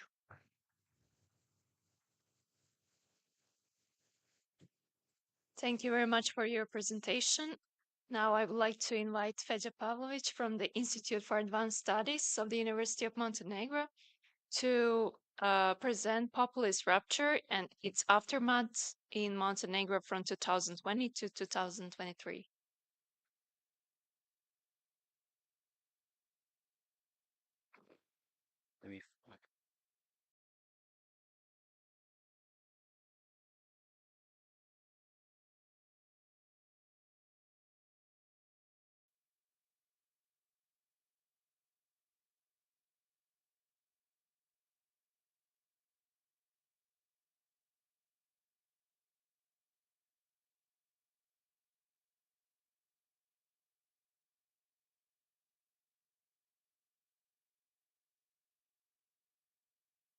Hello. Populist rupture and its aftermath in Montenegro is the last presentation of this panel, and I am fortunate to benefit from insights which have already been expressed by these two previous speakers. So, as you are probably aware by now, 4 years ago, something extremely consequential happened in Montenegro. For the first time ever, since we were a multi-party system, we changed our government at the ballot box. For 30 years, the Democratic Party of Socialists has been ruling Montenegro, either by forming coalitions or by ruling alone. And in 2020, this party finally was defeated at the ballot box. This was quite shocking to a lot of people. But what was really shocking is the sort of circumstances under which this happened. No one, and I really think no one, could have guessed that the issue that will break this government will be a church issue. So here's what happened. December 2019, Parliament adopts a very controversial law of the freedom of religion or beliefs, innocuously titled, but very controversial because several of its key provisions effectively prescribed the nationalization of a lot of properties that were administered by the Serbian Orthodox Church, the largest church in Montenegro. The Serbian Orthodox Church came out as a leading opponent of this law. It made a compelling legal critique of the law, but once they saw that the government would nonetheless proceed with its intention to put the bill into law, the Serbian Orthodox Church took its fight to the streets. And for this 1 year, it organized a series of mass protests, often in the form of liturgical processions, litia. We don't have an adequate translation, against the law. This was the single biggest protest that our country's ever seen. 60, 70, 80,000 people regularly, almost twice weekly, marching in these huge processions throughout all cities in Montenegro. We're a country of 620,000 people, so let this sink in. We had a huge chunk of population on the streets. Then July 2020, the election season started. The campaign season started, and what we saw was the Litia by the Serbian Orthodox Church merging seamlessly with the campaign of the opposition, especially with the campaign of the largest opposition coalition, this kind of pro-Serbian right-wing conservative coalition called the For the Future of Montenegro. And then in August 30th, 2020, the opposition won by the narrowest of margins, just one MP seat. But it did win. And at this point, I should probably mention the identity of the person in the lower right corner. This is Metropolitan Amfilohije, who was the highest ranking prelate of the Serbian Orthodox Church in Montenegro, the Metropolitan, and he was the leader of the Litia, the kind of spiritus movens of the entire protest campaign, and by far the individual that is now recognized to be most responsible for the change of government. So the real question that I want to address is this one. What do we make of this, what happened in Montenegro? How do we normatively characterize the developments in Montenegro? Is it fair to say that what happened to us was a democratic milestone, a long overdue emancipatory step in the movement towards democratization, in which maybe paradoxically the church was a leading kind of agent? Or is it more accurate to say that what happened to us was, in effect, a clericalist counter-revolution that inaugurated the hegemony of a reactionary, ethno-nationalist, Serbian nationalist brand, certainly a far-right brand of politics, which is inherently hostile to interethnic dialogue and interethnic relations, and such a danger to society, a danger to democracy, and a danger to stability in the region. So how do we normatively assess what happened in Montenegro? And I want to address this debate by invoking Ernesto Laclau and Laclau's theory of populism. And I want to make the argument that what happened in Montenegro is best understood as what Laclau would call as a partly successful populist rupture. It was successful insofar as what we saw was a Laclauian populist movement which had subverted an existing hegemonic order by constructing a populist chain of equivalence around the cause of defending the shrines. The slogan of the Litia was "We won't cede the shrines, ne damo svetinje." So it was successful because it did topple an existing regime. It was unsuccessful because it failed to sustain this counter-hegemonic bloc which had emerged, and ultimately to reconstruct a new order that would be anchored in the ideology of the Litia.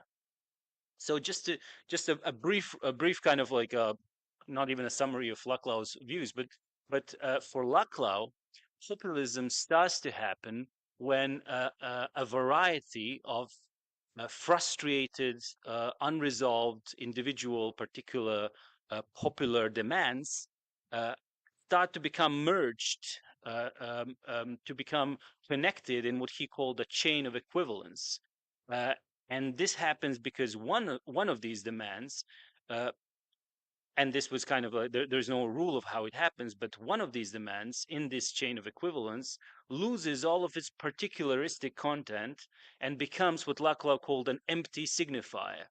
And all of these other demands get projected into this empty signifier. And this is how this chain is constructed around this empty signifier. And in the process of constructing this chain, what emerges is a popular subject, the people of populism, as opposed to an unresponsive seat of power, the elite, the establishment, the oligarchy, or whatever. And I want to argue that this is exactly what happened in Montenegro in 2020 with the Litia. So if you see, this is those who are familiar with Laclau know that I kind of like took a little bit of his graph.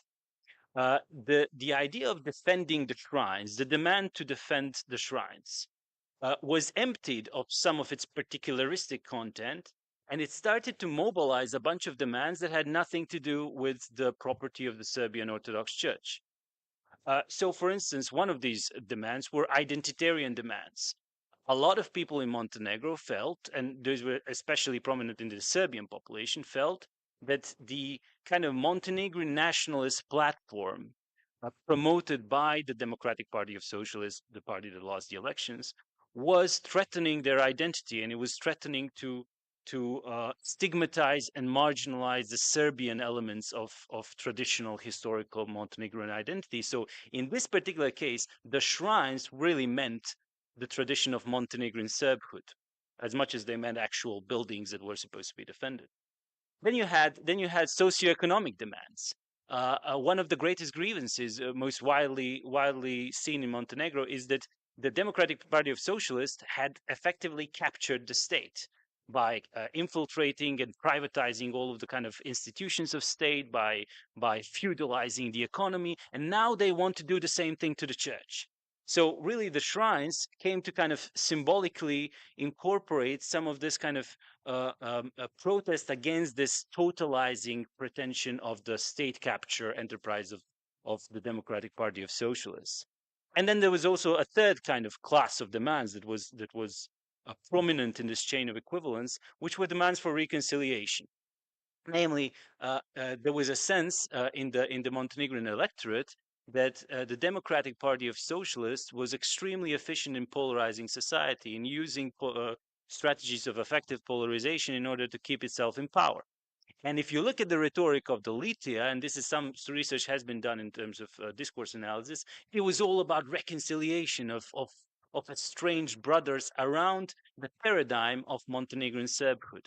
So this kind of reconciliation was really a kind of ethno-nationalist unification around the paradigm of Montenegrin Serbhood, and the shrines were a kind of symbol for that sort of project. So you see there a kind of a chain of equivalence happening around the cause of the shrines, and you see two of these stickers is the two opposition forces which largely capitalized on this particular discourse. Now, on the other hand, what happened? So this was a typical kind of formation of a populist chain of equivalence in a counter-hegemonic bloc, and then you had the antagonistic frontier between a people, which in this particular iteration was not a working people of the left populism, but rather a faithful people of the Litia, distinctly, of course, a Serbian people and also a kind of a heteronormative and so on people. So it had a clear kind of ideological hue to it. But nonetheless, it was the people of populism asserting itself as opposed to an unresponsive, depeopled regime, odnarođeni regime, an estranged, alienated regime. So typical Laclauian moment there. On the other hand, you had the government who tried to create something of the sort around the discourse of Montenegrin nationalism, around the cause of defending the state, the Montenegrin state, and the Montenegrin nation from the threat, the existential threat of Serbian nationalism. Defending the Montenegrin nation from being assimilated into the Serbian nation, and defending the Montenegrin state from Serbia. And what they failed to do was to, when building this kind of chain, this discursive formation, to incorporate in this particular discursive formation one demand that was small, but in my thesis, it was the key demand, which was a demand for EU integration. This demand was kind of emancipated itself from the discourse, from the overarching framework of Montenegrin nationalism. And what happened was the people that were really concerned about Montenegro's EU integration this time decided to vote for a very small left liberal green a Europeanist coalition called Crno na Bielo, or black on white, and this was an opposition force that gave these. They were the kingmakers in this election. So it wasn't just the efficiency of the Litia to set the stage discursively for the elections, to create this chain of equivalence in which the fight for the shrines meant the fight for identitarian demands, and also for demands against state capture, and also for demands against reconciliation.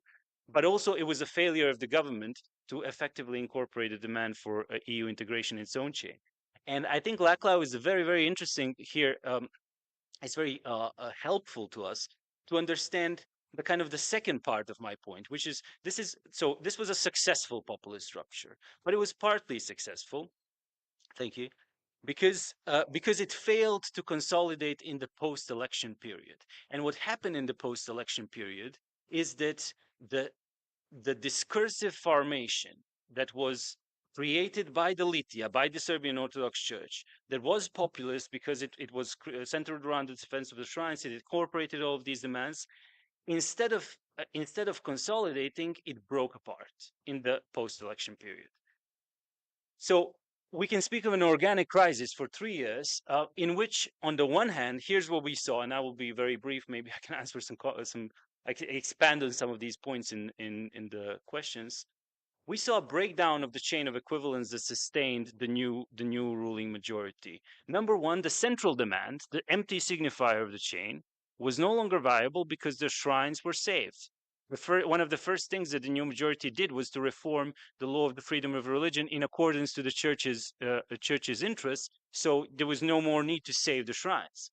Secondly, Laclau is often criticized for overemphasizing the figure of the populist leader, but the populist leader died.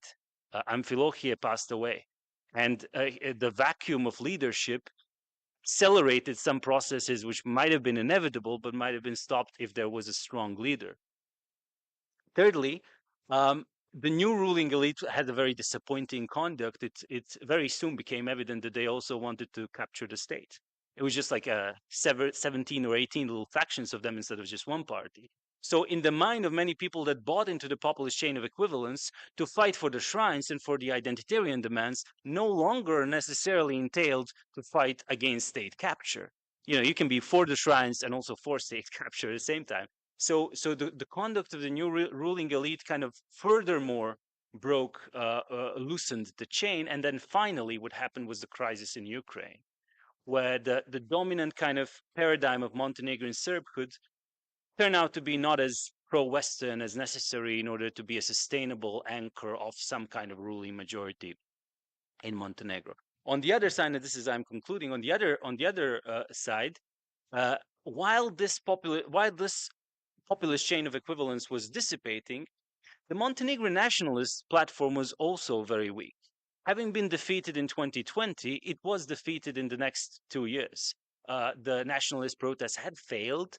The DPS was defeated. The Democratic Party of Socialists was soundly defeated in a round of municipal elections where they campaigned on a Montenegrin nationalist platform. And it was clear that if you want to hegemonize again the political field, Montenegrin nationalism is simply not a good platform to do it from, because it is not potent enough. So in this organic crisis for 3 years, both of these nationalistic platforms faced their respective limitations.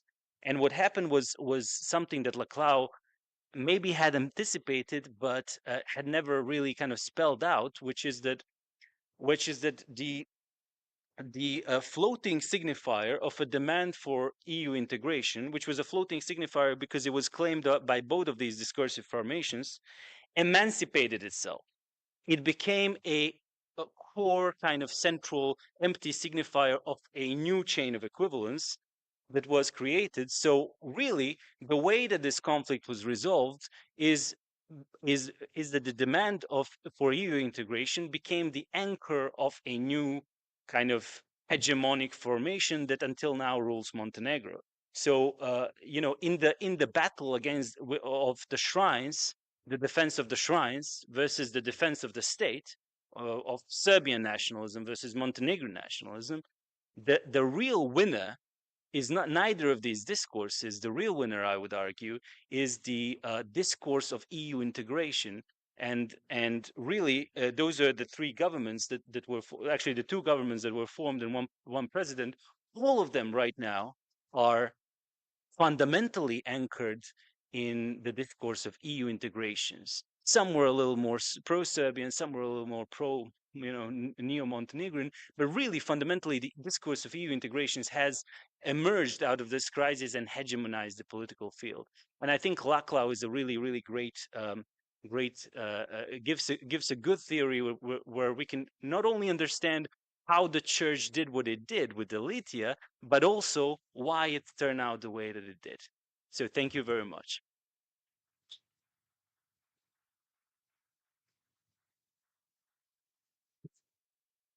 Now we will have a Q&A part. I would like to, okay. So thank you so much for the presentation. I feel like, you know, a kid in a candy shop. It was so good and so interesting. I would like to ask you, Fede and Mattia, about one thing that I've been wondering about for a few while. In the Montenegrin constitution, as you said, there is no clause on religion. It is a separation, unlike many of the other, let's call them ex-Yugoslav state or Eastern European state. They often have this idea of traditional religion, being Orthodox or Catholic, unlike the Montenegrin. And I just want to ask you, one of the things that I realized is the Montenegrin government, before this conflict, started to making bilateral agreements with the Catholic, with the Jews and the Muslim, but not the Orthodox. So in my view, some of the tension might come for a failure to simply regulate religion, and then it just blew up in their face. So do you have any idea, because it's a very particular form of regulating religion with these bilateral kind of agreements? Well, yeah, thank you. And you have identified it very correctly, because this was a part of the discourse of the church at the time, pointing out that all major religious communities have these agreements, but not only Montenegro does. And if you notice, the new law which has been adopted also avoids this standard of traditional religious communities, which I think is done because the lawmakers feel that they do not have the capacity to get into this subject, because then the question of what church, why this church, why not that church will erupt, and it's not very popular for people who are, as Feja said, these pro-European parties to open this subject. So this is why it has not been done, in my estimation, as of yet. But in your question, why were these agreements concluded? You are right, it would have been more elegant to do it via a law, but it's the same logic, only different, so to say, position. Because I think doing it this way, by concluding bilateral agreements, you would have also avoided a debate in which the DPS at the time maybe might have not been still too powerful to say, okay, we say Montenegrin Orthodox Church is also the traditional church, and so on. So it was easier, to separate the churches and regulate one by one than the other, than to just put it all in one package and open the very question of the Serbian church and the independence from Serbian church, because it would have been unpopular at the time. But you have seen it very nicely that this is really Montenegro's specificity in this regard. So maybe this is the reason why. Thank you.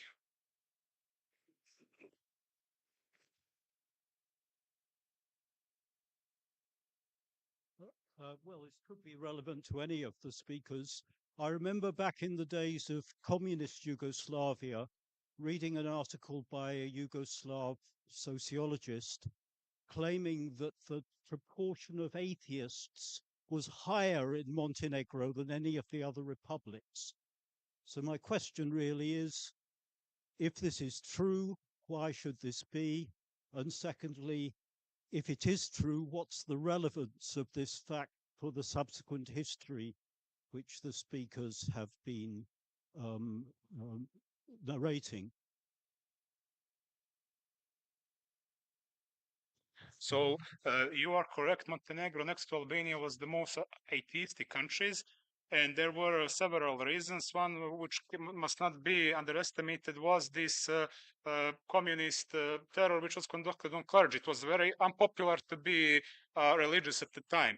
The second was the social element of the pre-communist Montenegro, because, there were no urban areas, there was not really active church life and so on. So, people did not really have this memory of gatherings, Sunday readings and so on. Many population did not even have a church nearby. So it did contribute also. There are other anthropological factors, as you know, this Montenegrin love for strong leadership, partisanship, and so on.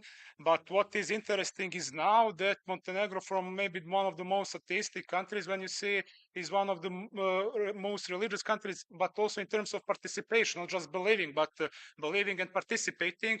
So it did have a role to play without a doubt, but maybe these are some of the factors which contributed to such a high level of atheism. Thank you. I also want to chime in.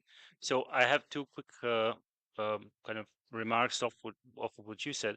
It seems to me, first of all, that I mean, what comes to mind is Eric Voegelin's argument about political religions, about how functionally speaking, we did have a kind of political religion in communism, and during the Yugoslav period, and once that fell, once that order crashed, the revival of orthodoxy could have been understood in kind of filling this vacuum.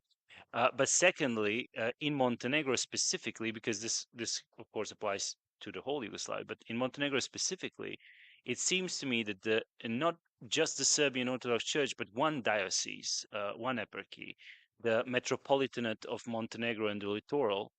So this metropolitan is as much a kind of figure of tradition as it is a figure of as it is a religious leader. He is the titular heir of Njegoš, our kind of founding father, whatever. So in some respects, and I don't want to push this metaphor too far, but what a monarchy means, what a monarchy means to the traditional conception of Britishness, the metropolitan means, and the metropolitanus means to a specific traditional conception of being Montenegrin. So when he speaks, he doesn't just speak as a religious leader, but very much so as a kind of carrier of tradition with a capital T. Okay, and the last question. I have a kind of question / comment for Feja. To go back to what you said about the kind of chain of equivalence, that the kind of defense of the holy places was able to inspire. I think a very important element of the success of that chain of equivalence was the way that the church framed its demands. And this is something that from both kind of Montenegrin and the Serb nationalist point of view, in particular from a clericalist point of view, is kind of being ignored. And that this was a very civic demand, that they kind of tied it to the formula of the protection of religious liberties, rather than for a kind of, explicitly as a defense of a national identity or a kind of, I don't know, clerical movement. It was, the kind of the trappings of the protests were obviously processional, liturgical, etc. But the demands were very civic. And I think this is a very important kind of moment for Montenegro. And I think it's something very important to emphasize, particularly in a conference dedicated to kind of overcoming certain inherited paradigms. So, I would kind of like you to, maybe I would like to hear your thoughts on this. Yes, so I have two thoughts. First of all, I am reminded of a Litia in Pljevlja in sometime February 2020, and I know this because I was researching this for a paper, and one of the speakers, and by the way, in order to avoid sounding like an opposition party, the Serbian Orthodox Church was very disciplined to stray away from political subjects and only address the law of the freedom of religion in all of its protests. But then one of the speakers kind of slipped out, and they said, and I paraphrase, but something like, they took everything from these people. They took our jobs, our security, our dignity, our work, our employment. They, kind of captured the whole state and privatized everything. They took our language, and now they want to take our church too. And if you look at it like that, the church is really like the religious significance of this last step is not all that important, I would say. I mean, what it's much more potent is how it mobilizes all of these grievances, and at the end comes this kind of straw that breaks the camel's back. So it was. I completely agree that the way that the church was framing this is absolutely crucial. It was framed as a populist kind of movement of the subaltern, economically destitute, unemployed, also kind of Serbian, but not necessarily a citizen. And a second kind of just very short remark. I think one of the things that are very interesting when we talk about the framing is the polysemy of the word svetinja, which is not just a shrine. It's hard to translate it in English. It's a kind of shrine, and it's also like a kind of like a place and a kind of like a holy relic. So the bit of the Holy Cross could also be a svetinja, and it's also kind of like that which is sacred, the sacred, as a kind of. So the polysemy, I think, really kind of allowed the church to frame this as an empty signifier in which you could just project all of your grievances, and there were tons. And this is it's a matter of historical contingency that the church managed to do this. And this is where I find Laclau extremely useful with his called populist framing. Thank you. Okay. We run out of time, so after the panel we will have a coffee break that will last for 15 minutes, and then we will have a lecture by Saul Newman at 4 p.m. Thank you very much.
So we have reached the final event of a very productive and stimulating conference, and I take the occasion to thank everyone for their participation and their contributions. And we finish with a lecture by Professor Saul Newman, whose book we have promoted, the translation of whose book we have promoted yesterday. So no particular introduction is needed. So without further delay, I give the floor to Professor Newman. Thank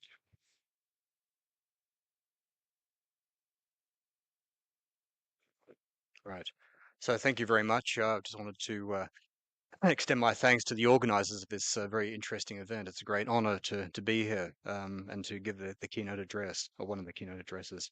Anyway, so today's talk is called Rethinking Liberalism in Post-Secular Times. And what I want to try to do in this talk is to show how liberal political thought responds to the post-secular condition and how it might be pluralized through political theology, which was also the theme of yesterday's talk regarding my book. So what is the post-secular condition? Let's start with that. So some time ago, Jürgen Habermas wrote an essay, I think in 1997 or something, called a note on post-secular societies, and he talked about what he called the return of religion to the public space. So he argued that the traditional secular conception of the public sphere or the public space is being increasingly contested by religious identities which are making certain kinds of political claims, and he believed that the liberal societies have to try to respond to this, not by shutting religion out, but on the contrary, by finding ways of incorporating religious viewpoints and religious perspectives, but in a way which does not threaten or endanger the notion of state neutrality, right? So instead of secular reason, he talked about public reason. And public reason is the idea that, religious people who hold deeply religious views and convictions should not be required to leave their views at the door, as it were, when they sort of enter the public space or the public sphere.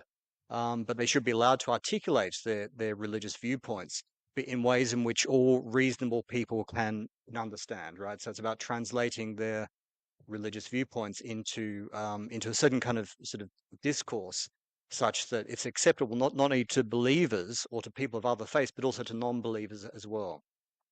And John Rawls, of course, the other very famous liberal political philosopher, in his book Political Liberalism, tried to sort of accommodate religious pluralism within the liberal public sphere, mostly working upon similar lines, talking about public reason rather than secular reason. So for both thinkers, this idea of a very sort of strict separation between religion and politics was just simply untenable. And not only was it untenable, it was also sort of somewhat intolerant towards people who held religious viewpoints.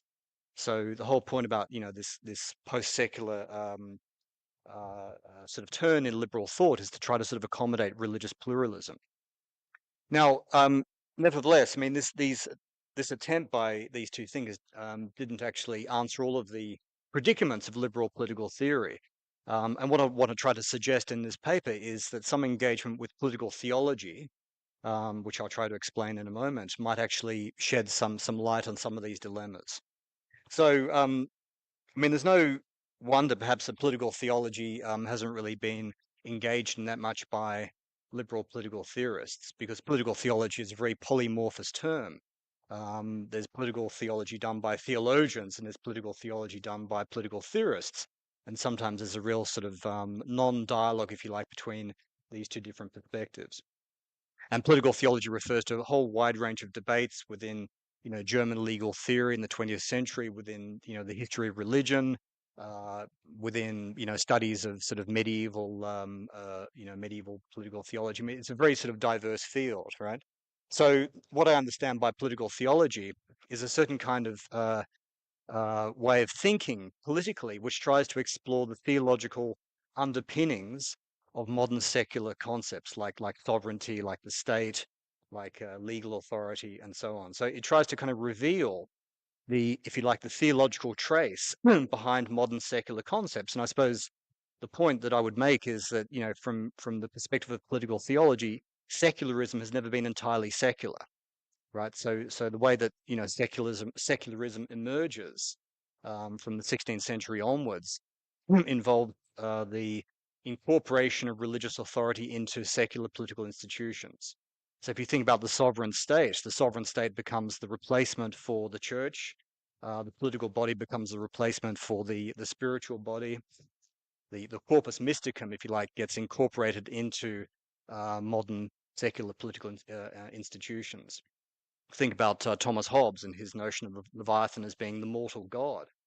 Think about what Hobbes says about the sovereign, that the sovereign has a sole right to decide on religious controversies. So it's about the absorption, if you like, of religious power and religious authority into sort of modern secular institutions. But the point is that these institutions retain a certain kind of hidden or invisible theological trace. And the whole point about political theology is to kind of reveal and to make visible this sort of theological dimension to modern secular politics, right? So I think that some sort of engagement with this way of thinking about politics, I think, is quite interesting for political theory, and particularly for liberal political theory as well. Okay, so one of the questions which political theology deals with is the question of political legitimacy, right? So, how can secular political authority be legitimized? And this was really the key problem for Carl Schmitt. I mean, whom I'll be talking about in more detail in a moment. Carl Schmitt was concerned with the way in which state sovereignty without religion kind of lacked legitimacy. And so by revealing the theological origins of state sovereignty, he wanted to try to restore the prestige, if you like, of the sovereign state. And I think liberalism today is experiencing its own crisis of legitimacy. And I'm not only talking about the return of religion to the public space, which is kind of contesting and challenging certain aspects of the liberal, neutral, secular state, but also, I mean, as I was talking about yesterday, also the kind of the resurgence of particularly right-wing populism, which is another kind of political theology, right? So right-wing populism has a certain exclusionary view of the people. The people does not include everyone. The people is only includes certain kinds of people. The people is usually associated with the nation state, with a very narrow understanding of national identity, which usually draws upon a sort of a Christian kind of culture or some idea of Christian civilization. And the people in this discourse is sacralized. The people becomes a mystical body. The people becomes the corpus mysticum, this kind of sacred body which needs to be protected and preserved against liberal global elites or against immigrants and other kinds of minorities which threaten the consistency or the sanctity of the people. And of course, the people always needs a leader in this discourse of populism. So the leader becomes a sort of messianic figure who will redeem and save the people and take them to the path of salvation. So I think we can see populism as a certain kind of political theology, which in a way is challenging the legitimacy of the liberal political order. I mean, it's totally hostile to kind of liberal notions of human rights, of the rule of law, and indeed of secularism as well. So it presents, I think, quite unique challenges to the legitimacy of the liberal model. And I think liberalism has to find a way of responding to this challenge, because I think what we're seeing actually is sort of a I would say the coming apart of sovereignty and liberalism. Right. So, previous, I suppose you could say that, liberalism was a kind of the ideological or the legitimizing discourse of state sovereignty. But now state sovereignty is being asserted in a way which is totally hostile and antithetical to, liberal political principles and values. Okay, so let's try to understand in a bit more detail what we mean by political theology. And here, of course, I think there's a inevitable encounter with our friend, enemy, frenemy, Carl Schmitt, who, of course, I suppose in the sort of modern lexicon, coined the term political theology from his, very famous essay, Politische Theologie from 1922. And he makes two key points about sovereignty. He says, in quotes, firstly, sovereign is he who decides on the exception, right? Sovereign is he who decides on the exception. What does he mean? He is, I mean, what he argues is that the real core of sovereignty, what we mean when we talk about sovereignty, is the authority to declare the state of exception or the state of emergency, to define its terms and to decide what to do in response to it. So when the state is faced with an existential challenge to its authority, the sovereign has to have the capacity and the authority to, in a way, suspend the constitutional order, to suspend the rule of law, and to invoke emergency measures to deal with this. And of course, he was writing at the time of the Weimar Republic, which is a very sort of crisis-ridden situation. The Weimar Republic, in some ways, kind of resembles our own situation today, doesn't it? I mean, it's also kind of a liberal order which is experiencing a certain state of crisis.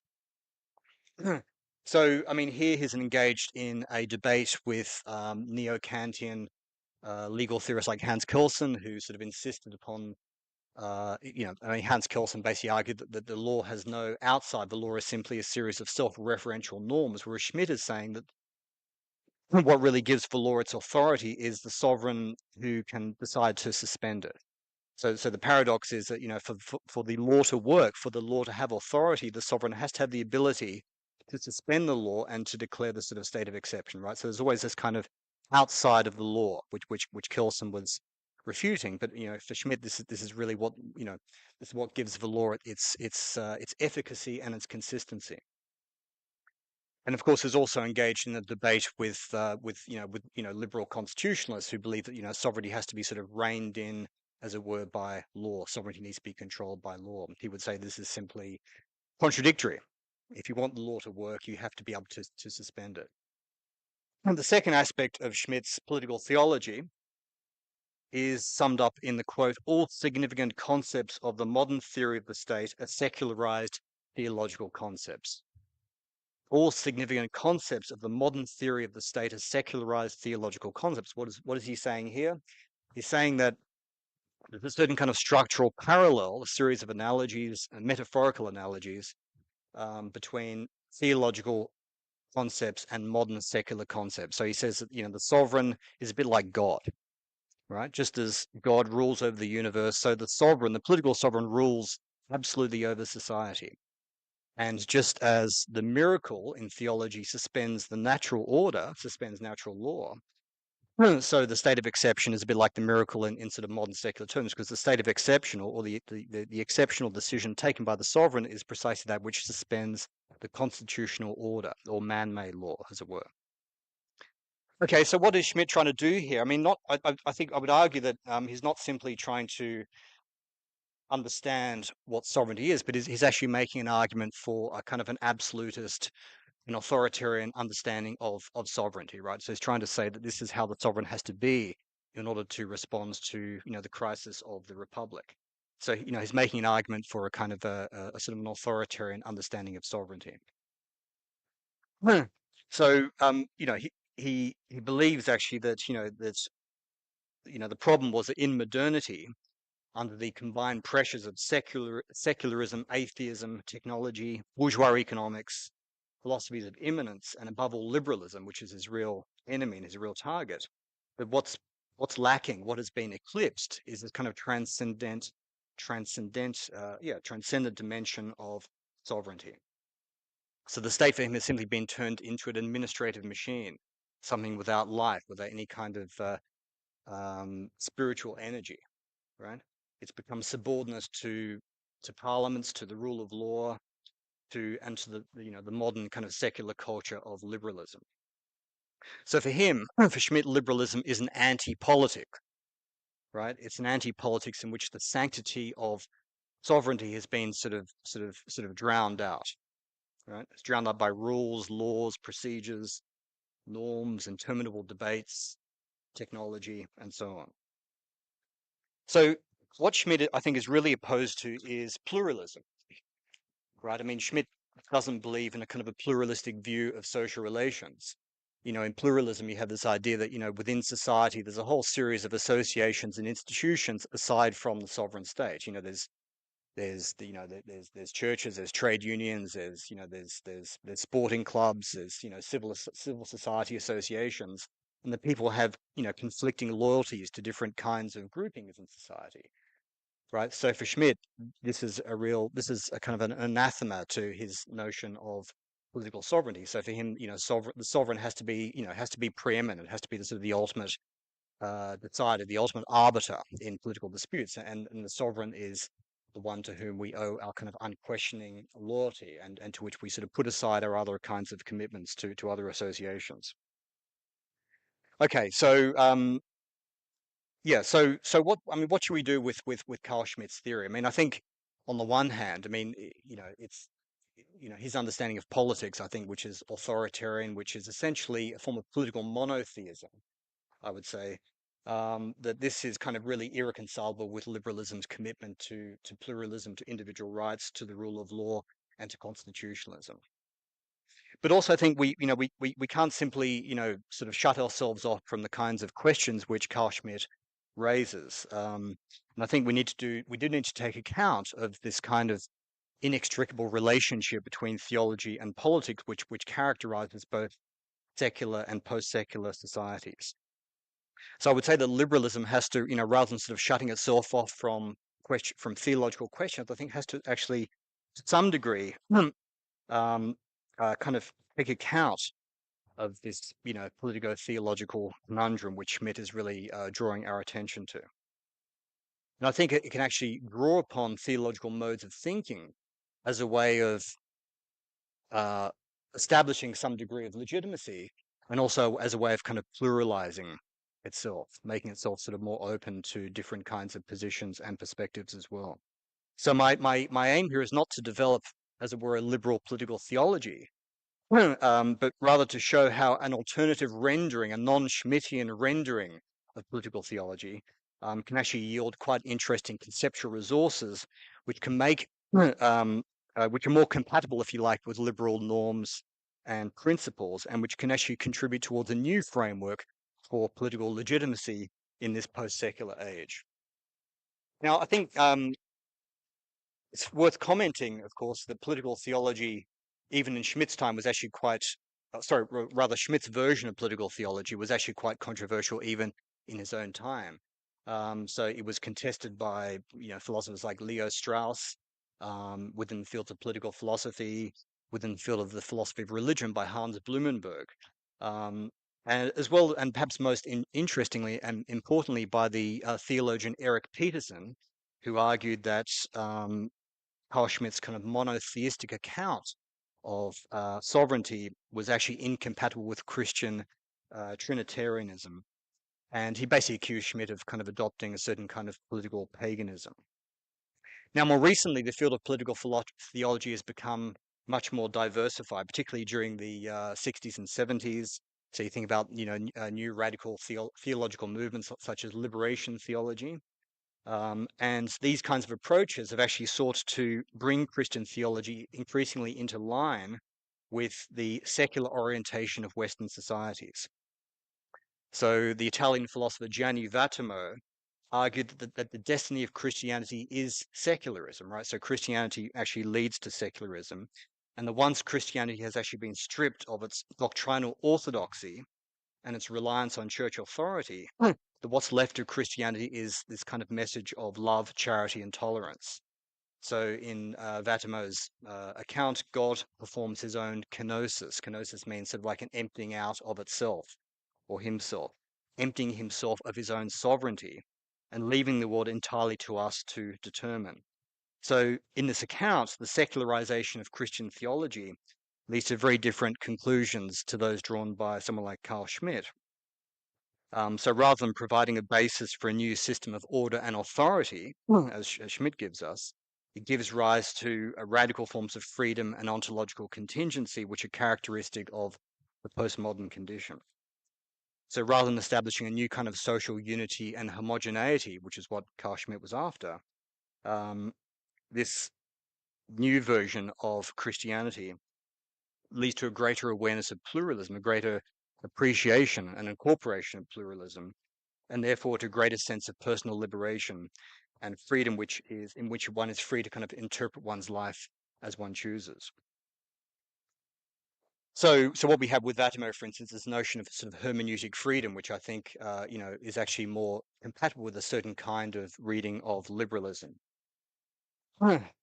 Another way of, or another example of the kind of the diversification of political theology is its association with, radical, more recent radical social movements such as Occupy, Black Lives Matter, Extinction Rebellion, so movements for kind of, racial justice, social justice, and climate justice. And this interpretation is also entirely opposed to Carl Schmitt's sovereign-centric model because it emphasizes this theology of immanence rather than hierarchy, right? So immanence rather than hierarchy, and kind of, horizontal, decentralized, and radically democratic forms of politics, as opposed to this kind of, sovereign-centric, hierarchical version that Schmitt gives us. And I think of particular interest here is ecological political authority or eco-theology. And this builds upon certain philosophies and certain theologies such as process theology, as well as the work of Alfred North Whitehead. And it's a way of kind of developing a theological response to the Anthropocene condition and to the environmental crisis. So it emphasizes our kind of immanent connectedness and entanglement with the natural and non-human worlds. And in this sense, it's more like a sort of a pantheistic political theology rather than this kind of, sort of very sort of anthropomorphic and anthropocentric political theology, which you get with, once again, with Carl Schmitt. This also, I think, is a way of kind of going beyond, liberal categories of agency and individuality. So in other words, it emphasizes, rather than focusing on the, the individual human agent, it emphasizes our entanglement with natural ecosystems, which we are sort of inextricably part of, right? So this kind of throws into crisis, this, sort of, liberal notions of agency as well, which I think is quite interesting, actually. So central here is our awareness, which is brought on by the looming environmental crisis of the sort of common world that we share with nature and with non-human forms of life, in a way in which we can no longer think of ourselves as autonomous individuals at all, and as being ontologically separated from natural ecosystems. And I think this is a kind of a way of thinking which can inspire new forms of interspecies cooperation and indeed new conceptions of political community. And there's been some quite interesting work which is done here. So these new alternative versions of political theology do not fit easily within the categories of liberal political theory, right? And they have a broader significance in showing how the contemporary political terrain is being pluralized, not only by different religions which have a claim to the public space, but also by new secular social movements and ecological sensibilities that have an unmistakably theological character.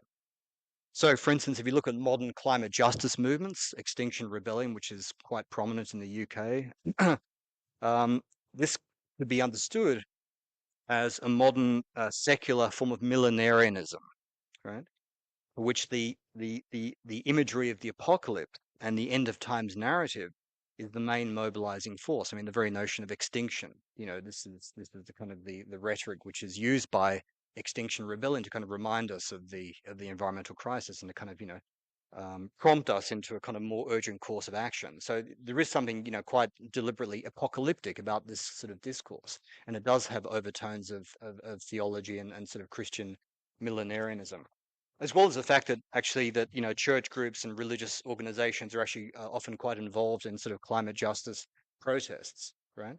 So I think what you have here is a form of politics which is neither entirely religious nor entirely secular, but something which kind of blurs the boundaries between these two traditionally separated domains, right? And I think this is a increasingly characteristic, I would say, of many forms of contemporary radical politics. Okay, so what I want to do in the time that I have left is focus on the Protestant theologian Jürgen Moltmann, whom I find is quite interesting in this attempt to kind of pluralize and radicalize political theology. So in the 1960s, Jürgen Moltmann developed a form of eschatological Christian theology, which was based on the idea of hope embodied in Christ's resurrection, one that was at the same time strongly influenced by critical social theory and by theologies of liberation.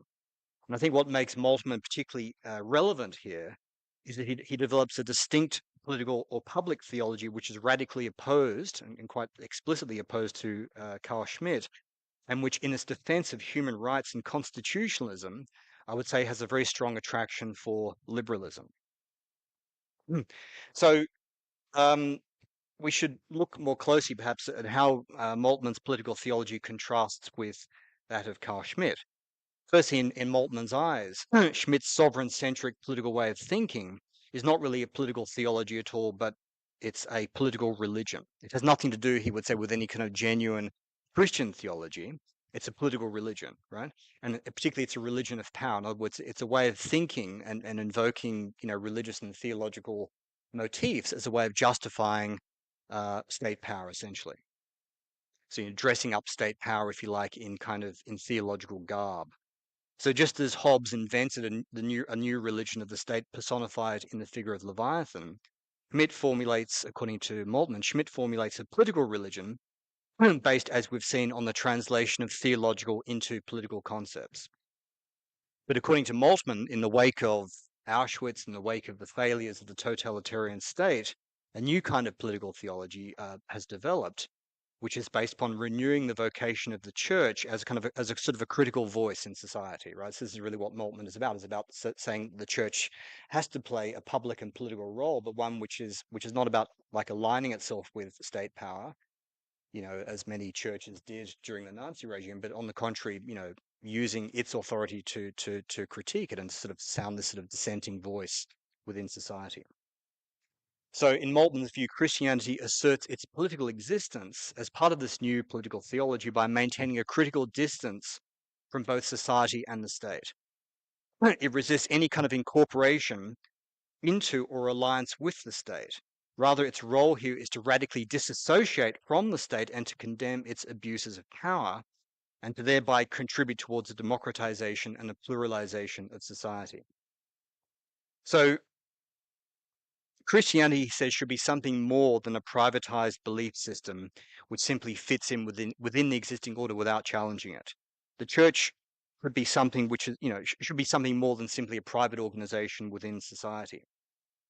He talks about what he calls the Exodus church, right? The Exodus church as being, in a sense, nowhere. It has no real place in society precisely because it adopts a kind of a critical position which is neither entirely in society nor entirely outside of it, but adopts this kind of critical role of the outsider, right? The outsider within society, right? Well, and within, sort of civil society generally, and maintains a sort of critical position vis-a-vis power.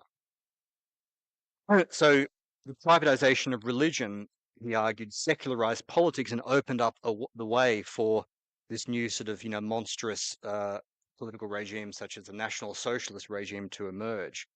So, but the point is that he does not reject secularism as such, but rather seeks to redefine its terms so that Christianity can actually enter into an alliance with civil society and to actually support secular political causes and struggles for emancipation.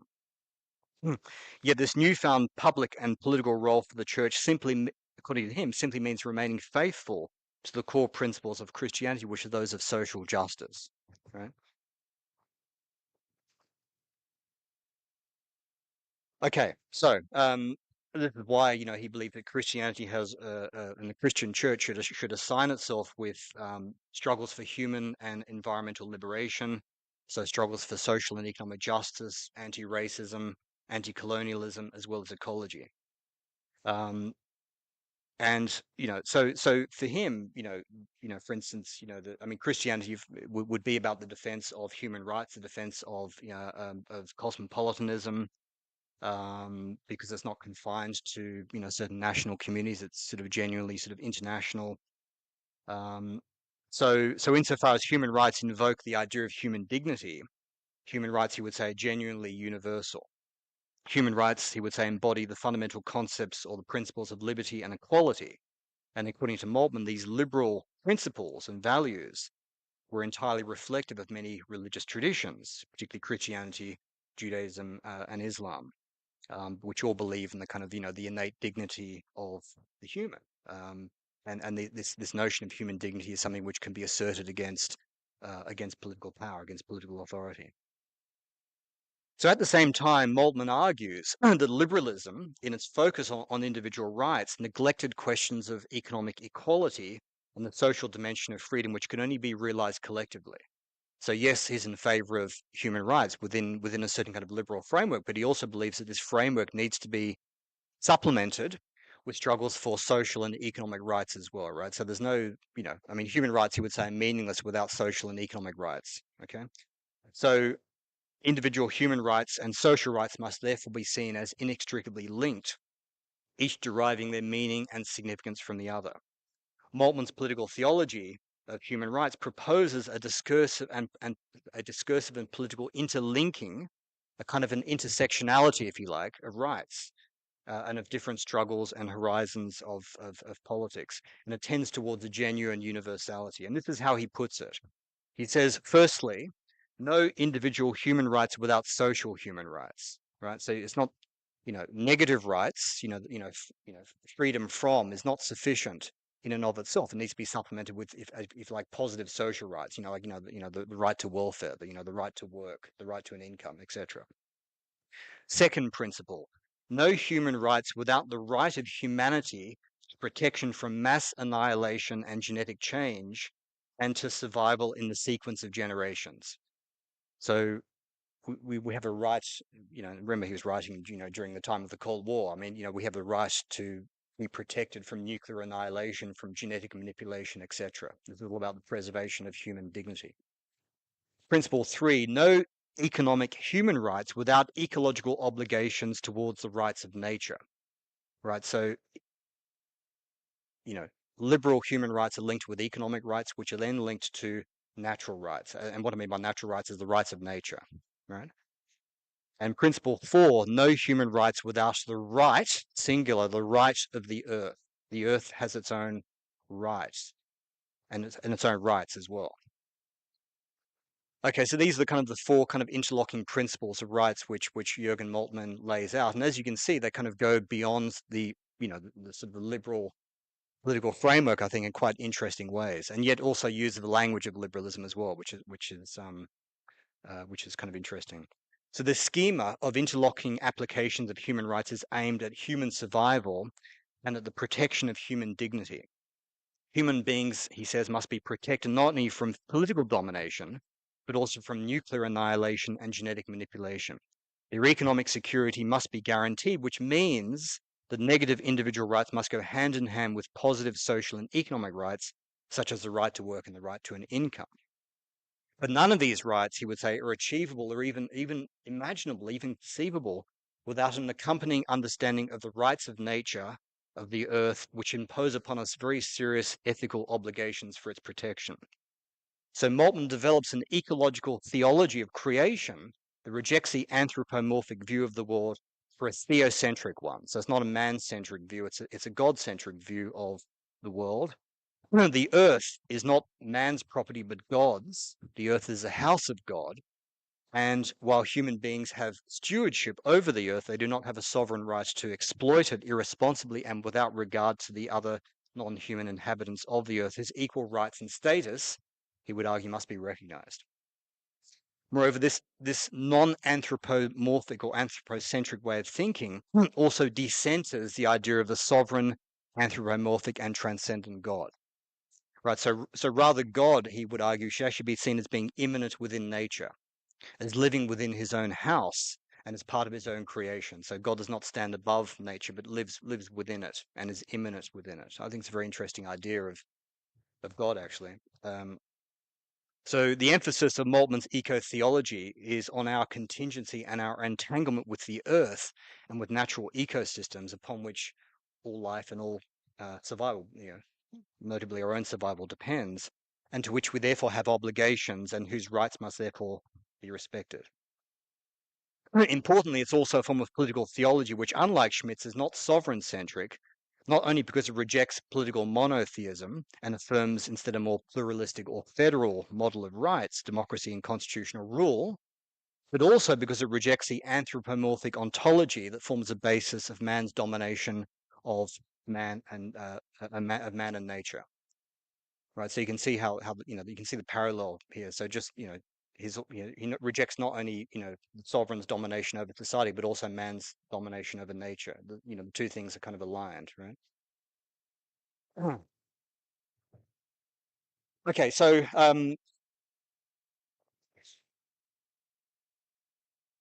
I think what's important for our purposes in Moltmann's version of political or public theology is that it works within the framework of liberalism, as I've argued, but also at the same time transforms and pluralizes it. As we've seen, the liberal horizon of individual rights is opened up to a broader articulation of social and ecological rights and to a plurality of different struggles against oppression. So Moltmann shows, furthermore, that political theology, which is to say the understanding of politics which is informed by theology, does not have to yield the same political conclusions as Carl Schmitt's sovereign-centric political religion. On the contrary, alternative interpretations of Christian political theology are more likely to promote a pluralism of human and ecological interests and the development of a framework of rights to protect them. And moreover, as I think I've shown, the more prominent role that Moltmann wants to see Christian communities play in supporting social struggles and in speaking out against domination in no way threatens the idea of the secular public space, but rather deepens it. Right? Okay, so I'm just going to sort of sum up here.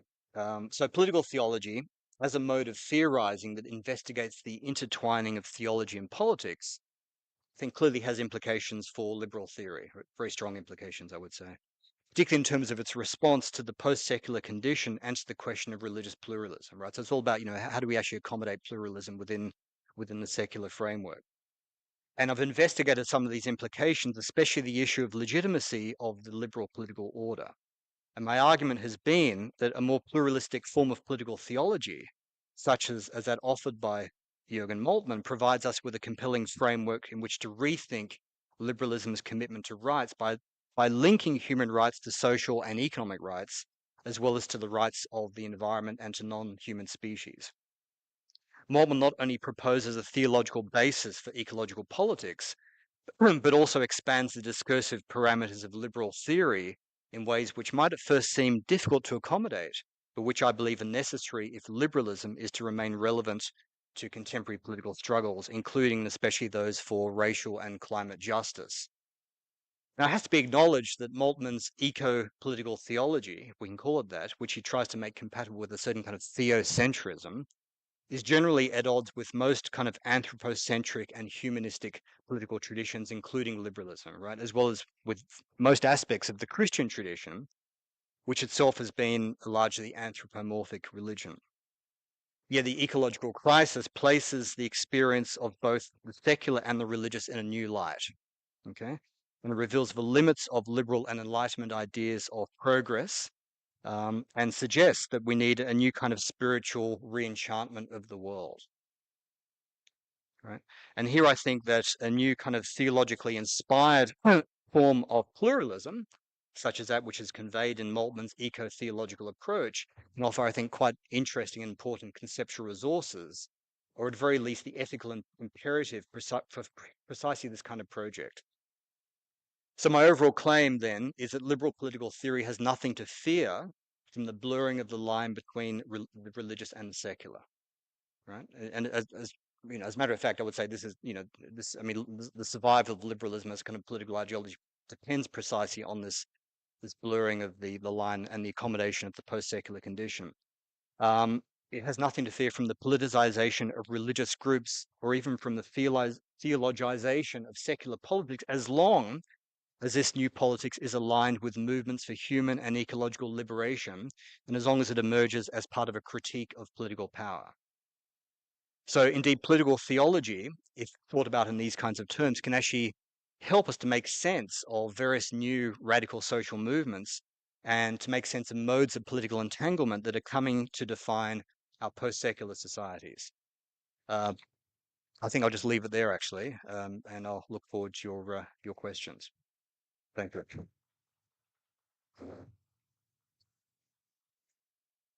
Thank you very much, Professor Ventura. Thank you, Sol. Amazing, very inspiring in many possible directions. I will honor the quality of your keynotes with a question, a bit of provocative question, if you want, on the response that this kind of political theology can give to the demand and the need for social cohesion and community ties, which can be seen as nourishing populistic claims. So, well, I perfectly understand that what you've been describing, starting from Moltmann, is a response. Or might even be, of course, the right response. But on the other side, you have a different kind of response, rather playing to, again, this sort of probably more narrow community ties. Yeah. This religion of religare, this religion of binding, close, binding together and stuff. How do you see this sort of conflicting demands and the possibility to address these demands within your framework? I mean, yeah. So, I mean, I suppose what I've tried to present really are two different models of political theology, right? So, one is the Schmittian model, which is sovereign centric, which involves a very sort of closely knit community of believers, a sort of a homogeneous community, which has a kind of a common sort of ethnic, cultural, religious identity, for instance. This is precisely the kind of how Schmitt thought about a community. I mean, a community or a people is not everyone. It's a highly exclusionary concept. And I think this way of thinking about political community and political theology, as I said, is very reflective in today's modern populisms. Right? I mean, contemporary right-wing populism is kind of essentially a Schmittian discourse. It's about friend-enemy. It's about a sort of a homogeneous community, which needs to be defended from contaminants, whether they're immigrants or outsiders and so on. And then I've tried to present an alternative conception of political theology, which kind of takes this connection in very, very different directions, right? It's about pluralism, it's about human rights, it's about ecological rights, it's about struggles for emancipation. So therefore, it's presenting a different kind of community, which you could say is more inclusive, which is not about borders and boundaries. It's not about friend and enemy. It's something which is more amorphous, more porous. But nevertheless, it is something which is, I think, entirely consistent with many aspects of Christianity, as well as indeed with other religions. But it's something which is egalitarian, which is radically democratic. So it's a different kind of community which is being presented here. But I think one which is much more I would say tenable and desirable than the closed knit community of the previous version of political theology. Who will win? Well, probably the right wing populists are winning at the moment, aren't they? I guess. But I mean, the point is that church groups and religious communities, religious associations have a role to play in politics, at the level of civil society and kind of engaging with with sort of social justice struggles and so on, as increasingly they are. This is precisely what Moltmann is advocating.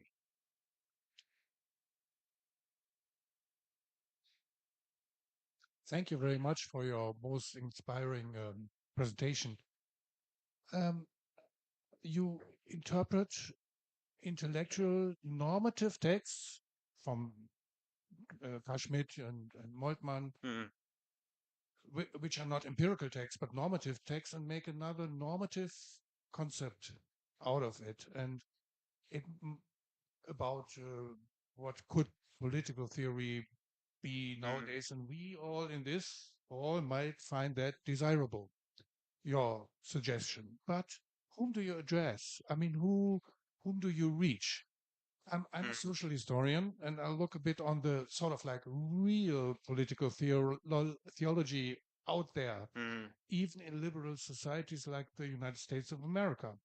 Half of the Republicans still believe that something went wrong with the last presidential election. It cannot be that Joe Biden became president because Donald Trump was the chosen one by God.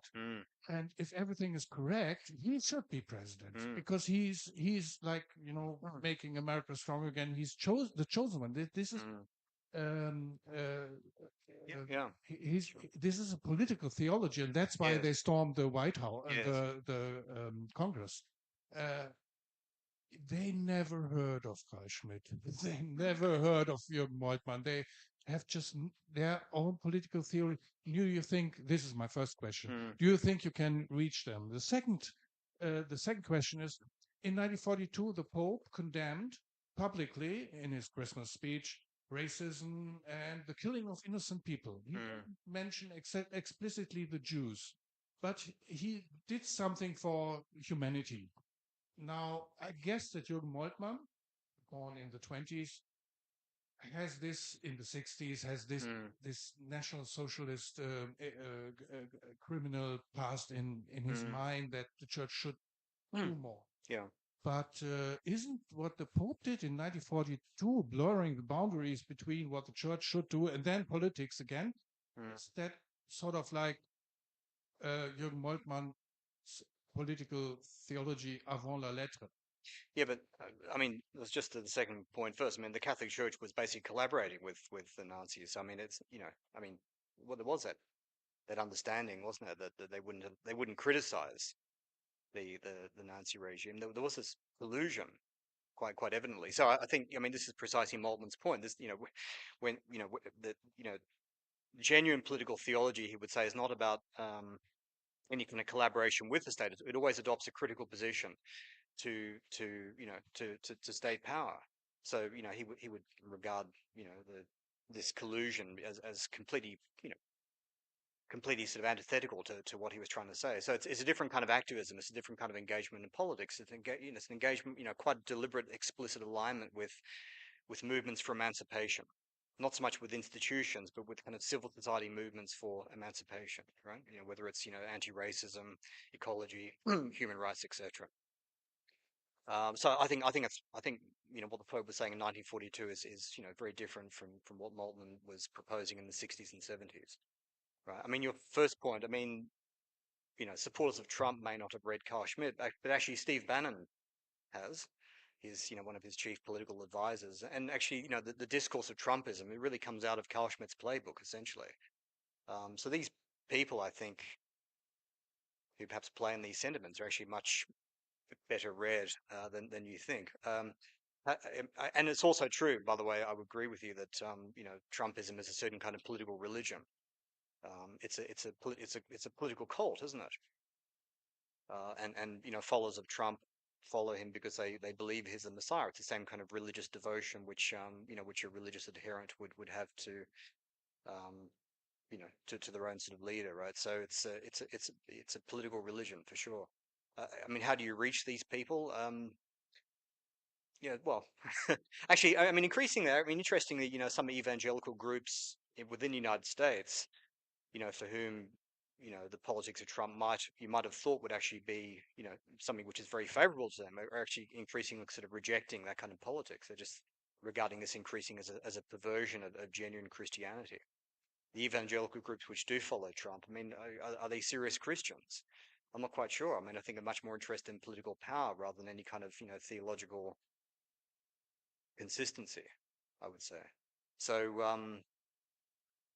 know, I don't know. I mean, obviously, it's a very contested political field, but I think you do have alternative understandings of the relationship between theology and politics, and you know, the kind of public theology which I'm interested in is that which is on the side, as I said, of kind of, you know, secular, you know, social movements and movements for emancipation and so on. But I mean, all I'm saying really in this paper is that, you know, religion does have, I think, quite an important role to play within political struggles, and this should not necessarily represent a challenge or a threat to this kind of liberal notion of state neutrality, right? I think it's something which can actually, in a way, support liberal values to some extent, and provide some kind of answer to the crisis of liberal legitimacy, which is what we're experiencing now. So.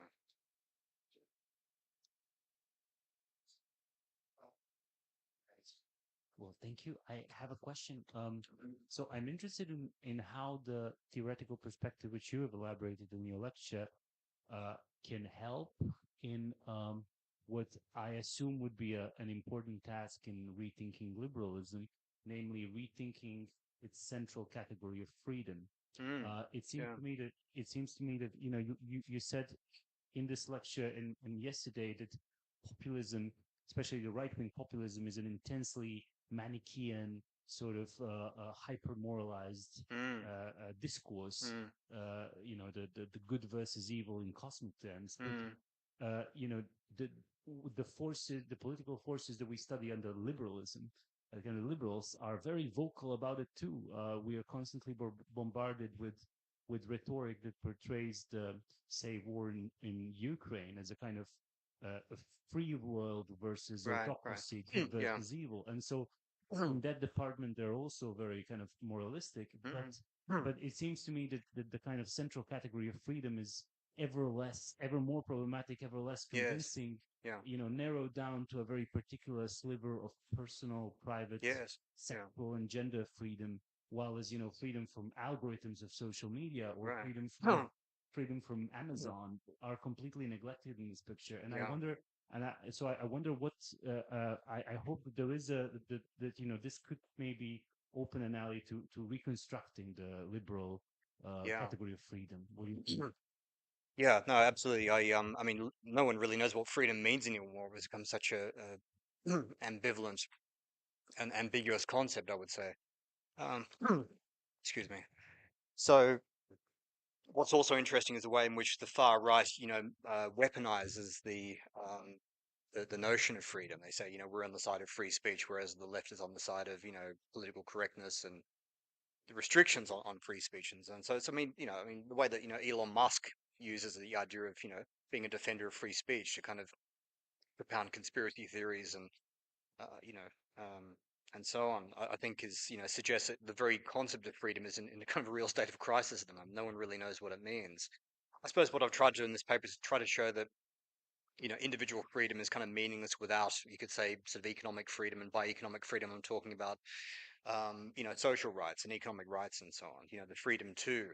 I think that's. I mean, without that, the very idea of individual freedom, I think, is totally meaningless, right? So, so this is a way of kind of, I suppose, deepening the liberal concept of individual freedom by showing that it's also interlinked not only with economic and social rights, but also with ecology as well. And this kind of goes against this kind of classical liberal notion of individual freedom, doesn't it? Which is about the autonomous individual, right? Because the individual is obviously not autonomous, it's not self-determining. It's entangled with all kinds of ecosystems and with social relations, which kind of enmesh him or her within, with a whole kind of ecosystem of relations with both human and non-human entities. So I think we need to, I think we need a new concept of freedom, actually, which is about a certain kind of entanglement, paradoxically, an entanglement which actually imposes ethical obligations upon the individual. But we should see this perhaps as an enhancement of his or her freedom rather than a diminishment of it.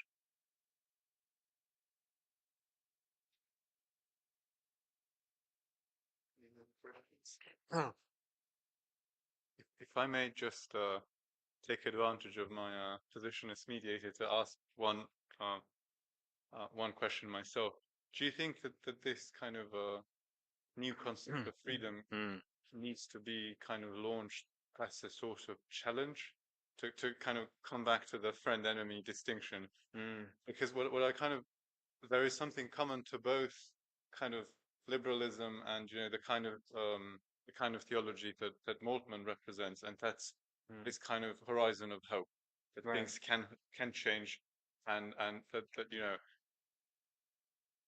But on the other hand, what I think Feja asked yesterday was what's kind of the eschatological horizon of populism or the far right, and I think there is no horizon. And in that way, this kind of right-wing Christianity is actually a kind of form of paganism where it's a kind of it's a cycle of eternal return. Nothing changes. The hierarchies are kind of preordained, and in that sense, this is kind of the enemy So how does a new idea of freedom, or or new theology, propose itself as a form of challenge?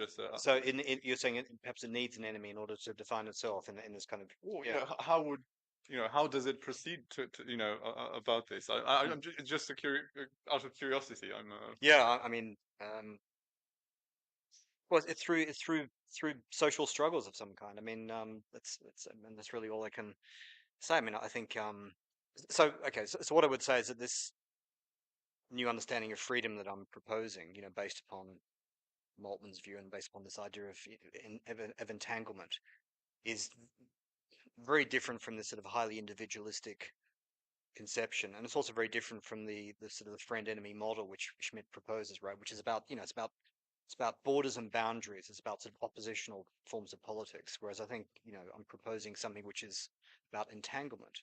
So I mean, in a way, the very concept of the border is actually in a way unthinkable within this new understanding of political theology.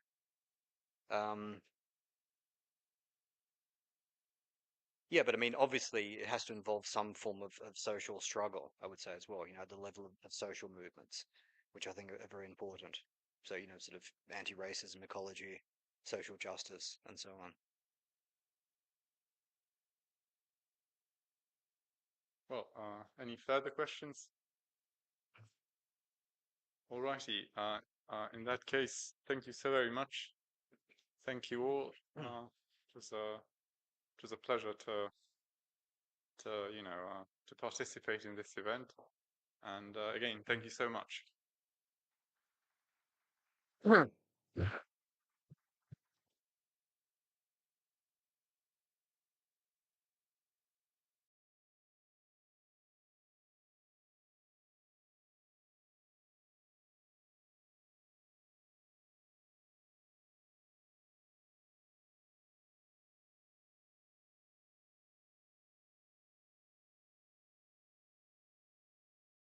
For incorporating the lectures in our conference.